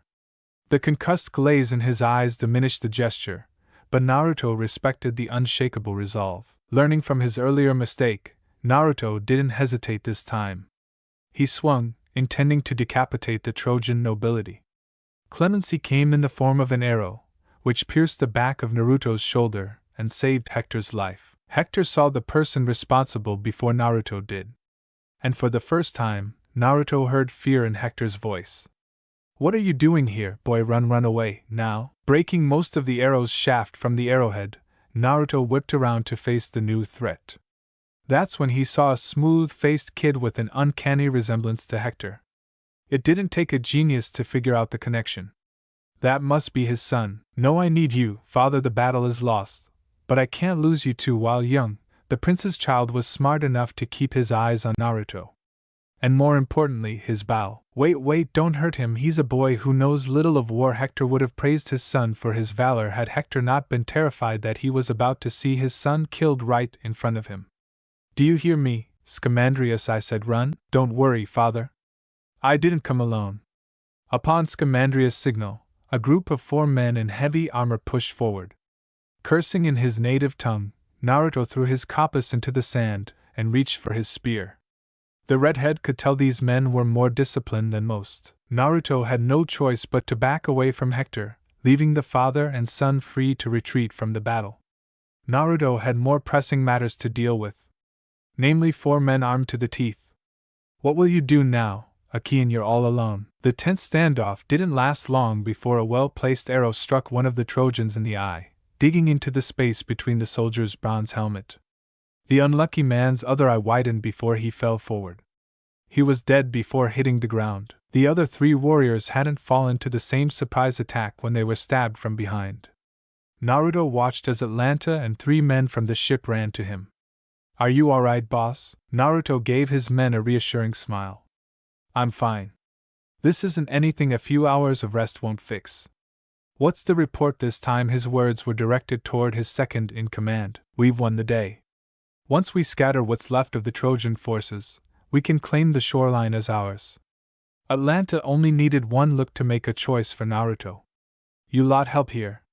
I'm taking Naruto to get bandaged. I don't think that's necessary, of course. His words meant little when Atlanta was already dragging him away from the corpse-ridden sands.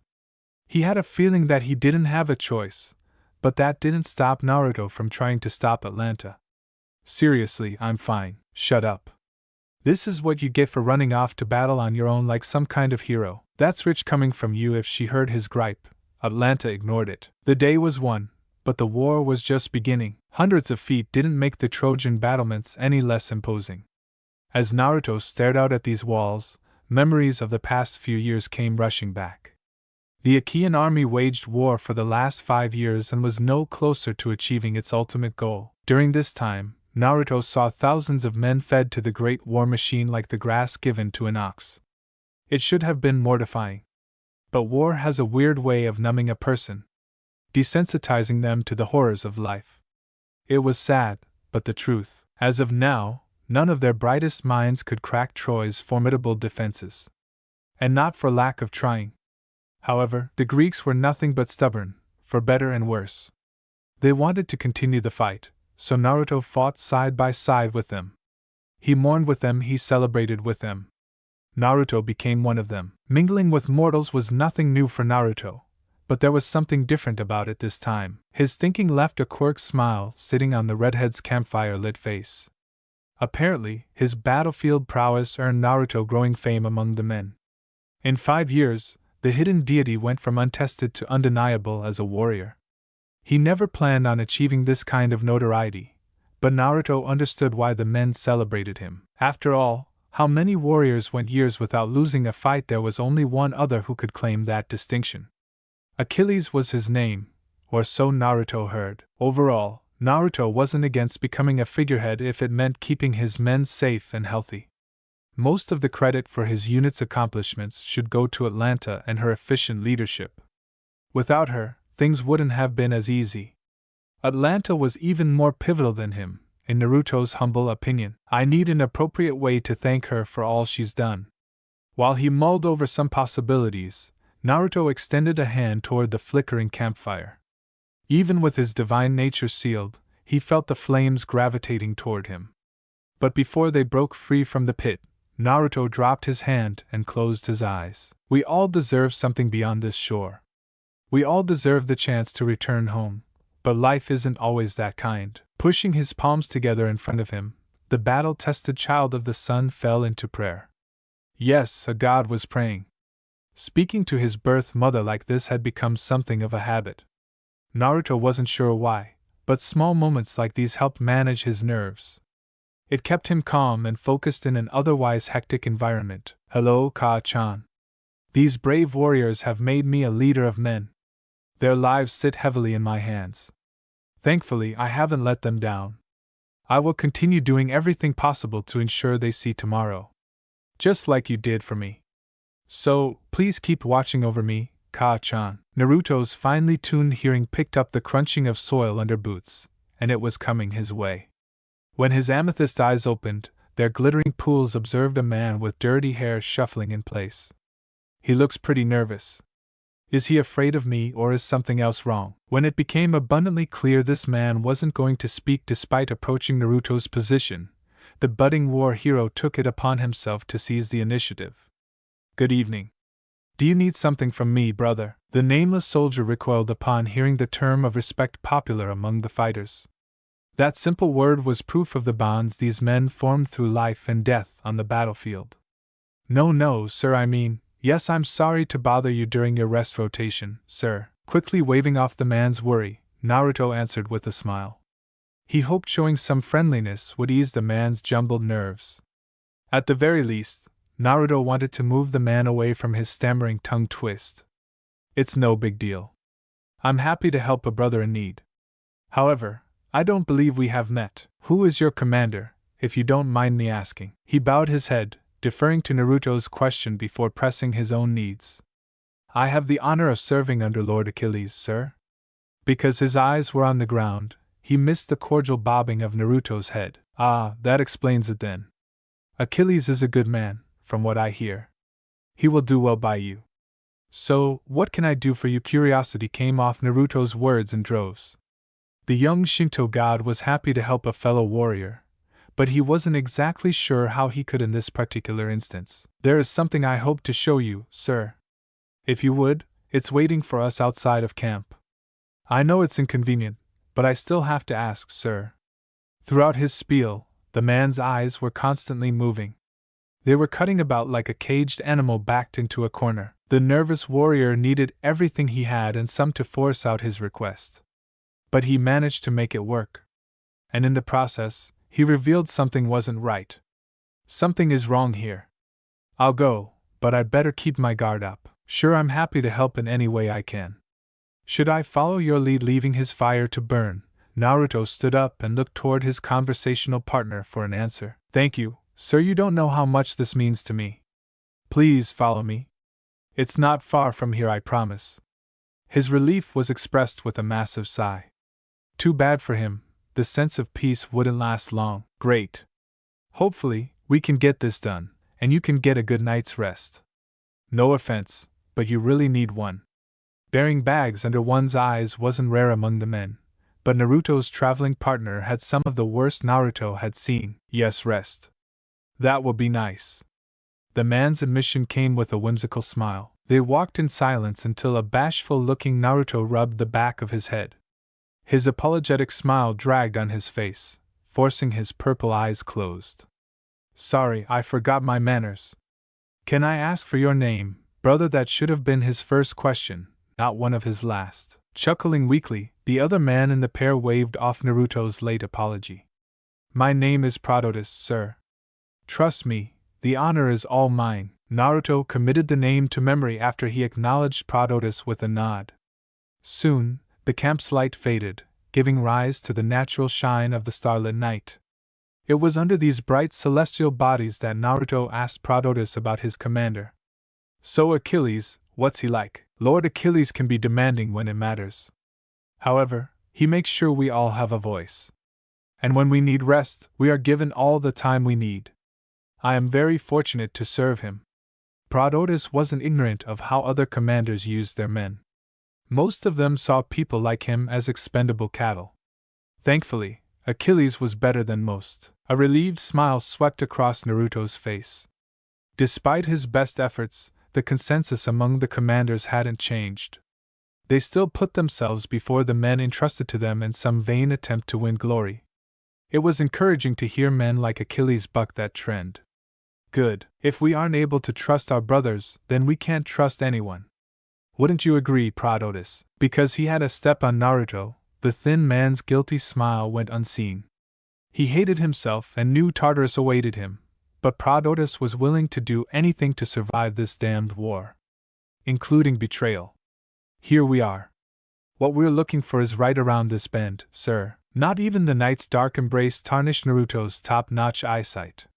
So when he failed to see what Prototis promised, Naruto knew something was terribly wrong. He had a good idea why Prototis was so nervous. However, Naruto wanted to give Prototis a chance to do the right thing. "So where is this thing you wanted me to see? Am I missing it?" "Not it, but us, Achaean." The venomous word arrived with two Trojans, who stood on the hill. They were a couple of notches to Naruto's left, but he saw them well enough. Together, the two men looked enough alike to be brothers. One had freckles across his nose, and the other a different eye color.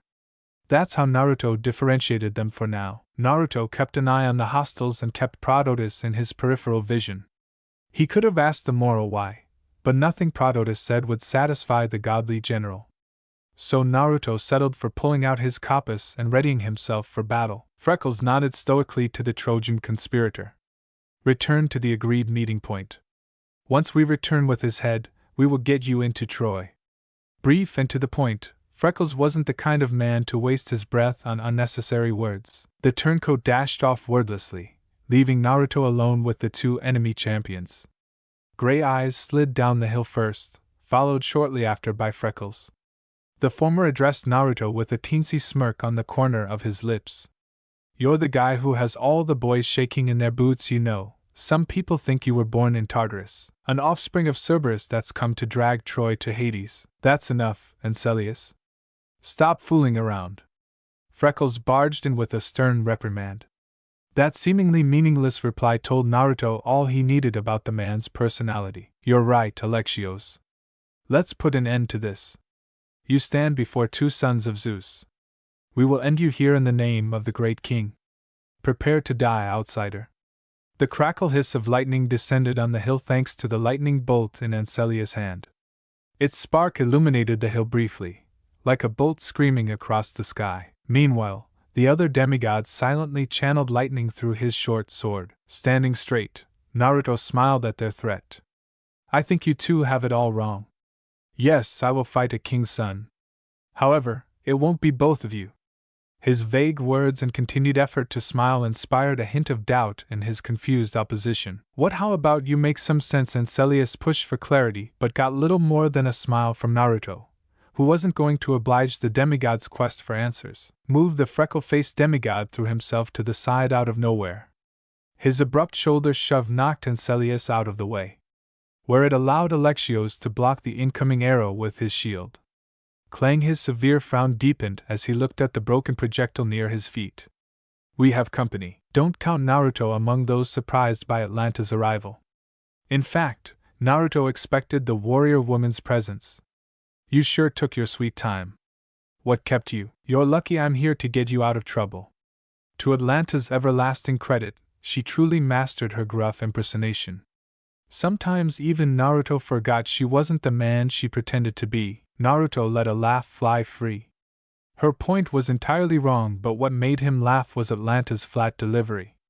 It added that extra kick that tickled at his funny bone. Is that right? Well, I'm eternally grateful for your continued efforts. Hey, what's the big idea? Are you idiots ignoring us? The loud indignation from the ozone-heavy demigod shifted the maiden's bland stare. It lingered there until her eyes cut back to her boss. You can have the loud one.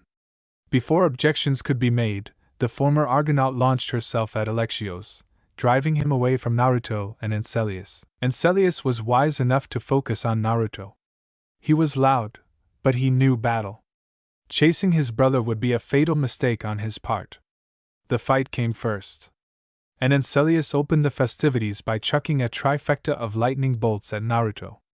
Their glimmering streaks painted the dark with diluted divine power. The demigod might have learned his attack from Daddy Dearest, but the projectiles weren't fast enough. A quick shift is all it took to send the first two bolts sailing by. This left Naruto free to cut the third tongue of lightning in half with his blade. The tingle moving from his bronze weapon to his fingers was bothersome but negligible. So their game of cat and mouse began with Naruto advancing and Ancelius doing his best to keep his distance. After several minutes and plenty of close calls, Naruto got close enough to slash at the lightning hurler. Bronze clashed against bolt, but this time the lightning held out. His lightning is stronger. It must lose its potency when it leaves his hand. Readjusting his base, the Shinto son stepped back and then forward again. He attempted cutting into the Trojan's lightly guarded left side. This time the numbing sensation from having lightning going through his sword was more potent. Naruto was forced into improvising before he lost feeling in his arms, so Naruto headbutted his opponent, taking advantage of Ancelius foregoing a helmet. While the dazed man staggered back, the sun-blooded deity unclipped the shield on his back. Instead of using the bronze for protection, Naruto flipped his hips and hurled the slab of metal at the gray-eyed demigod with a grunt. And so, Naruto watched as his whirling disc traveled through the air, deadly as any arrow. Zeus' offspring gathered himself in time to protect himself. He drew upon his demigod gifts. Using some magnetic manipulation, Ancelius slowed the shield down enough to catch the bronze chunk with only minimal injury to his hands. A drop of blood was a small price to pay for a victory over the supposedly invincible redhead. You'll need more than that to beat me. Discarding Naruto's shield with a look of steely determination, Ancelius assumed a stiff stance. Graf Naruto was curious about the sickly yellow outline wrapping around Ancelius like an eggshell. That's why the concealed deity stood back and allowed the attack to be launched. So imagine how disappointed Naruto was when Ancelius conjured another lightning bolt. Sure, it was around 4 times larger than the others. However, it was more of the same. Naruto was ready to call Ancelius out on his lack of imagination when the hefty projectile fragmented and caged Naruto in an electrical snare. Compared to his comrades, Naruto wore considerably less in terms of armor. But the bronze he did have on him attracted the erratic discharge, slamming the redhead with jolt after jolt. Despite the pain, which was considerable, Naruto only showed a clenched jaw and some involuntary wincing as his muscles forcefully seized against his skin. "Ha ha, I told you weren't a match for me, outsider." Anyone with eyes could see that Ancelius' liberal use of his demigod powers had left him visibly drained. Proof being the sweat that dragged down the panting half-blood's olive skin. Hardly concerned, Naruto was smiling on the inside. This is good. It actually hurts a little pain now and then clears the mind. I don't have any bronze on my left arm, so if I can move it this way, moving was tedious. But Naruto managed his hand far enough back to brush against the Menenahoko. I will return with your head in hand, and they will write stories about my victory. Ancelius, the man who slew an unbeatable demon as a courtesy, I will hear your last words. The triumphant Trojan couldn't help but feel confident in his position. He tasted victory and all the riches that came with it. Soon his name would be up there with the likes of Hector. A true hero of Troy. Yeah, I have something to say. I'm turning your lights out. Naruto broke free from his cage, unleashing a deafening thrum of thunder. The startled demi-breed couldn't react in time to stop Naruto from punching a Menenahoko into his chest. Ancelius gripped the spear weakly as a wet, bloody cough burst from his mouth. Sorry, it's nothing personal. I hope the Styx is kind to you. The scarlet-haired soldier's mournful whisper gave way to a rush of white noise when the stored energy in a Menenahoko tore through Ancelius' back, forming a massive beam of yellow light that erased the entire hill behind the fresh corpse. Naruto carefully rolled the deceased onto his back, showing kindness to his fallen foe. There was smoke drifting out of the demigod's mouth as his shocked eyes stared lifelessly at Naruto. He closed the man's eyelids and stepped back with a frown. So much sacrificed for so little gain. Is this what Olympus guidance looks like? Shockingly, the dead didn't have the answers Naruto wanted. It was a few minutes before Atlanta returned with her slain opposition in hand. She dragged the dead man's body and laid him beside his flesh and blood. Are you injured? No, I'm fine. The Trojan was technically efficient and had a good sense for strategy, but he lacked the speed and raw power to be a threat. Atlanta's words rang true as she stood next to Naruto, looking no worse for wear despite just coming out of a fight. Then again, one doesn't complete a mythological journey of yore without exceptional skill. Naruto was unsurprised but pleased with the news. Meanwhile, the gears started turning in his brain. He had an idea or the start of one. It'd be risky, but the potential benefits were immense. Good. Listen, I have a plan, and you're going to hate it. Self-aware enough to offer Atlanta an apologetic smile, this was his way of saying sorry for putting his partner through more undue stress. Sigh. What is it, and what happened to the hill? I'm going to sneak into Troy, sometime later. How do I look? Naruto directed his inquiry at the only person he trusted enough to include in his plan. He knew that despite hating the idea, Atlanta would give him an honest opinion. That aspect made her company invaluable throughout this long, pointless war. Her help kept Naruto as sharp as a blade mentally. He heard the frown in Atlanta's voice long before she made a sound. You look like an idiot with a death wish. Her annoyed tone was bathed in a healthy amount of frustration. No matter how long she argued against Naruto's insanity, the stubborn idiot refused to back down. Most of the time, Atlanta respected Naruto for his conviction, but this was an exception. Right now, all she wanted was to throttle the bull-headed fool. Besides that, Atlanta, both halves of Naruto's mouth twitched up into a smile as he heard the vocal mutterings of his assistant. He couldn't be mad about her worrying. If one of his people were in Naruto's shoes, he'd never let them take a risk like this. In his opinion, as their leader, this was his responsibility. As were the risks involved. Taking a step away to capture Naruto entirely, the former princess took a moment and examined Naruto's elaborate disguise, which started with some wrecked Trojan armor. His fiery red locks now sat under dried mud, browning his hair drastically, and his eyes were covered thrice over by a loop of ragged fabric with 2 trails of dried blood going down Naruto's cheeks. You're a hot mess. And that's putting it lightly. Good, that means I'm ready to set out. The first part of his infiltration plan was the disguise. Naruto was counting on portraying a decimated Trojan to invoke sympathy. Hopefully, a soldier brutalized in service of the city would grant Naruto the access he needed. I advise against leaving Naruto. The risks are. Knowing what came next, Naruto hurried to cut Atlanta off. He didn't want to have the same argument for the 10th time. It'd be best to keep himself focused on the task ahead. Don't worry, I'll be fine. Trust me. Fine, but you better return before the next skirmish. The men and I can only cover your absence for so long before the questions come. Naruto tried reassuring his subordinate by putting a friendly hand on her shoulder. I'll see you soon, Atlanta. And try not to worry too much. You'll wrinkle up or something. Naruto was already laughing by the time he turned around. The last thing he heard was Atlanta calling him an idiot under her breath, and so his personal trip to Troy began in earnest. However, Naruto wasn't worried. Quite the opposite. He truly believed his plan had a good chance of working out. Hopefully, that meant saving hundreds of lives on both sides. Because contrary to what his comrades believed, Naruto didn't hate the Trojans. With only his senses to guide him, Naruto spent 2 hours roving through the dark before the faint rumblings of city life filled his ears. He turned this distinctive sound into his personal guiding star. And so, he began carefully climbing the slopes of the hillied city. Help someone, I need help. His hollering invoked 2 simultaneous questions from the darkness above Naruto's head. What was that followed by? Is someone there? Naruto paused before responding. First, he needed to soften his vowels to make them more Trojan sounding. Hello, is someone up there? I need help, please, I can't see. Hey, it's coming from down there. Move the light so I can see. A gash of orange light tore a scene in the darkness.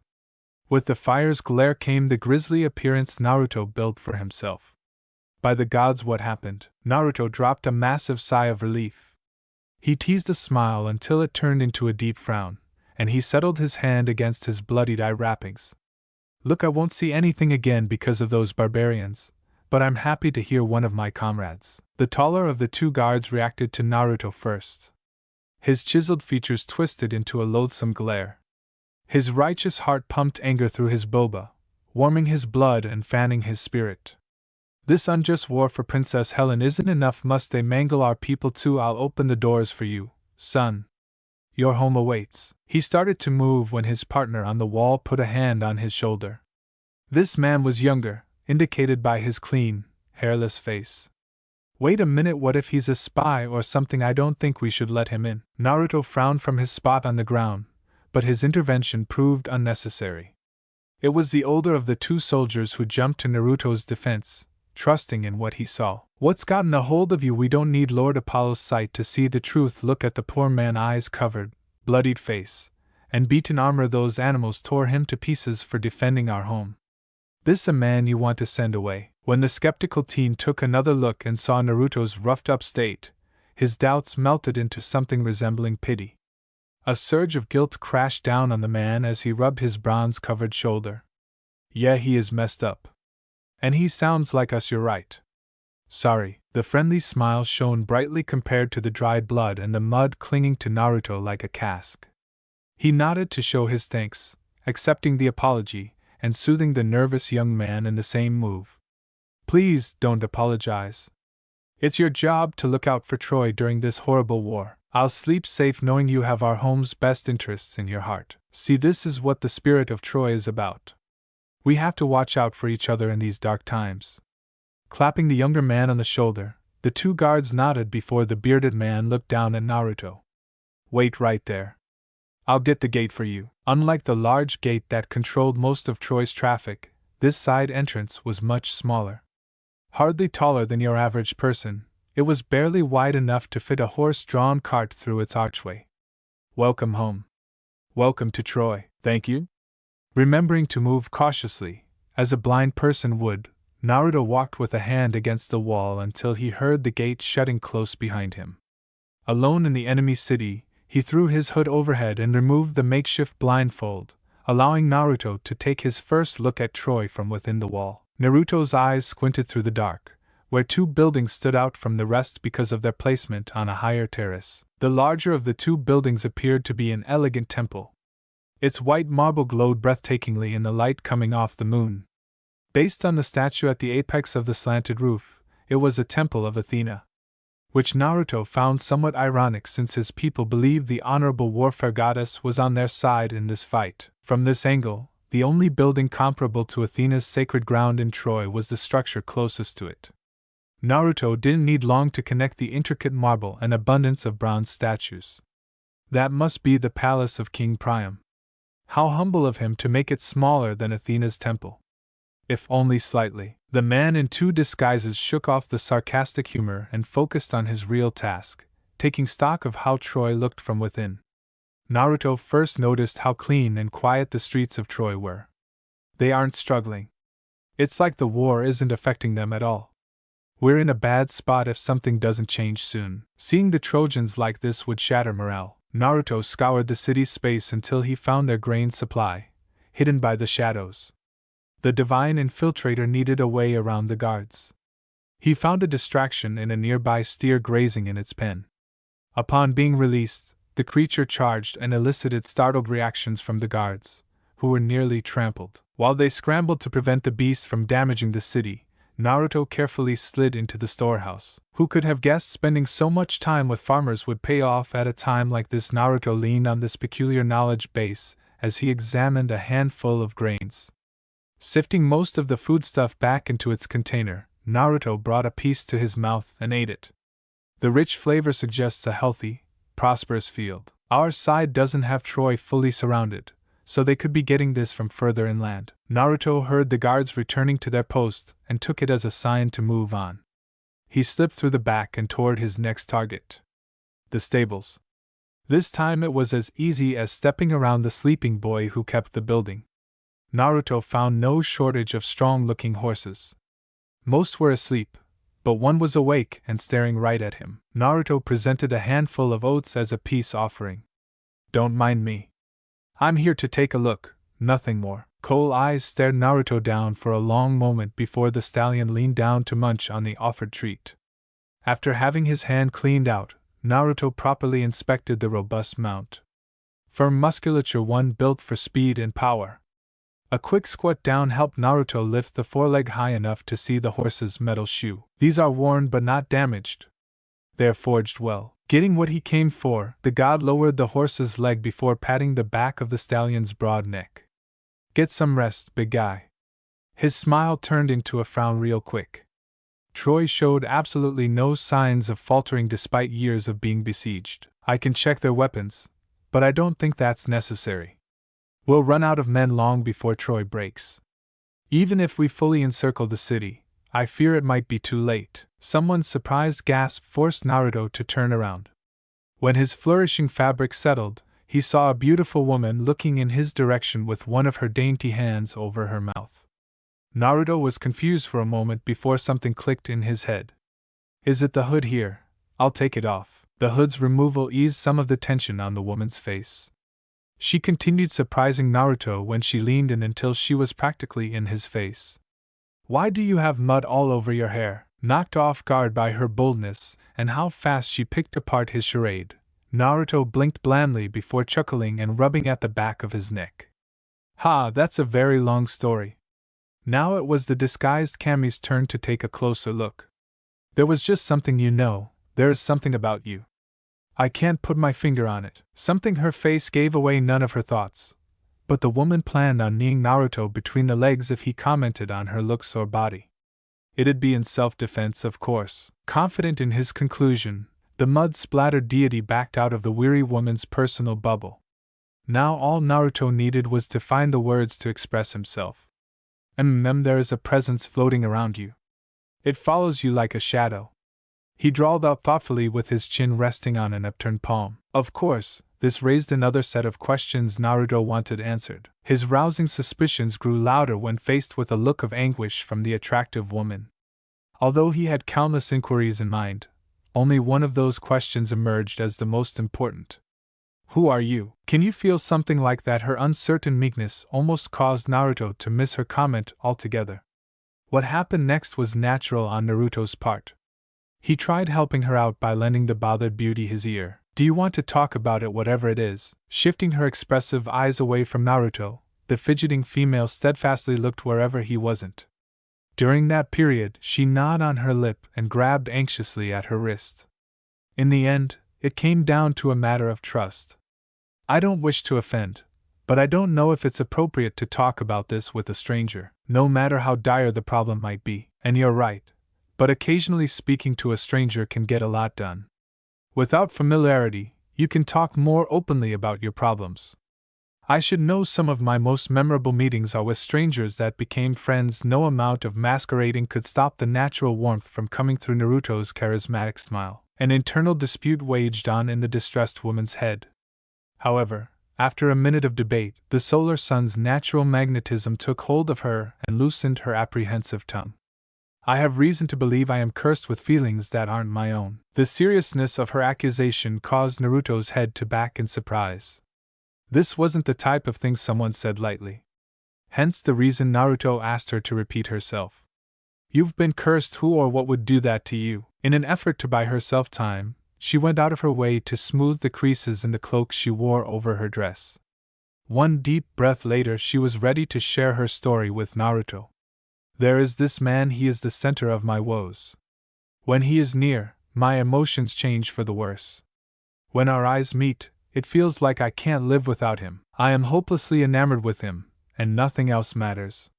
However, with space, the truth emerges.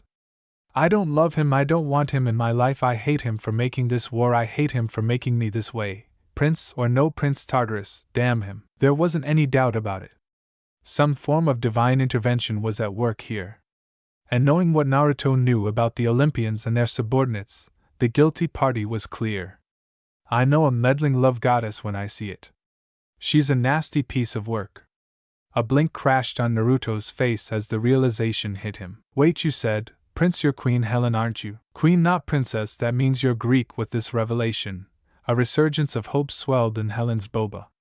Did she dare to hope perhaps she wasn't doomed to die in this city, or, worse yet, fated to be Paris' lovelorn slave? You can get me away from here, please. I'd do anything. Keenly aware of how loud Helen got in her excitement, an alarmed Naruto tensed as he looked toward the stable's entryway. Lady Helen, please, I know you're eager, but please, keep your voice down. Naruto couldn't stress his plea enough, but he hoped his sharp whisper did in this instance. Properly chastised for her emotive outburst, a red-faced Helen mouthed an apology to the man she hoped to call her savior. You made it into the city, so you can get me out. Yes, though much quieter, the hope still shone through when Helen took Naruto's hands in her own. I can get you out, but that won't stop these feelings from being forced upon you. Naruto took it a step further when he mellowed Helen's anxieties by channeling his inherent warmth into her through skin contact. It was just in his nature to help out however he could. Nyx and Meg always said that made him rare among gods and goddesses. Helen gave his hands a parting squeeze before favoring him with a lovely smile. It was as honest as the confidence that came with Helen shaking her head. If I can return home to Sparta, I believe I shall never cross paths with my abductor again. That's all I can hope for, given the terrible circumstances. Her answer struck a chord in Naruto, resonating and impressing the young god. That's when he knew he needed to do something to help Helen. Forgive me, I haven't been as forthright as I should have been with you, Lady Helen. Yes, taking you from Troy won't solve the curse placed on your heart. However, that doesn't mean I can't solve your Paris problem. I finally found the first person deserving of my blessing. This is the least I can do to lighten Helen's burden. Over the last few years, Naruto had become more aware of bestowing his first blessing. Whenever he thought he had the right person, some trait would arise and drive Naruto away.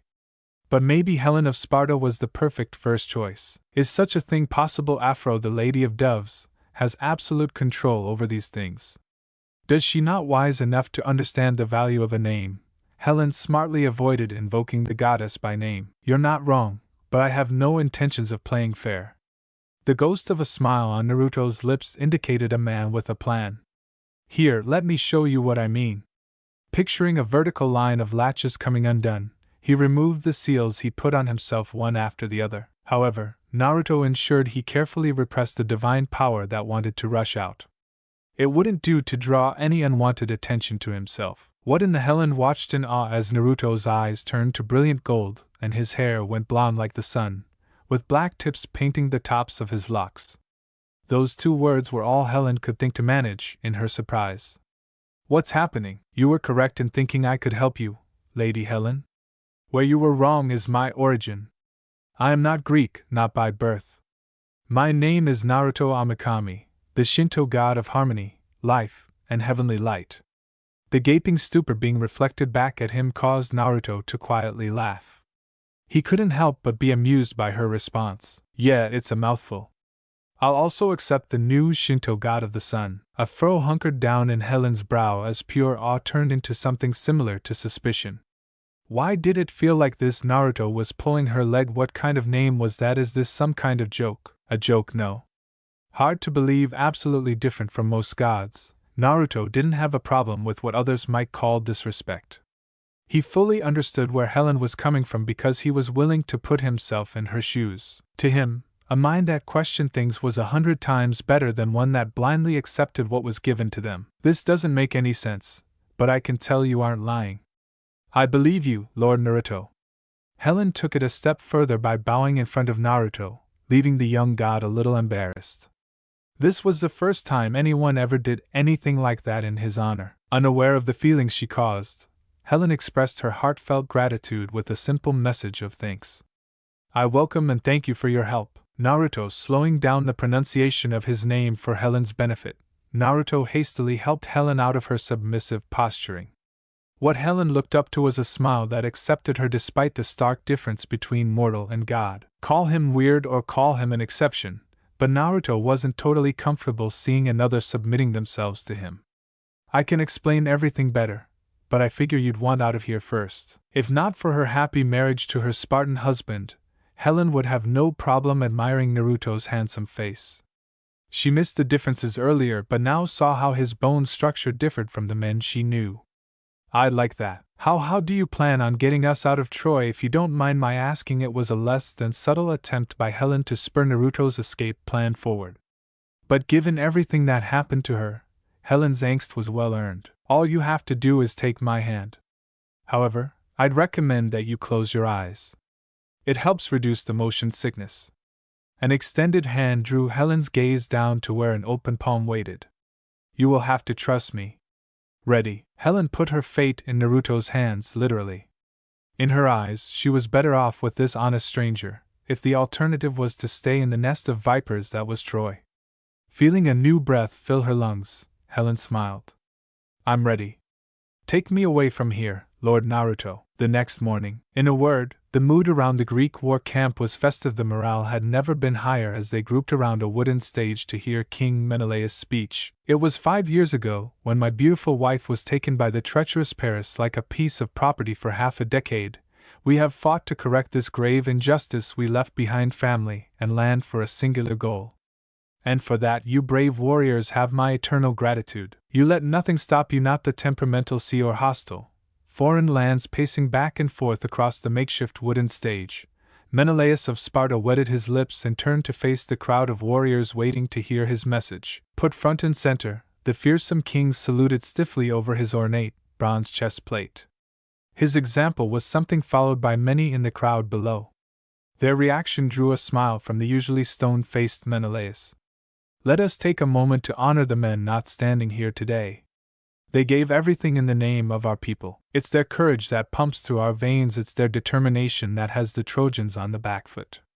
Without their sacrifice, today wouldn't have been possible, and for as long as I live, their names will be sung among the heroes of old. The way the men hung on his every word was a testament to the Spartans' charisma, which was part of the reason so many were here in the first place. It's with indescribable joy that I present my beautiful wife, Queen Helen of Sparta. What started as a whisper turned into a full-blown war cry with the stunning Queen of Sparta moved to stand beside her husband, hand in hand.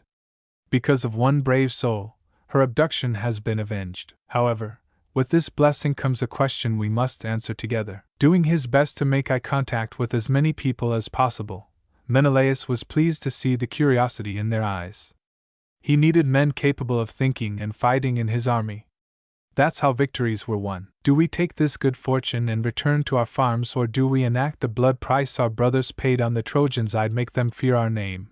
But this isn't something one man should decide by himself. Lend me your voices.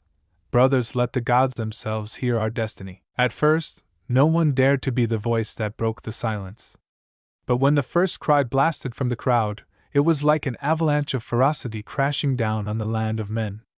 The screams for battle and blood were so loud that they could be heard for miles. Bloodlust and patriotism were the order of the day, and the appetite for both wouldn't be checked any longer. It was amidst this mob of vengeance that Naruto found himself standing. The sudden turn toward unrepentant violence made him frown sadly. Their response was expected but no less disappointing to the god, who hoped they'd rise above the poisonous taste of revenge. This isn't why I volunteered to fight. I have no taste for blind slaughter. What should I do? Naruto's reprieve didn't last long. And now let me present the man who pulled off a feat worthy of Hermes himself. This man broke into Troy and escaped with Queen Helen in a single night. Many of you know him by deed, and today we add another feat to his list of accomplishments. Please, join us parting down the center to make a clear path to the stage. Naruto was left with no choice. He knew if he didn't walk up there willingly, he'd be called forth by name. So he stepped out of the crowd and tried ignoring the whispers that followed him. No one could say that Naruto's disguise didn't make for a distinct image. His red hair and purple eyes had reached myth status among the men, and seeing him stand taller than the king himself only added to his legend in the eyes of his fellow warriors. Putting his hands on Naruto's shoulders, Menelaus offered the redhead a grateful nod. No amount of treasure or fame can pay the debt I owe you. But that won't stop me from trying. My wife also has a reward for her hero. It'd honor us if you'd accept it in good faith. As soon as Naruto managed a nod, the person in front of him changed, with Helen taking her husband's place. There was a glow about her that only Naruto could see. While he observed a side effect of his blessing, Helen held up a green jewel necklace. Please accept this token as a symbol of my unending gratitude. Naruto humbly bowed his head, allowing the recently returned queen to put the necklace around his neck. Fiddling with the green gem, he lifted his head and smiled courteously at the blonde beauty. It's a beautiful gift, my lady. I will cherish it always. Given a smile, Naruto was politely forced to face the crowd once more by Menelaus, who had a hand sitting on the taller man's shoulder. I have an important announcement, so all of you better listen and listen well. Naturally, a swell of whispering curiosity went through the crowd, but Menelaus spoke over it. As a result of his bravery, this man shall lead the army with my other generals. Together we'll win this accursed war. Rest, celebrate, and bond today, because tomorrow we fight like Hades himself was chasing us. Jumping down into the uproar below, Menelaus submerged himself in the mass of humanity. With the collective focus turned inward, the stage was quickly forgotten. Keeping his sigh under wraps, Naruto went to join the others but stopped when Helen carefully tugged on the back of his arm. Be careful out there, my husband is trying to have you killed in the battle. He fears your influence. I know you have little reason to worry, but I wanted to warn you. No one saw Naruto's purple eyes flash gold from his anger. Knowing nothing good would come from making a scene, he put a lid on his fury until there was a more appropriate time to express himself. Right now, he had an act to maintain, so the smiling redhead stepped back and bowed slightly. Of course, Your Majesty. I'll keep an eye on your husband out there. With a final, fleeting look of concern, Helen offered a nod and made her way back to the tent she shared with her husband. Seeing no reason to remain, Naruto also took his leave. As soon as he stepped off the stage, Naruto was joined by Atlanta. Together they watched Helen walk off in the other direction with her personal guard. What was that about? Follow me, we have a lot to talk about. For the 100th time since the Trojan War started, two opposing waves of buckling bronze clashed against each other. Locked shoulder to shoulder with foe and friend alike, this was more a battle will than skill. Swords flashed, and metal shrieked as the fighting reached its fourth grueling hour. Fatigue had long since settled in. At this point, intimidation tactics subsided, and combat happened in total silence, with only the groans of the dying fracturing the tense quiet. Naruto found himself at the center of it all. Sweaty and convinced that he tasted bronze in the air, the godly one tried to look out for his men, but this environment was pure chaos. His potential worry was dashed by the cruel reality of a sword coming his way. Naruto avoided the stab at his armpit, and retaliated by hilting his one-handed blade in his attacker's stomach. I'm sorry, Naruto didn't even have the chance to hear his sword come free because it was time for his line to change with the row waiting in reserve. Switch. With impeccable maneuvering built over the last decade, the forces from the Aegean performed a coordinated line shift that put their freshest fighters at the front. Now that Naruto had a moment to himself, he wiped the sweat from his brow and sighed tiredly. His wasn't a physical exhaustion but rather an emotional and mental fatigue. He was tired of worthless deaths, both Trojan and Greek. Helen was secure. This was nothing more than pride-driven slaughter. Naruto, the familiar sound of his right hand's voice calmed Naruto's growing frustration. What Atlanta planned on sharing with him was stonewalled when Naruto grabbed her weapon arm and scrutinized the limb intently. What are you doing? Her half-hearted attempts at wrenching herself free were fruitless. If anyone else dared to touch her like this, Atlanta would have hacked off their arm. But not Naruto. He had earned her trust. While Atlanta quelled her distrustful nature, Naruto fought off his gut reaction, which wanted to use his divinity to heal her faster. Instead, Naruto settled for pulling out a roll of bandaging from the pack attached to his hip.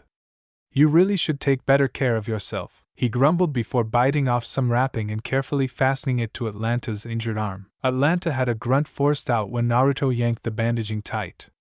But the eternal maiden of Arcadia wouldn't give up easily. Her stubborn streak reared its head despite knowing Naruto was right. To her, it was easier to ignore the pain when focusing on repaying the trust Naruto placed in her as a leader of men. I have responsibilities to take care of. The rest can come after that. Her response was so Atlanta that it left her battlefield superior rolling his eyes. Naruto pulled the binding extra tight to reinforce the idea that she wasn't invincible. Pain didn't care about good intentions. Yes, a capable woman like her didn't need someone looking after her, but a little help never hurts. Good. With that taken care of, why don't you share what you wanted to say? Naruto would make a good husband. Where a traitorous thought like that came from, Atlanta couldn't say. However, she wasted no time in squashing the notion. Perhaps many years ago, the idea of having a loving husband was something she wanted. But that was the past. Now she was a proud warrior. A deadly huntress. Clearing her throat and putting everything else behind her, Atlanta delivered her report. Our losses have been minimal, and we're making steady progress toward Troy's walls. The surrounding villages have provided what we require by force. For morale, Naruto chose against mentioning how often they failed to overcome those same walls. And since he doubted this would suddenly change, Naruto kept his thoughts to himself. How about the other thing we talked about? Is there anything new on that front? Memories of her recent failure pushed an annoyed frown to the forefront. Shaking her head, the uncrowned huntress shared what little she knew about the situation. There hasn't been anything out of the ordinary. I've also tasked a few men to look for anything suspicious. They believe they're searching for Trojan infiltrators, not the schemes of an envious king. Speaking of Menelaus, I'm certain his brother is helping him in this endeavor. Agamemnon and Menelaus. Naruto's deep sigh forced his purple eyes closed for a moment. He stayed that way for a handful of moments while contemplating things before he looked out at the mass of men who, like him, were enjoying their respite from the fight.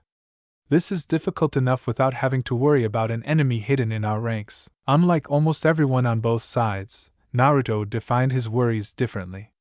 He wasn't afraid of dying, not one bit.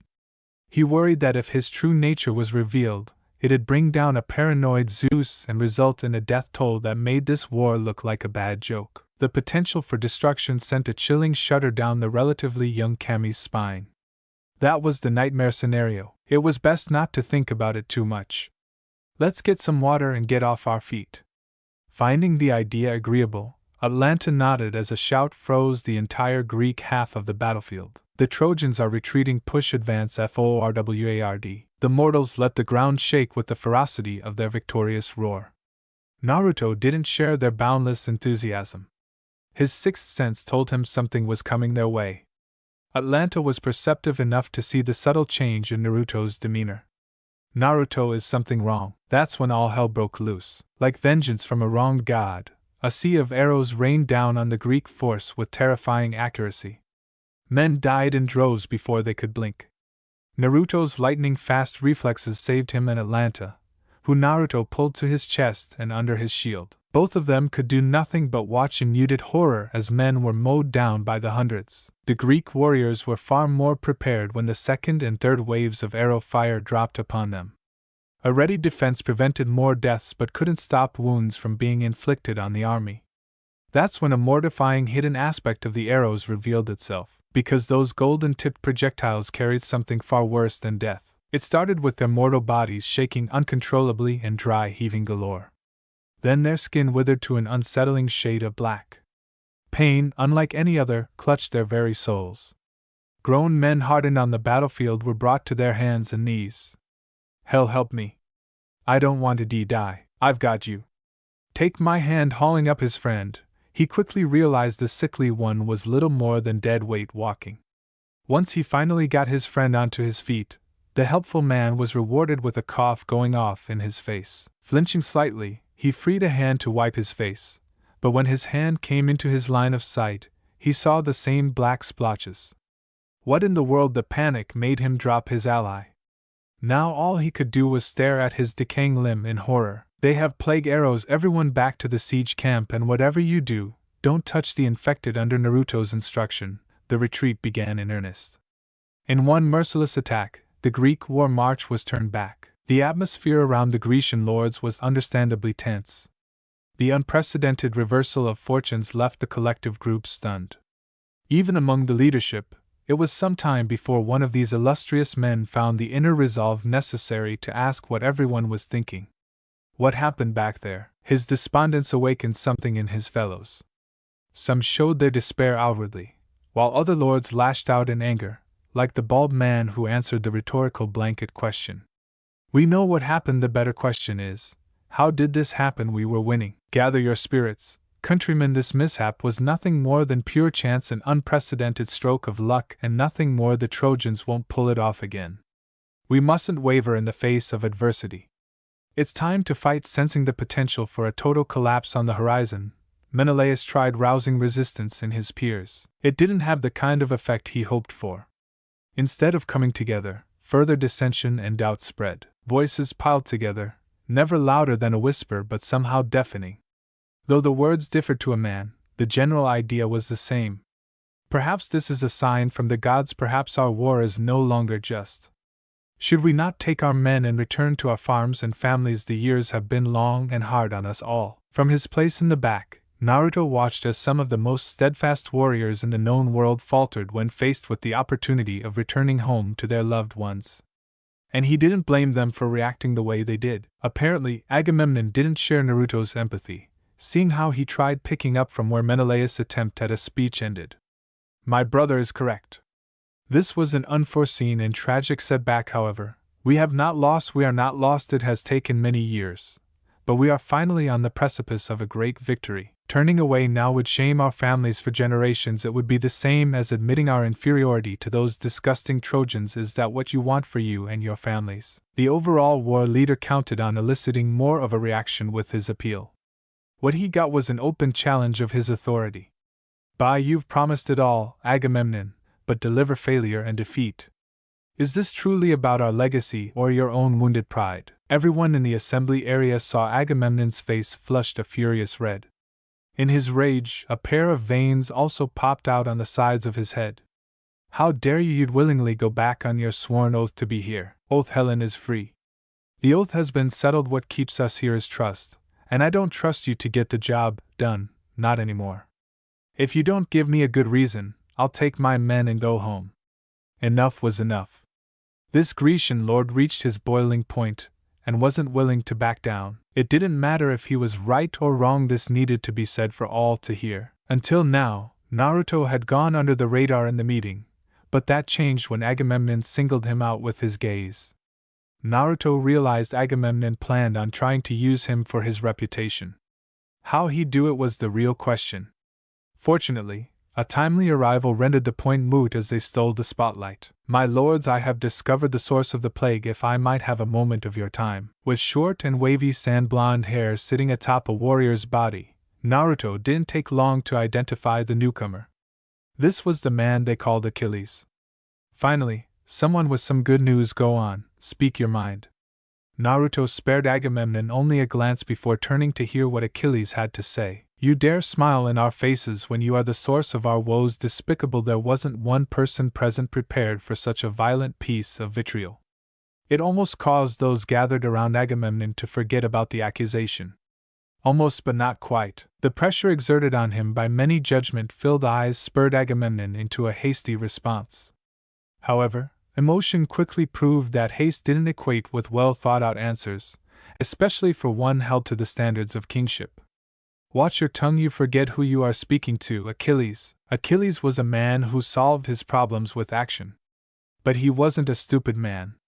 He understood that this was a battle he could only win if his words were as sharp as his trusty spear. I have forgotten nothing. In fact, thanks to someone quite wise, I have found something. Thanks to Lady Thetis, your crimes have been illuminated. Listen and listen well. Agamemnon has abducted a child of Apollo and unleashed the sun god's fury. We must return her before this man's pride dooms us. It took everything Agamemnon had and then some to not pull his hair out. Everything he sought to build for himself was coming undone. He felt the whispers and silent accusations being directed at him from the onlooking crowd of his peers. This preposterous slander meant to usurp me. Do not pay this fool any mind, I implore. Apollo isn't just the sun god. He has domain over medicine as well. If anyone could unleash the plague on our men, it's him. Naruto's reminder of what Apollo represented earned him a savage glare from Agamemnon, something Naruto shrugged off. In the meantime, the doubt-laced whispers grew louder. Very well, I shall return what I've taken, but not without compensation. If memory serves, you have taken a maiden for yourself, Achilles. Her name was Briseis. Correct, she will be mine, and Apollo's wraith will be abetted. I assume there aren't any objections. The king flexed the cunning that got him this far to back Achilles into a corner. If the famous hero refused, he discredited himself. But if Achilles accepted, then Agamemnon got what he wanted. It was the perfect revenge play. Bastard, do what you wish, but from today forth, the Myrmidons won't raise a sword in the name of your cursed cause. Exploding from the tent in a fury, he left a crowd of kings speechless. Naruto wasn't nearly as slow. He silently followed behind the storm that was Achilles. He waited until Achilles' march took them a fair distance before calling out to the fighter. Wait, hold on. Achilles mistakenly thought a conniving king was on his heels. That's why he whirled around with a face set in fury. However, upon spotting Naruto's unmistakable red hair, he took a calming breath and welcomed Naruto with a smile. Forgive my earlier outburst. That man is infuriating. So candid was his response that Naruto couldn't help but throw his head back and laugh. Even an enraged Achilles had a mind to choose his words. Naruto doubted he'd be so kind when describing their shared antagonist. Don't worry, I won't hold it against you. I'm Naruto. Achilles, it's a pleasure to make your acquaintance properly. The two exchanged their greetings over a firm handshake. Upon releasing Achilles' hand, Naruto had to ask the man one burning question. So you're done fighting? After a moment, which felt more like 1,000, Achilles made his choice. He nodded his head with some difficulty. Yes. I won't battle under the banner of someone like Agamemnon. I will pray every night for a chance to regain my lost honor, but this is my path. His warrior nature wanted a fight. However, Achilles refused to fight for the wrong cause. That'd make him no better than a sellsword. Naruto understood where Achilles was coming from. Hell, he actually approved of what Achilles was trying to do here. You're willing to stand by your convictions, I can respect that. Thank you. I have heard good things about you as well. We'd be honored to have you in the Myrmidons. Your addition would leave us better. Achilles made his offer with a dash of genuine praise for someone who had more than earned it in his eyes. I appreciate the offer, but I have men who still want to fight and look to me for leadership. I won't leave them behind. The fight will start anew in the coming days, and I need to be there for my men, a true leader. Then I'll wish you luck and victory in your future battles, Naruto. May we meet again.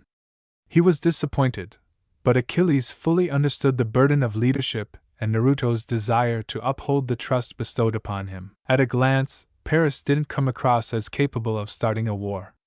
He was an average man with a somewhat handsome face but nothing extraordinary. From being some no-name shepherd to a prince, Paris' rise was nothing short of meteoric. However, none of his past experiences readied him for war.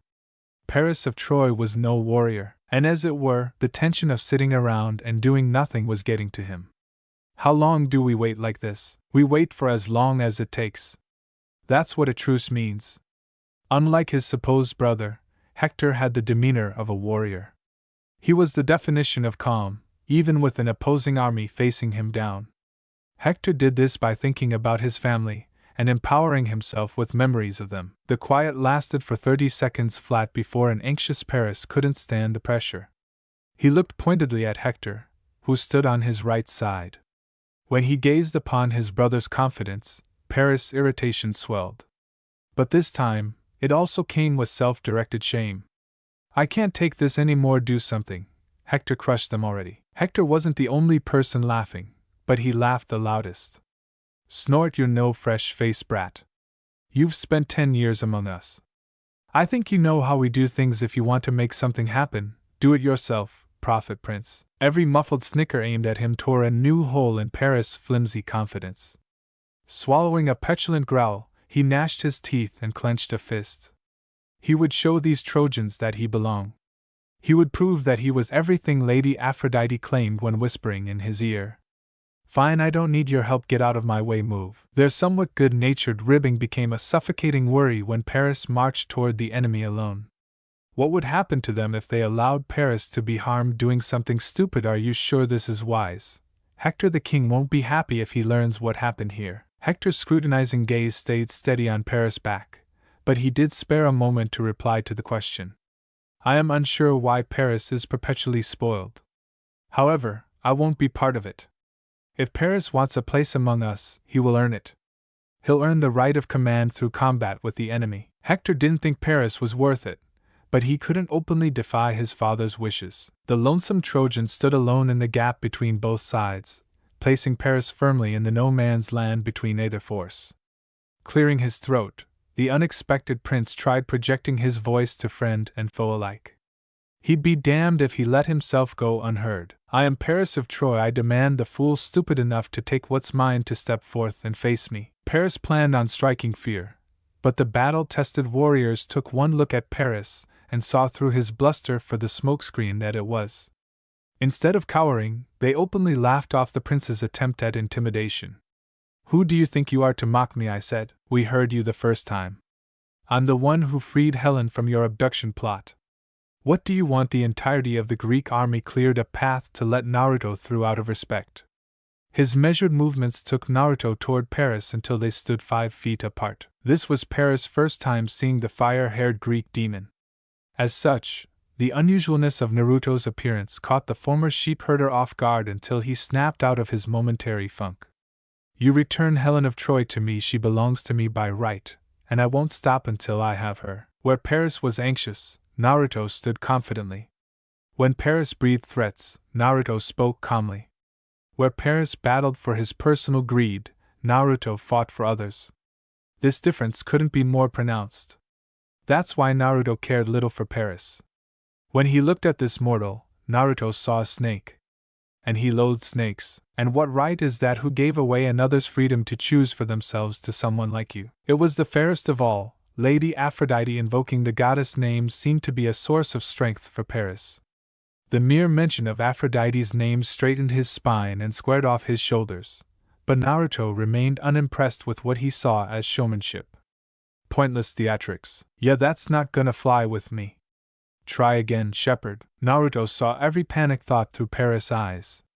The mortal hadn't counted on being denied, and now he clutched at straws before he was humiliated in front of the entire war.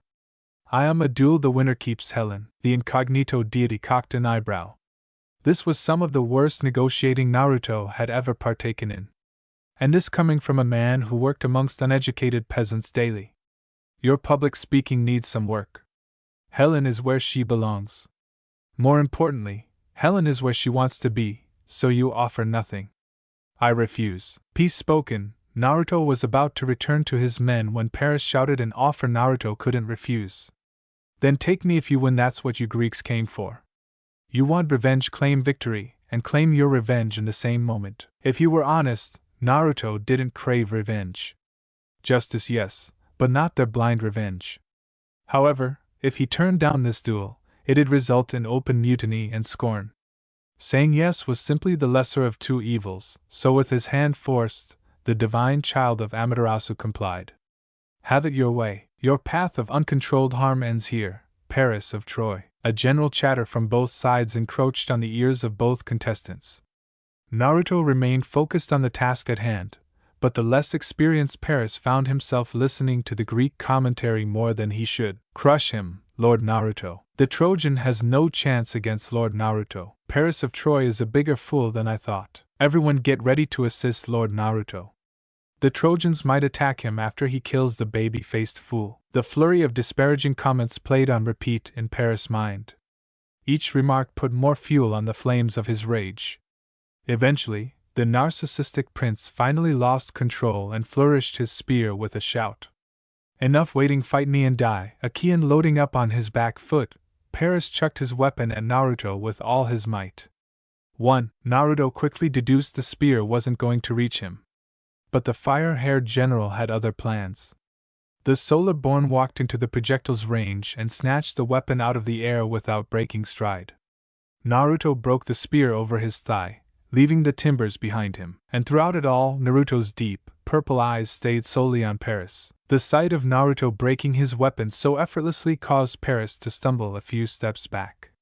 He tried opening his mouth, but nothing came out. Instead, Paris shook his head and freed his sword with a growl.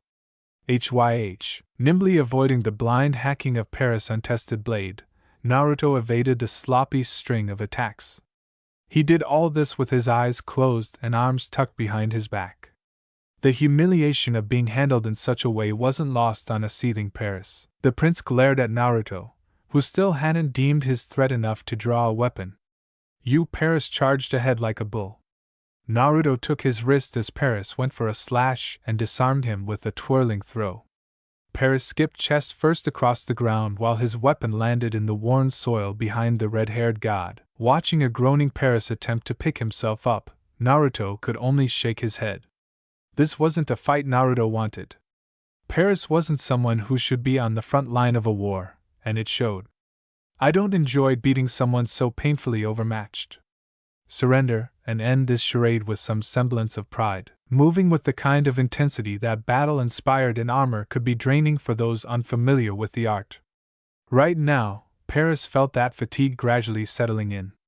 And the pain definitely wasn't helping things. Wheezing for breath, Paris haphazardly shed his chest plate and clawed out of the dirt. Throwing Naruto's offer for clemency aside, Paris rushed in for another chance at knocking Naruto down. But to Naruto and his hyper-developed senses, this attack played out in super slow motion. With a suffering sigh fresh from his mouth, Naruto mumbled a few words to himself. Fine. I'll put a stop to this myself. Letting Paris in close, the scarlet-haired man caught the closed fist without trouble. Naruto felt nothing of the impact. However, the same couldn't be said for Paris. A howl of pain burst from the prince's mouth as Naruto's crushing grip popped his knuckles audibly. Stopped in his tracks, a swift kick to the inside of his knee left Paris in a subjugated position on his knees. Peering up through a glassy glaze of pain, he saw a cold indifference in Naruto's eyes and felt dread burrow deep in the depths of his soul. Naruto methodically pulled his kopis loose, forcing Paris to watch every lethal inch be hauled out into the open. Curling his fingers tightly around the wrapped hilt, Naruto had some last words for his hapless foe. This won't kill you, but it will hurt. Very badly. Because of how he was being held, Paris was blinded by the sun's reflection beaming off Naruto's sword. The darkness only made the expectation of pain worse. But instead of getting what he expected, Paris felt nothing. Almost hesitantly, the Trojan transplant opened his eyes to see what was happening. What stayed Naruto's hand wasn't something but someone. Upon sensing someone appear on his right side, Naruto was understandably surprised. His stupor continued when he laid eyes on a beautiful woman. Dare he say the most beautiful woman he'd ever seen. Her silky blonde hair dazzled, and swirling blue eyes entranced him. Then she smiled, causing his brain to short-circuit. I'm sorry to interrupt your show, but I still need this one. Would you do me a favor and let him go, handsome please? The bold beauty continued by running the back of her hand down Naruto's cheek, caressing it with her supple skin's tantalizing softness. It took more than Naruto wanted to admit for him to respond with a single word. Who? Delight twinkled through the woman's blue eyes, flashing like a falling star. I do love leaving a handsome man tongue-tied, by the way. I love what you have going on here. I think I'll take some of it for myself. With a simple snap of her fingers, the woman's golden hair ran red, and her blue eyes turned into a perfect imitation of Naruto's purple ones. Lady Aphrodite, in a strange twist of fate, Paris ended up helping Naruto with his big mouth. The name connected with her pretty face, and in a moment, Naruto realized he'd unwittingly walked headfirst into her charm. But now he was free, he'd be better prepared for the love goddess' natural wiles. This is an Olympian, dangerous but not unbeatable. Good to know. The change in Naruto's eyes from dazed to determined was blatant. That's when Aphrodite backed up with a remorseful sigh. Her game was over for now. So she'd settle for her toy. Stepping lightly to Paris, a beaming Aphrodite placed her hand on the mortal's shoulder. Come along, Paris. My plans for you won't happen if you lose your head. And just like that, Aphrodite and Paris left the field in a flash of light. Naruto must have taken more time than he thought, since the combative silence was dashed by the growing pain called Menelaus. The Trojans broke the terms of the ceasefire. All forces attacked. Show these damned oath-breakers no mercy. The entirety of the Greek invasion force rushed forth like a plague of locusts while Naruto was rooted in place. A few colorful descriptions of the petty king danced off his tongue. He couldn't hold it in any longer. Not only is there growing godly intervention, but now these pain in the asses are pushing their luck. For S sake, it was you all along. I should have guessed.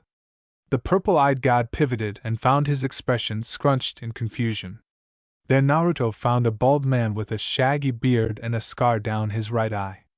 Despite cutting a distinct appearance, Naruto had no freaking idea who the bald man was meant to be.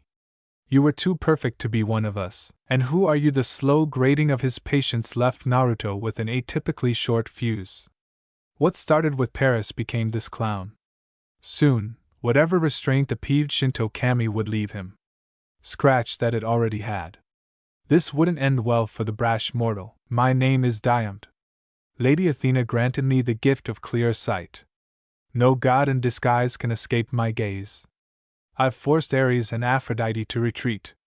I even crossed weapons with Apollo himself. His emphatic introduction paused long enough for Diamond's gaze to narrow dangerously on Naruto. When Lord Agamemnon told me to examine you, I was doubtful. However, it appears he was correct.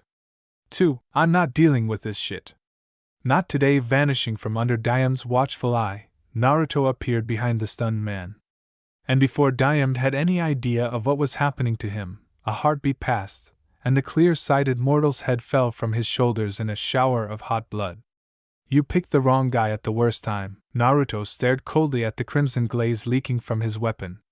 He only looked away when something moved in his peripheral. There he saw Atlanta looking at him with her mouth open in shock. Though hesitant to hear the answer, Naruto asked the obvious question. How much of that did you hear? What was that? What's going on here? That pretty much answered the question.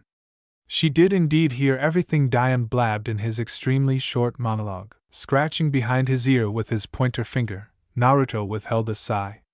He planned on sharing his story with Atlanta eventually. This inconvenience just sped up the process. Annoying but not really a big deal. I'll tell you everything tonight at camp. First, we make sure our men don't get themselves killed in this stupid charge. To her credit, Atlanta didn't let herself get hung up despite the nature of the revelation. You're right. But I want those answers. Let's go. Another bloody battle in a long line of bloody battles was left in the past as night fell. The camp was quiet as the warriors recovered and mourned today's events. But off in Naruto's command tent, things were far from settled. With only a candle on the ground between them, Atlanta and Naruto sat in a tenuous silence. While the crimson-headed man gathered his thoughts, Atlanta waited for the story to begin. A crucial aspect of being a hunter was knowing when to observe and knowing when to strike. This pertained to aspects both on and off the battlefield. Being impatient wouldn't do any good. My full name is Naruto Amakami. It originates from a people ever further east than Troy. Memories from the time spent with Nyx and Chaos always came to the forefront when thinking about his family history. They were always good for a smile. That is until Naruto recalled stories about Amaterasu, those pushed longing into his soul. As someone privileged enough to see a fraction of the world's wonders, Atlanta wasn't shocked to hear about another civilization of people far removed. She wasn't ignorant enough to believe they were the center of the world. "What's your home called?" Naruto couldn't stop himself from smiling at the surprised look he garnered when he opened his eyes. The reveal of two golden pools as bright as the noon sun was a glimpse at Naruto's true nature. "The mortals call our island nation Yamato. Man, myth, and God live side by side in harmony. It's a wonderful place." 3. Shaking off her astonishment, and dragging herself away from the warm serenity of her friend's new eyes, Atlanta pushed herself back toward their discussion. "You called them mortals. So you really are a god?" "Yes, that's right. I am the kami of heavenly light, harmony, and life." A silent form of strength swelled up in Naruto's heart. Perhaps it was pride, or maybe the unbreakable bond he shared with his birth mother through these domains. Either way, it was a priceless feeling to the last kami. "They were bestowed upon me at birth, and I do my best to uphold them with the highest integrity." An abundance of questions emerged, but out of respect for the man who led her and many others through the horrors of war, Atlanta held her tongue. Her patience paid off when an opportunity arose. "I have a few questions. First, what is a kami? You've said that word a few times like a title." Naruto nodded with a smile and play. He was pleased to know, despite having many questions, she was still paying close attention to what he said. "Kami is our word for God. Meanwhile, when I say I'm a kami, that's comparable to an Olympian." Atlanta knew Naruto was capable. She saw his skills on the battlefield firsthand. Add his domains onto that, and her beliefs were all but solidified. This brought the battle ready-made into her next question. "I understand harmony and life. What about the other one? What is heavenly light exactly?" "Heavenly light allows control over any light that enters the heavens. This typically pertains to the sun, but I can also utilize the light emanated by other stars and the moon.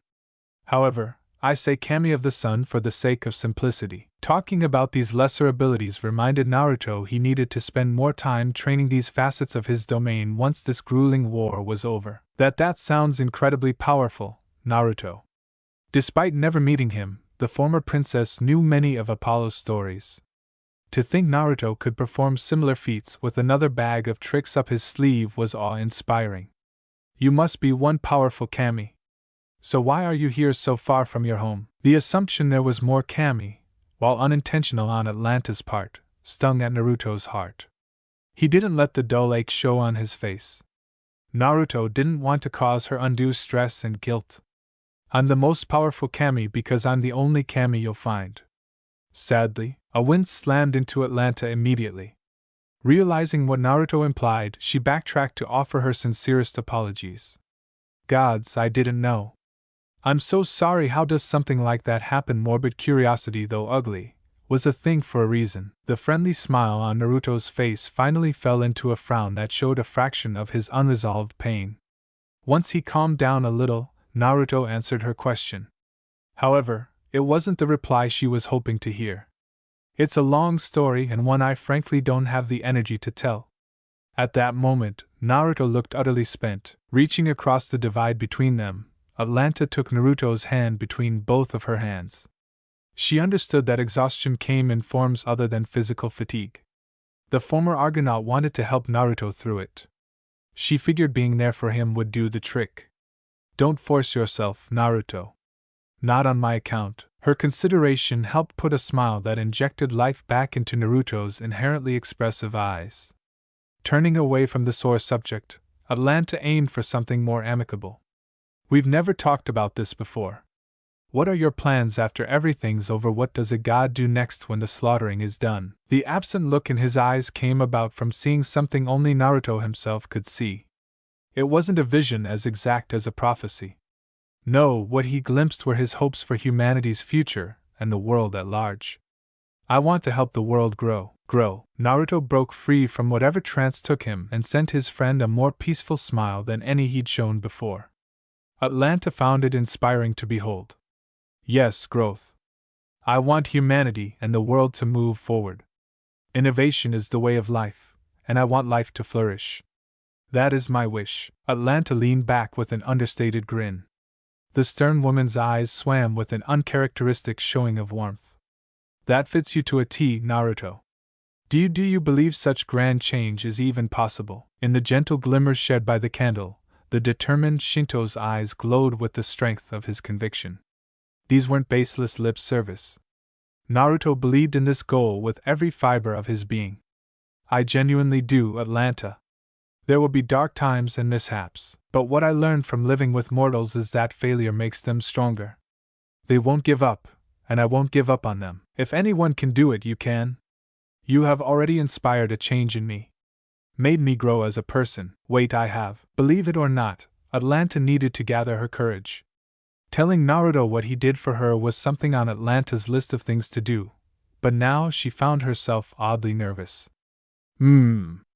Before we met, I was a quiet shut-in who fought only for herself. No one trusted me, and I trusted no one in return. In the short time under your guidance, I became a leader who has won the respect of thousands.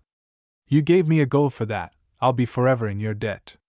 And if you asked any of our me, I'd bet they'd say the same. It was a unique experience for Naruto.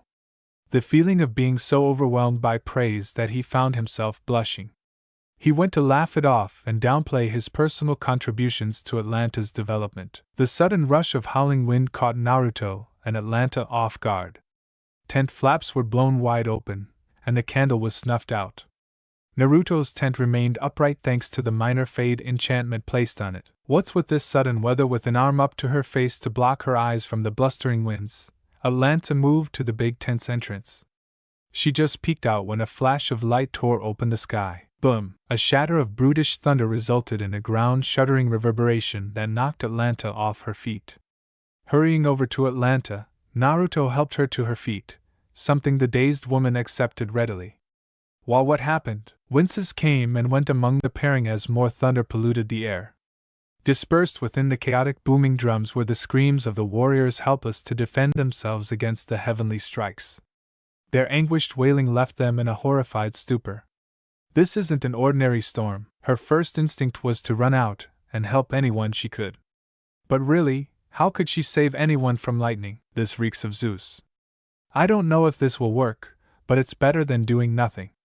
Positioning himself at the center of his tent, Naruto lowered into a meditative position with his legs crossed under him and his hands facing upward.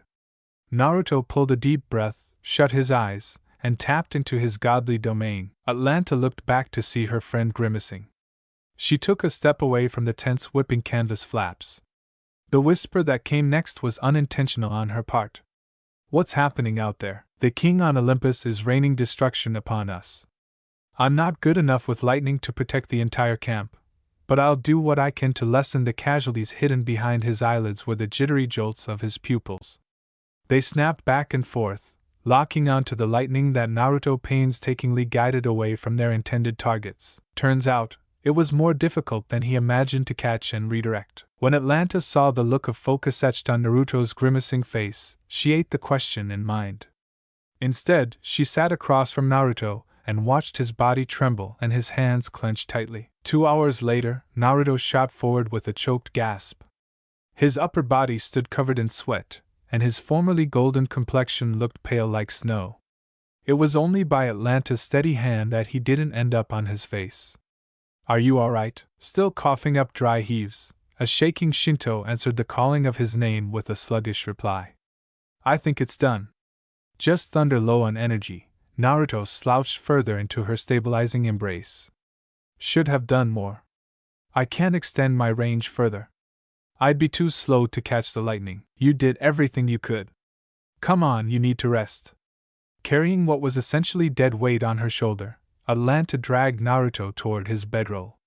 They made it approximately a few steps before Naruto's eyes shot upward as he sensed something building in the upper atmosphere. Flinging himself from Atlanta's grip, much to her dismay, Naruto landed on his knees and put his hands out toward the sky.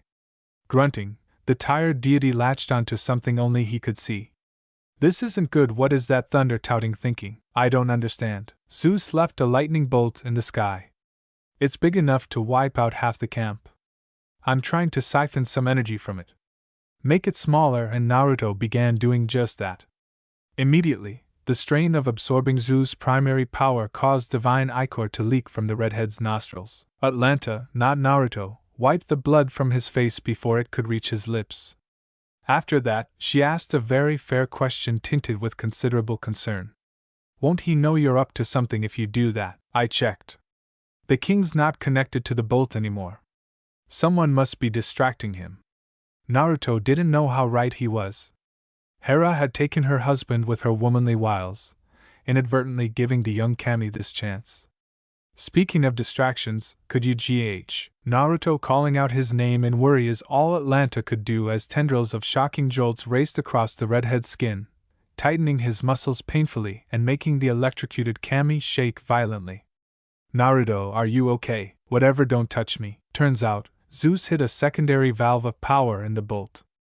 And when Naruto triggered the failsafe, the oversized lightning strike tried exploding with a cataclysmic impact. Unwilling to risk so many lives, Naruto took the consequences on himself. He became a lightning rod, grounding the excess energies in his body with agonizing results. The long hours of the night were spent with Naruto fighting a two-front war with the sky and his own body.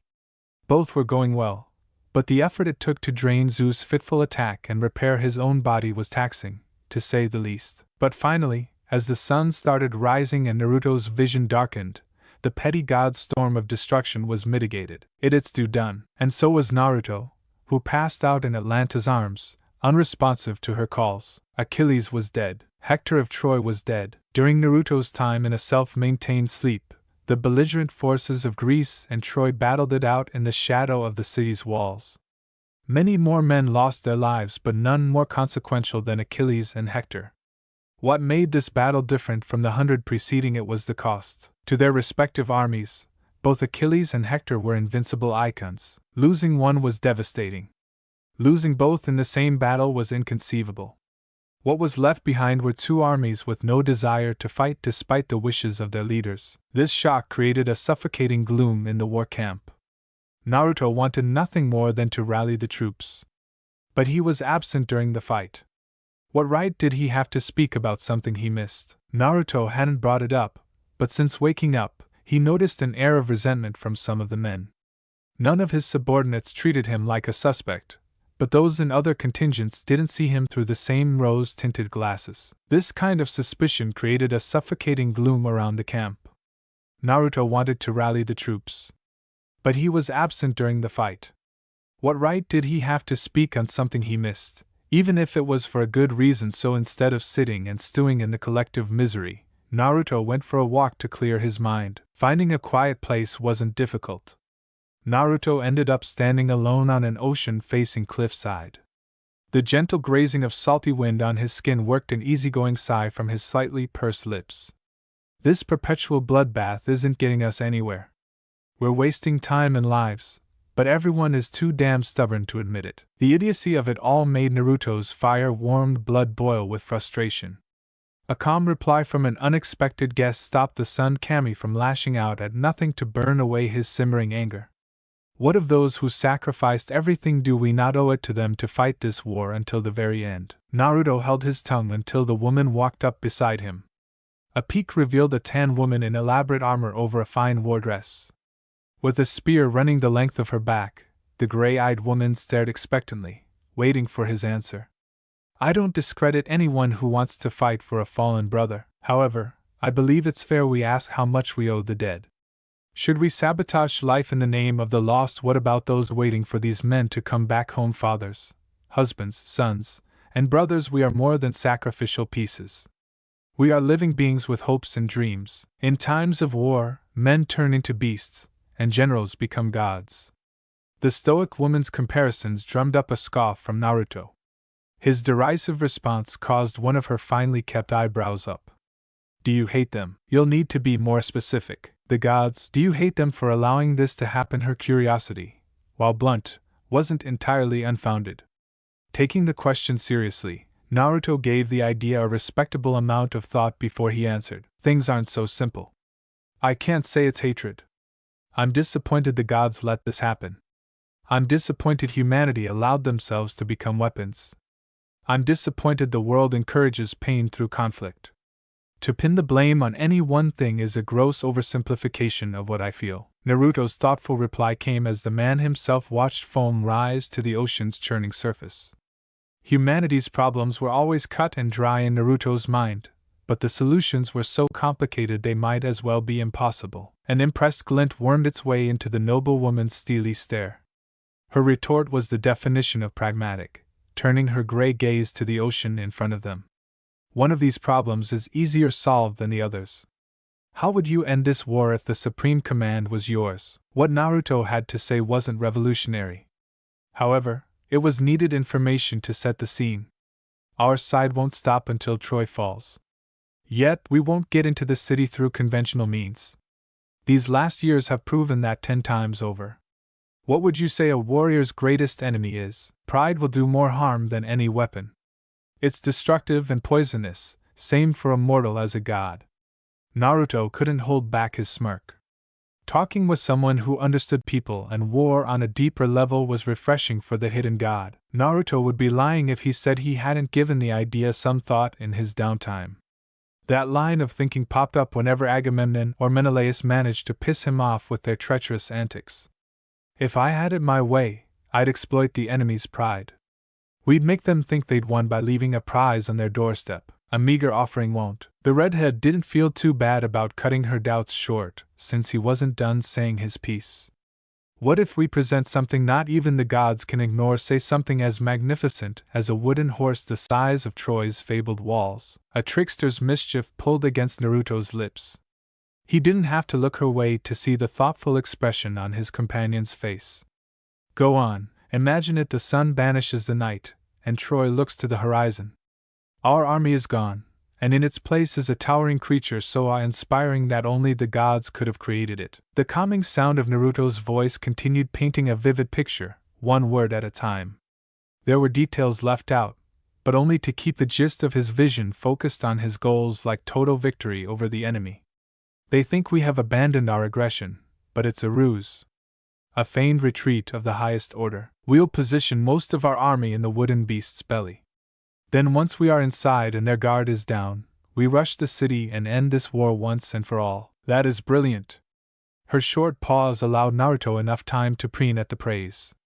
The horse would need a secure place for construction to avoid tipping our hand. And the correct type of wood should support the weight of hundreds without compromising the structure's integrity. Setting the whole thing on wheels will trick the Trojans into thinking it was destined for them. Yes, it'll take a week to get the Trojan horse here. A brilliant plan indeed. It took a few minutes before the tactically superior warrior maiden worked free from her trance of thoughts and plans. Gray eyes dropped an intense stare on Naruto, as her lips shifted into the first smile Naruto saw from the woman.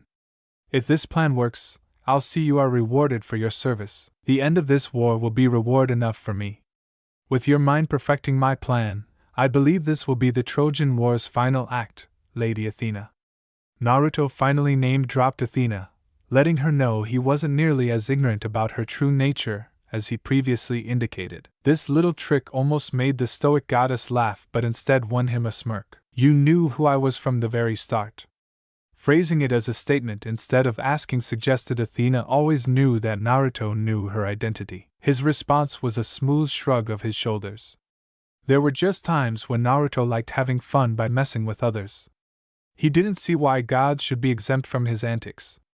Know your enemies and allies alike, right? Wisely spoken. Farewell. The curt dismissal was the best Naruto got from Athena, who vanished to take care of the logistics behind creating the Trojan horse. She wasn't too bad. A little tightly strung, but nothing I can't deal with. That's it, guys. Hopefully you enjoyed the story. With that, take care.